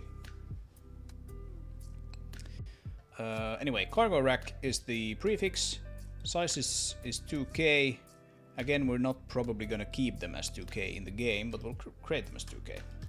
So I'm gonna run that, and it's gonna take again a little bit of time to run. Annoyingly, I should really optimize that. But I'm like the worst. I'm the world's worst Python programmer, so. There we go. We have cargo rack placement, color placement, diffuse edge highlights, and painted details. So now we can take this material and go like material cargo rack, and we'll fill in those instead. Color placement, diffuse, painted details, and edge highlights. Like so. And that's good, we can protect that even, so that nothing tries to take it away from us. So back to 3D viewport. Before we use this though, let's go and render the edge highlights. So we're going to cycles and we're going to GPU compute. Now I need to sort of figure out, okay, how pronounced should these edge highlights be? I think this might actually be pretty good. quite often when you render these, they look kind of like, oh, there's sort of, they're too wide. I need to, you know, bring the radius down, which you can do if you want to. But I don't think you necessarily need to do that here. I mean, this could look nice. I don't know. I guess that looks nicer. Okay. Forget everything I said. Let's just go with that instead. And the thing we want to bake too is the edge highlights. And then we bake the emit into that. Make sure that we have the object selected and we click bake. Like so. And this will probably take like a little while. The GPU here isn't the best. So it can take like 30 seconds or something. No, it starts out slow and then actually gets kind of quick in the end.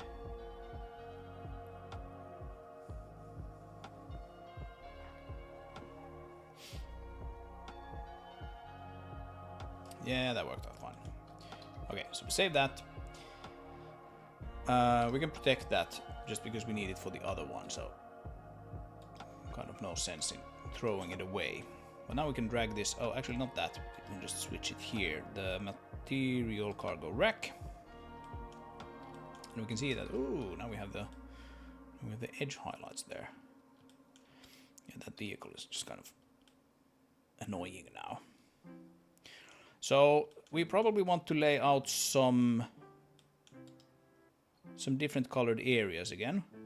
So I think like we're going to have like a base color here, which I think is probably going to be some sort of yellow. Let's see, it's certainly not going to be this blue thing here. Some sort of yellow or something. Not exactly sure what. Is that a nice yellow? You know, some kind of like warning yellow thing. And then I think we'll make these handles or whatever those are in one color, and then we'll make these cross beams in another color.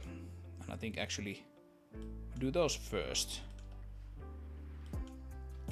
So what I want to do is I want to select all of those. Select by seam. What? Is that a... How is that a seam?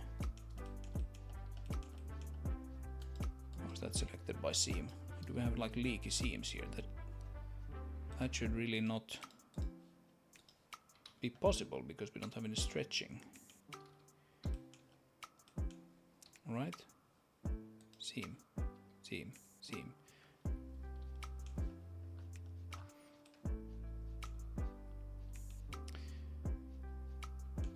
What is going on?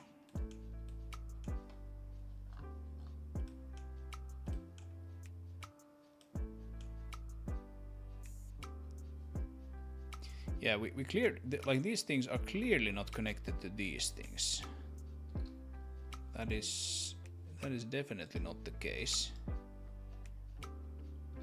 Because they're in a completely different part of the UV map. But okay, Blender, thank you for being helpful. Yeah, look at this. I don't know exactly what is going on here because we're clicking on this thing here and select by seam, and okay, now it doesn't. Oh, okay. Like press L here, select link by seam, selects the side. Yeah. Okay, I'm just gonna like... Is the problem that we're in... Okay, I see what the problem was now, yeah. I think I just never really ran into that myself. So, if you are in vertex mode, two islands might share a vertex, even though they're completely unconnected. And apparently that counts as selecting by seam, which is kind of funky because seams are associated with edges, not vertices. But okay, I see the logic there. So let's go with that.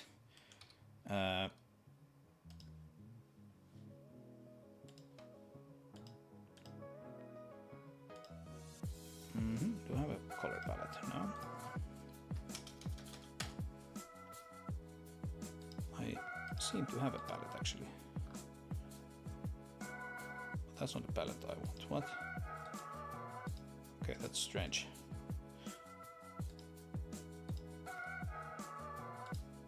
Let's just make a palette that has red, green, and blue.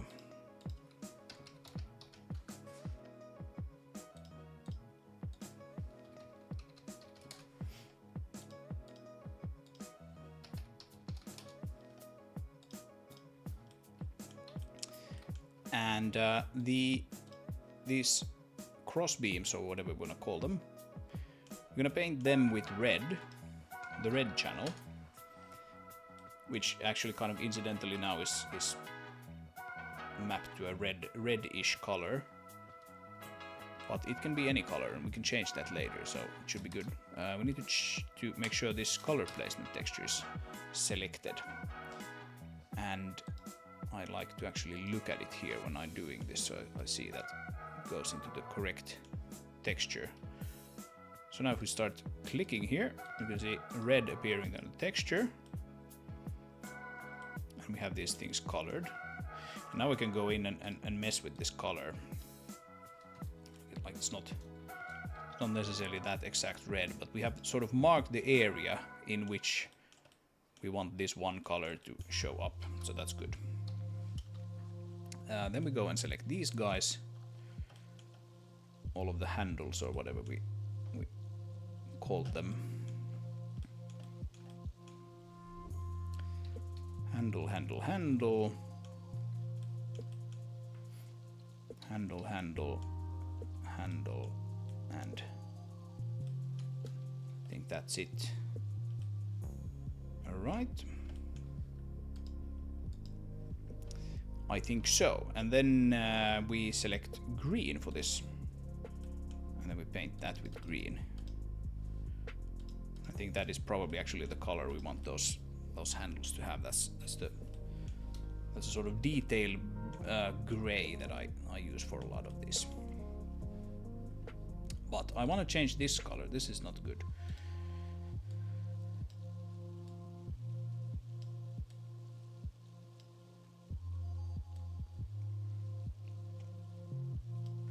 Like the hue might be okay. I'm not sure.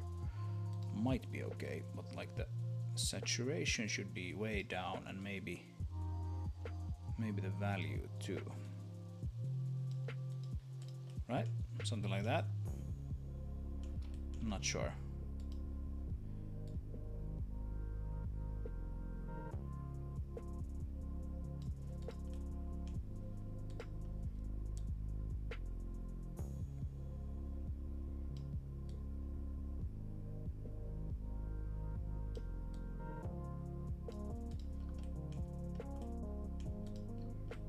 Yeah, I think that probably looks alright.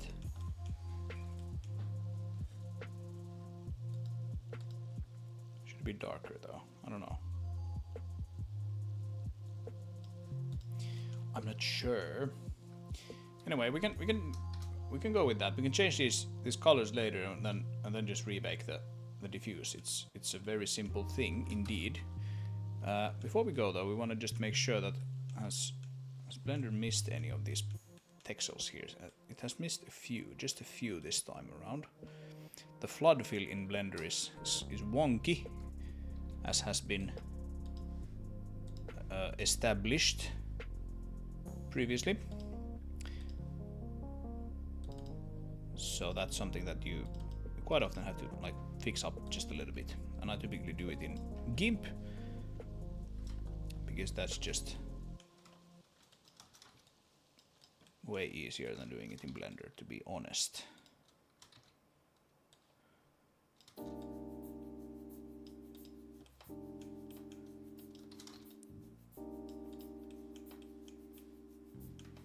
Sometimes you can sort of see, I know why it kind of missed a pixel there. If those get mapped to some very sort of low resolution texels somewhere, but or the texels aren't low resolution, but the resolution is not enough. But like this stuff here, like why in the world would there be like a line there? I don't know. Again, it has something to do with how Blender, you know, the algorithm that Blender uses to do the flood fill. It almost sometimes looks like it would do some sort of raycasting or something, but I don't quite think that's how it works, because it flood fills the islands, the UV islands, so I would think that it would do it in UV space. But I'm not sure. I'm not sure. That is what is going on. Okay, and then we just overwrite that. That's good, and then we do a reload of it. And we should see those things go away, and they do. Cool. Cool. All right. So that's the rack. That's pretty cool. Now what we can do is we can bake this cargo rack diffuse. And once that is done, only the color, thank you, and select the object and bake. Once that's done, we can export the rack FBX, and we have basically everything we need for the rack, unless we want to change its color later. Then I'm gonna do the centerpiece. What did I call it? The splitter, just quickly.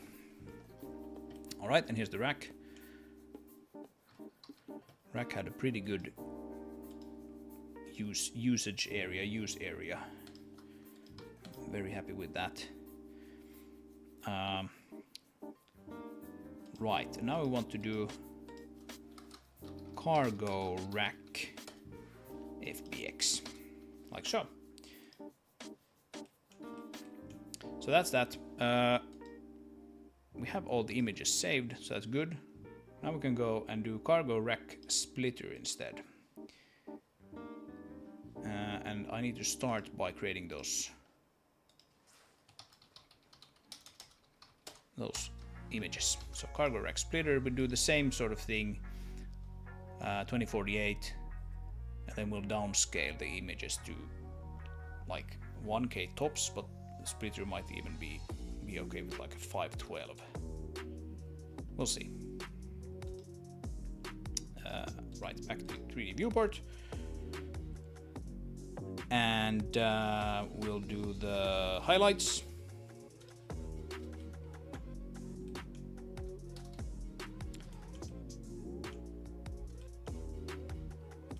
And the question is now, is this good?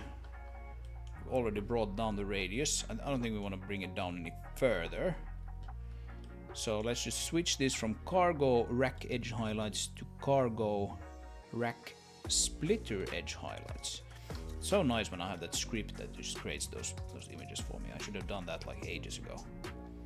I only did it today, specifically for the stream, because I figured I don't want to sit there and make all those images.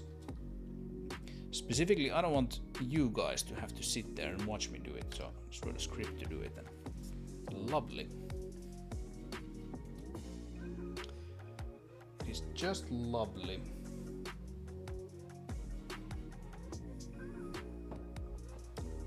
Game Dev and Baker, oh yes.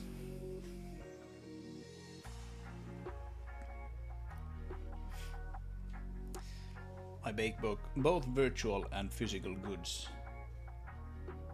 but unfortunately you only get to take part in the virtual goods.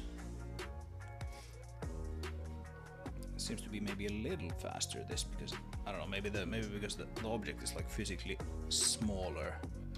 Right, so that would be that, and then we can take the material cargo rack. Make a copy of that, and we call it rack splitter, like so. And we're gonna need to go in and replace all of this. So placement is rack splitter, color placement, rack splitter diffuse, rack splitter painted details. Of course, we don't touch that today, but I will probably do that tomorrow morning or something. And rack splitter edge highlights. So go here and we can see that, yep, the edge highlights match.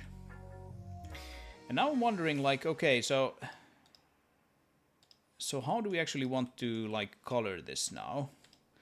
Like, we don't want this to be the same yellow as that one, but maybe we want some of these pieces to be sort of like the same yellow. I mean, they're kind of like supposed to be the same object anyway.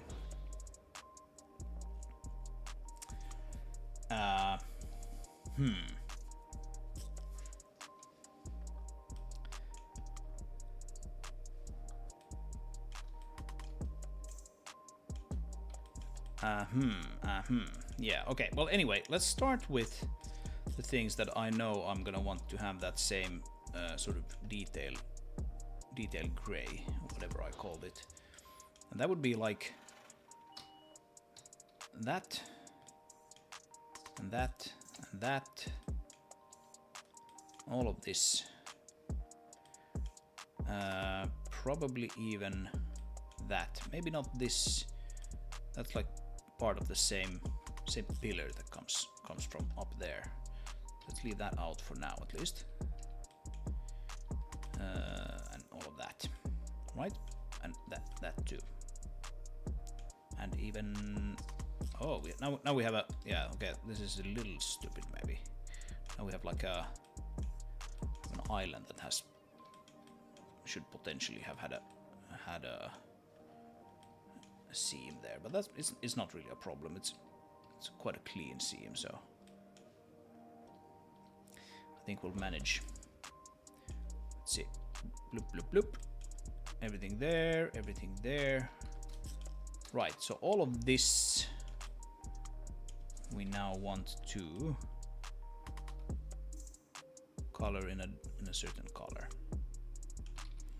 and then all of the rest, I think I actually want to use this. I have a pretty nice sort of like almost like slightly bluish color, which kind of evokes like some sort of aluminum beam or something like that. Let's try with that, I think.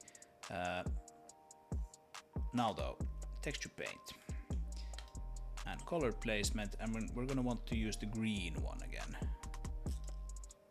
So color placement, only the selected faces. Let's make sure we have green selected. We do, and I think we can just click away until they change color. Okay. Yep, that's. I think that works. Still want to put another color here in the middle, and I'm sure there's a little something that we're gonna have to clean up once again, but just take that when we get to it.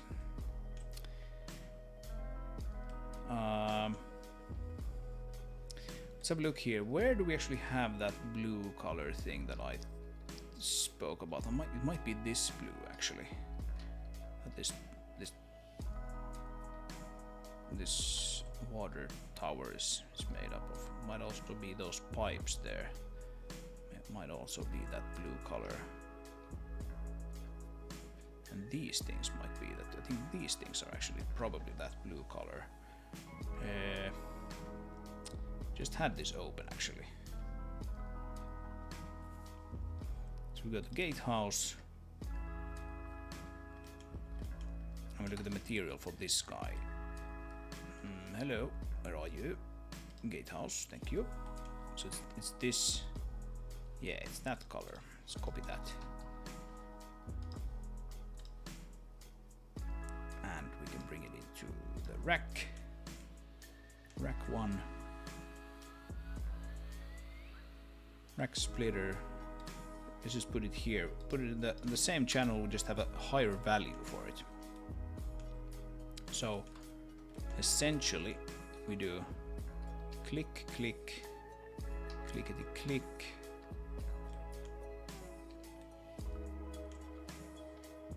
Yeah, except not that. Let's have that, keep that out of the blue area. Blue. Yeah. Oh, and these. Those are important.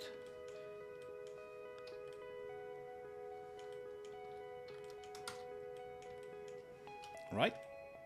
I think that's everything.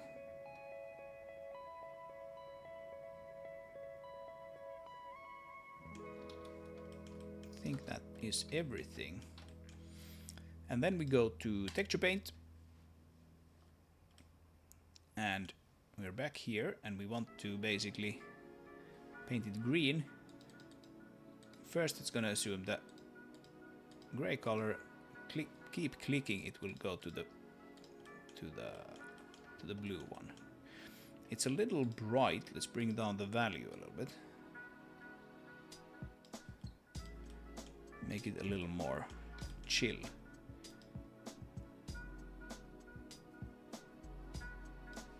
Even some more maybe.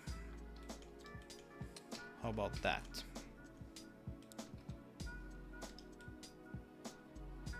Would that do? I think that would do. So here's a person standing next to it. It's pretty big thing.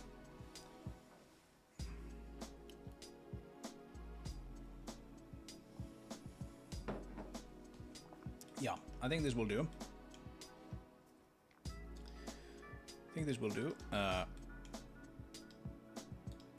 It'll be even cooler when we get those big crates inside of it. That won't happen today because I need to figure out exactly what I want there. But in the meantime, let's export this guy. So we'll need to make sure we have cargo rack splitter diffuse. We'll select the correct type of bake, diffuse with only color. Select that and bake. Bake it like it's hot.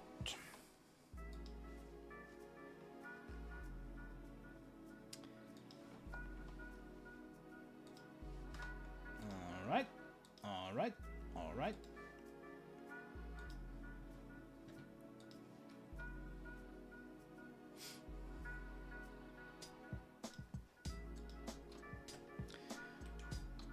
That's it, and then we can save a copy, and we save a copy outside of the work folder again. And those are the ones that the game engine can then go and turn into actual textures. So export FBX. I think we're done in Blender for today, if I haven't messed anything up and we need to go back and fix something. But I think we might be done for today in Blender. So let's make sure we have all images saved, and we can just clickety away. So a few things we need to do in the data here before we can actually add those types, game object types. So let's search for rack. We have the rack diffuse. Let's make that a BC7 sRGB, and I'm gonna bring the rack's size down to 1K, like that. That makes it a texture of 1K BC7. For the actual splitter, I'm gonna probably bring it down to 512, and then we can bump it up just by changing these values if we want to. That should be good. The next thing we need to do is make the materials. Well, we don't necessarily need to, but I'm gonna do that. That makes sense. We can just copy that number 2 there. So this would be cargo rack. And it's quite simply a material variant. We'll put in the cargo rack diffuse. There we go. And then I'm gonna save as and do cargo rack splitter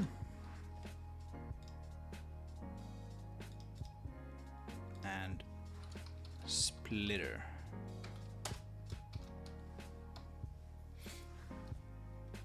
So there we go. We should have the two materials all ready to go. And we can of course see that here. We have cargo rack bin material, cargo rack splitter bin material. Okay, cool. So now then, we can just go here and go to dynamic props, duplicate that just because it's easier, and then do cargo rack. And here we're gonna have to play around a little bit with those collision things, right? So we have the crate here visible because we duplicated it. Let's not care about the physics yet, or any of that. Let's just do cargo rack. Oh, it's not actually, yeah, it's not listing it here. We need to restart this for it to be listed there, but nah. I'm just gonna copy them from here instead. Cargo rack and cargo rack material. Hey. There's the thing. And maybe what we'll do is we'll create a cargo rack object here. This is the one that doesn't have the splitter. And then when we have this set up with all of its collisions, then I'll create the other one, which is like cargo rack with splitter or something like that. And that it has the same thing, but also like another mesh, which is the one that we create for the splitter. So let's see. 0.4, that might be all right. Let's try to position this guy. Maybe 1. 1 is too much. 7, 8, 9 even. It's a bit too thick actually.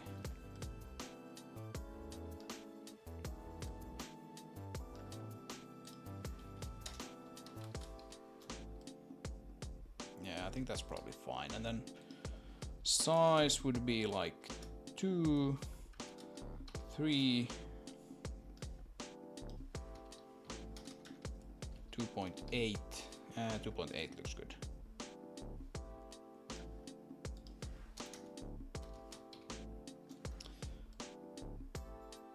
Right, something like that. And in some cases we can use triangle meshes, which is super easy because then you can just like lay out this stuff in Blender. We can't use triangle meshes here because this thing is supposed to be a dynamic object. So we have to, instead of making a dynamic object, we just have to add another box. But it's alright, we can figure it out. 1 and make that like 0.3. Something like that, and then we will quite simply move it up a little bit. Something like that, and then 2.4. Yes, 2.4. There we go. Probably like 45. Yeah, that's better. That's better. And then we put another one on the other side. So now we have that, and now we basically just need these things here. These diagonal things. And I don't want to just put a whole box here because then we can't fit those large crates in there. Instead, I'm gonna have to do it 4 times. Can't be helped. It is what it is. Right, so third box appears, and we will which way do I want to actually make this now? Like, I think it needs to be 0.3 wide and tall, or wide and deep, I guess is the correct term here. Tall is maybe like 0.8, and then we'll put it to the side. So we'll do 1.4, right? That's too much. 1.3, 2. What is it? 2.8.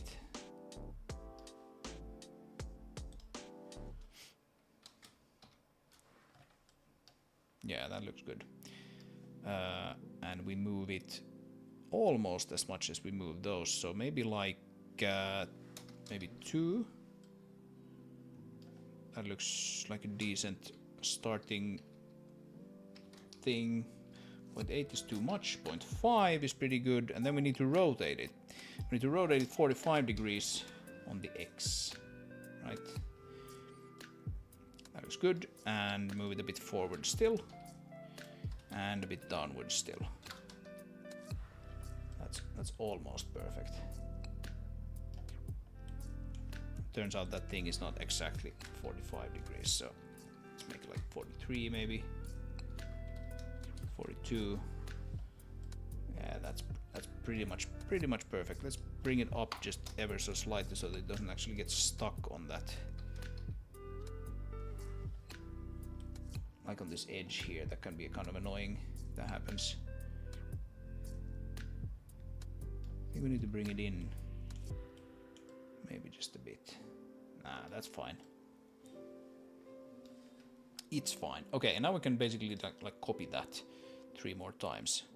So one which is exactly the same,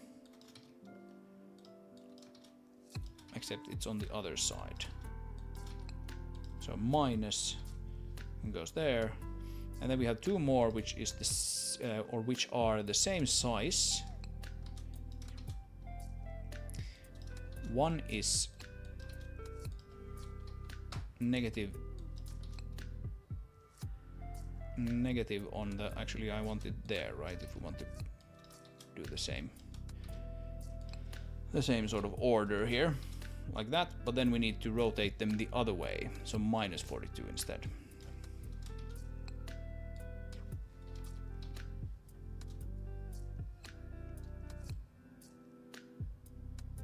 Something like that. Have a great rest of the day and stream. It was amazing to watch. Thanks, gonna go get myself ready for tomorrow.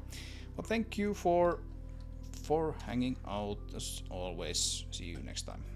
Yeah, I'm gonna start wrapping this up pretty soon myself. Just doing these few final things that I kind of promised myself I would. Yeah, they are actually 45 degrees, so that's good. Actually looks pretty decent, I think. And now we're gonna give this a mass, and let's give this just like a pretty high mass now. Let's do 800, like that.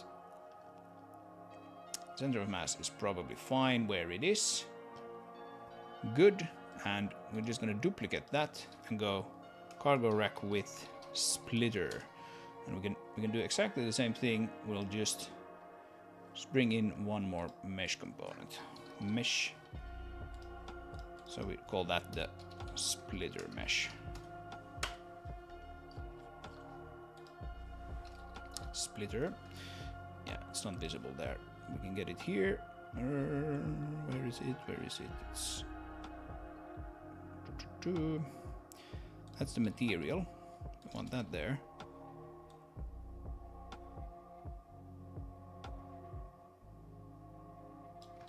I can get it like this. This is probably the easiest. Just go splitter convert, and then it will give it to me like so. Bloom.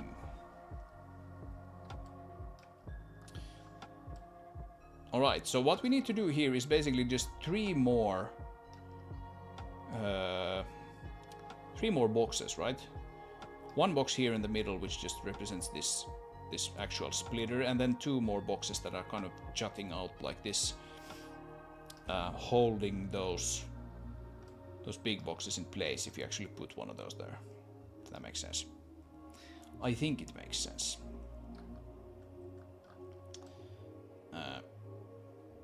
Now I'm thinking actually that we should have put some sort of thing here in the middle, which would make it easier to like lift this with the magnet, right?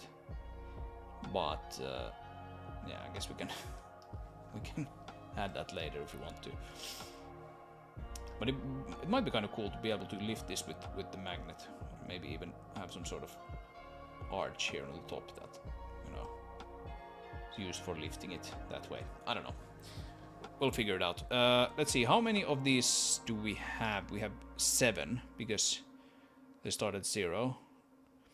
So 7, we'll have 10. Yeah, I think I might actually support exactly 10. Let's see. Save this. 1, 2, 3. Can I add an 11th one? Apparently I can. Maybe it's 16 these days. Might be 60, and I actually support 16 of those things. But okay, so this should be pretty simple. Let's do 0.3. Yeah, we have all those boxes now in the same place. It's a little distracting, but we'll manage. Size, we need it to be higher, and we need it to be a little bit lower down position-wise. So 0.3 maybe? No, not that much. 0.2.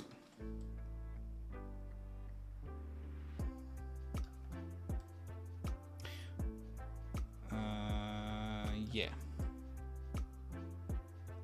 Yeah, that looks kind of all right.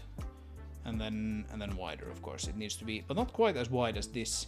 Just try to make this actually match the visuals here. So that would be like probably like 1.8, a little bit more, 2.0, 2.2, 5, yeah, 2.25. It's pretty good. And then we just need to basically figure out the size and position of one of these boxes, and then we can mirror it on the other side. So this will be, I think, like the width is almost, or the depth, shall I say, is almost correct. Bring it a little in. The width is going to be really quite thin. And the position, we can make it 2. No, that's too much. 1.5. 1.1. 1.1. Yeah, 1.1 looks good. And then height is 0.4 maybe. Minus 0.4. Oh, that's pretty good. 0.5. Is that good? Is that good maybe? That's pretty good. I mean, we could actually represent this with a convex hull, right? This is a convex hull if you don't consider this inner part here. This sort of silhouette of the thing is a convex hull, so we could actually represent that with it here. We can just make this a convex hull, and then that's what it is. But I'm not gonna bother with that. I think instead what I'm gonna do is just take it in a little bit, and then this is sort of like a compromise considering this shape. It is lighter on the physics side too, so it's a pretty good deal, I think. Maybe bring this up just slightly, just to see how sort of deep it actually goes into it. Yeah, I think that's fine. That's fine. And then we put the other one on the other side. That's it.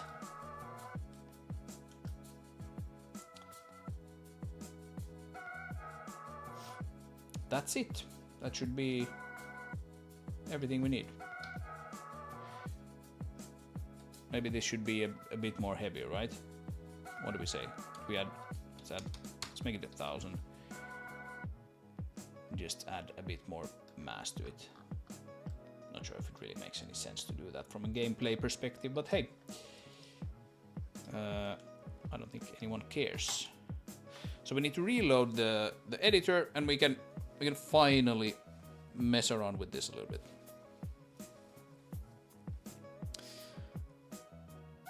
So, quite a long day today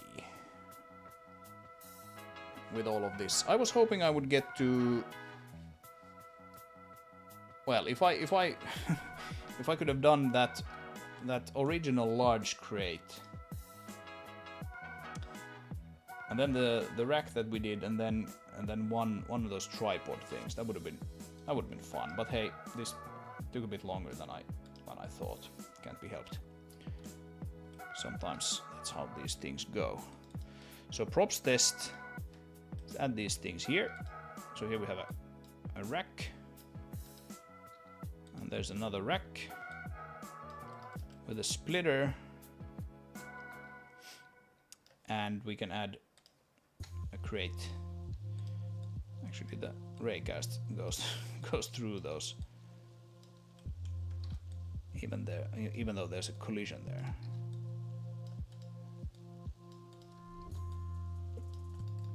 Something like that, right? So now if we select this, and we go like, I didn't select that one. Yeah, well, it is behaving like like you would expect. We can only fit like 3 inside one of these. I don't think we can fit a 4th in here in any sensible way. Like, try to do that. And then simulate all of these. It's just gonna they're gonna push each other out. All right, that's fine. And of course, if we take another one of these guys and put it here, maybe we can simulate just these 3 and see what happens. Yeah, like it falls onto that middle section there. Yeah, that's fine. It's fine. It's fine.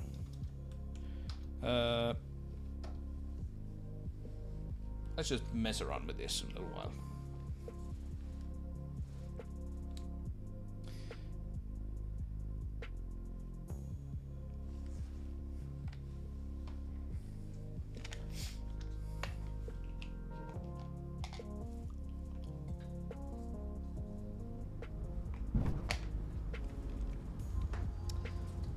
Alright, I'm gonna turn off the audio here and load props. Boom, there we go. So I should basically be able to nudge these things around,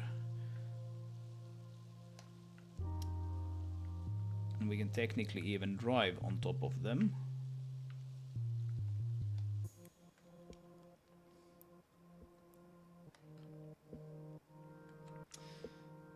Yeah, I probably need to at least change these boxes so that you can't drive on top of them, because the wheels are kind of glitchy. But with the racks, you definitely want to be able to do that. So let's see.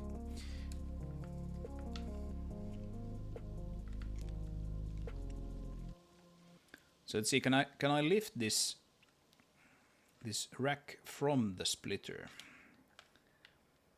I should be able to do that, I think.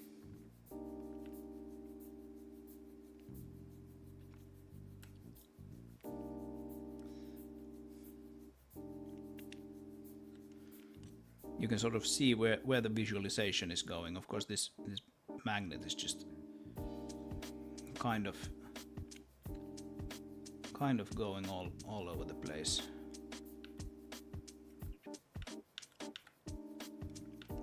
And this is what I was saying with about the fact that we might want to have like a hey, look at that. Might want to have some sort of place for the magnet to actually grab that, but it's fine. It can get it. It can get it done. It can get it loaded. completely different thing about like if you want to actually have any cargo left when you get this loaded onto your vehicle here. Oh, where's the... Look at that. Why's the center disappearing? That's funky. What is going on? Do I have some BVH setting that's wrong here or something? Let's see. Yeah, that is exactly what I have. Look at this. The splitter goes away. That is because the splitter was part of the BVH, because it was set to auto. And so it is, you can actually even see it here. It was put here where there's like a green square. That's stupid. Let's make that dynamic. And that should fix it for us.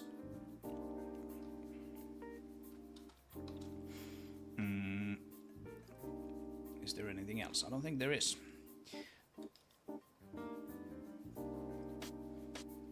Yeah, let's start that again.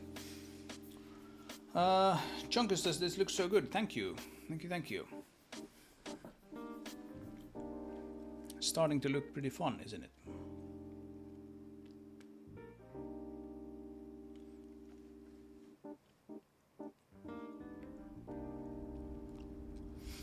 You can have a separate model and add it to where you need like socket for the magnet to grab. Yeah, something like that. The magnet will grab whatever it actually finds. You know, if you...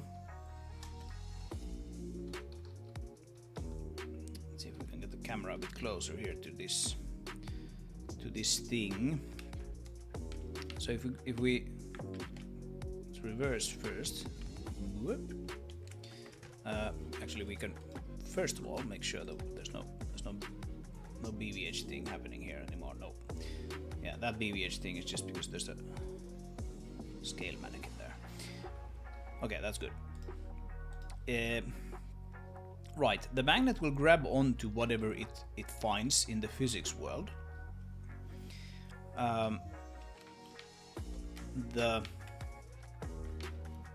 The visualization for the crane, so that the round thing you see there, that thing is doing a ray cast, and you can see it is kind of like jumping back and forth between different surfaces, because it's just a ray cast. I might want to change it so that it's actually a sweep or something like that. But the magnet itself is actually a sweep. So I think if we have the magnet like this, for example, even though it's kind of hitting the sort of the deck of that rack there, I think if we now activate it, it will just hit the nearest thing there. Bloop. Leave that there.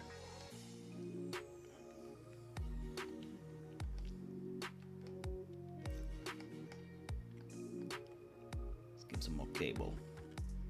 Start messing with this a little bit.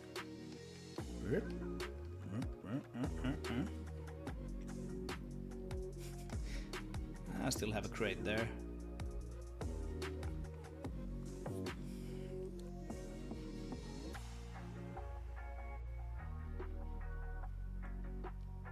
Yeah, this stuff will be more important in the final game. It's not really important in the demo, because you don't really have to mess around with any cargo in the demo except power cells.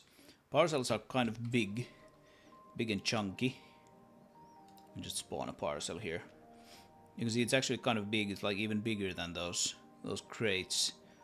You can just lift those power cells directly with this, or with the gripper if you find the gripper. And so all of this stuff that we've been doing today is it's more just like, well, for the demo it's kind of like world building. There's supposed to be just more stuff in the world, and then for the final game I'm planning to add more just missions where you need to actually collect some stuff out in the world to progress. The only stuff collecting here is like you need to pick up a few power cells, so it's not that complicated. Forklift. Well, yeah, we have the gripper. I don't know if you've seen the gripper, but it's a vehicle which is very much in progress still. But it's kind of like a forklift, right? If you want to pick up this box here, you just drive here, like this. Activate the gripper arm. I need to drive a bit forward still.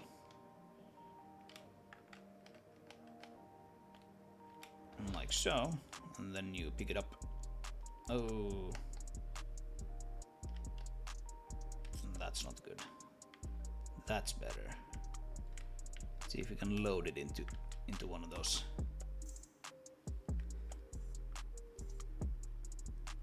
Load it into those racks.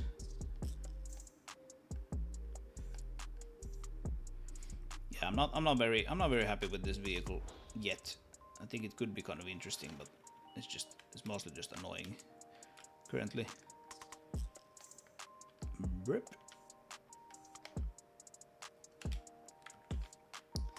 But it needs some design work for sure. And now I'm stuck here in this thing. Let's rescue the gripper. I'm gonna let go of that one. Just rescue the gripper by lifting it out of its misery.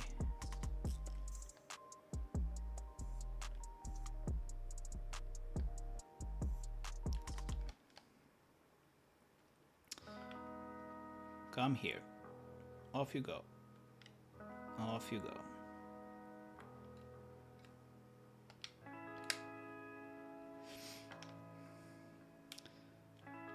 All right. And yeah, the crane resetting that we did a couple of streams ago or something, it's really handy. You can just drive away here where the crane is resetting itself. It's nice.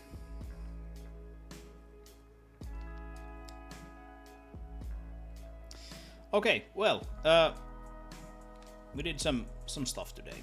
That was fun. This looks pretty good, I think. We need more though.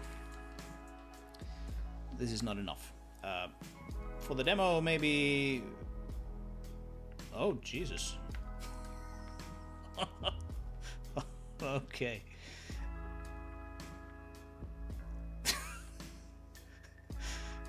What happened? Yeah, you can you can watch the VOD.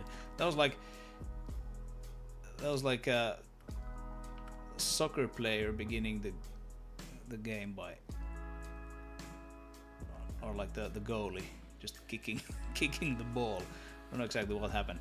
The problem here is that it's marked as drivable currently, so it just does like crazy things with it.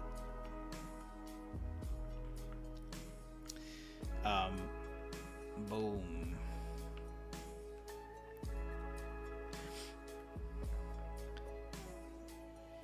Yeah.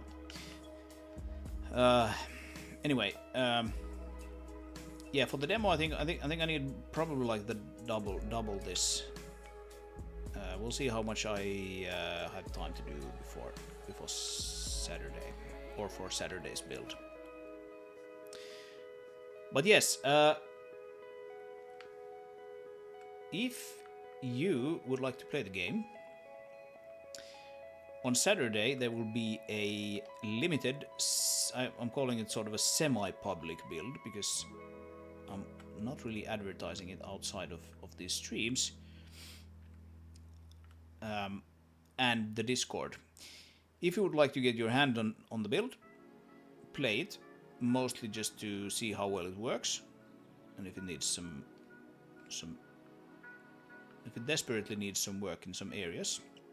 If you would like to play it and give me feedback on that, then you can do that by joining the Discord, and on Saturday there will be a build available for you. That build will be very rough. It will lack things like an options menu, rebindable keys. There will be a whole lot of sound effects, particle systems, voice acting, and other things missing. And this gripper might still look like this. We'll see if I can find time to actually do something about that.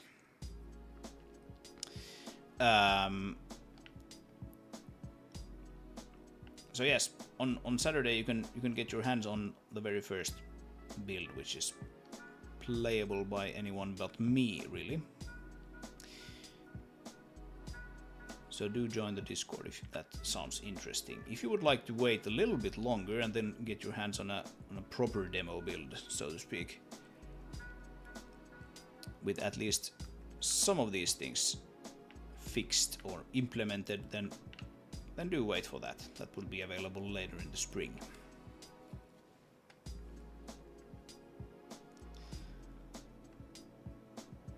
Anyway, you can find the link to the Discord in the chat and also in the description of this video, among other places. But I think we are pretty much done for today. I will keep doing this tomorrow, but perhaps off stream. We'll see how that turns out. I might have time to do one more stream before the first build release, but we'll see. Might also just like hunker down and do the work needed offline. We'll see. Anyway, thanks to everyone who came to hang out today. This was fun, even though it was a bit slower and more problematic in some cases than I thought it would. But that's how it goes sometimes.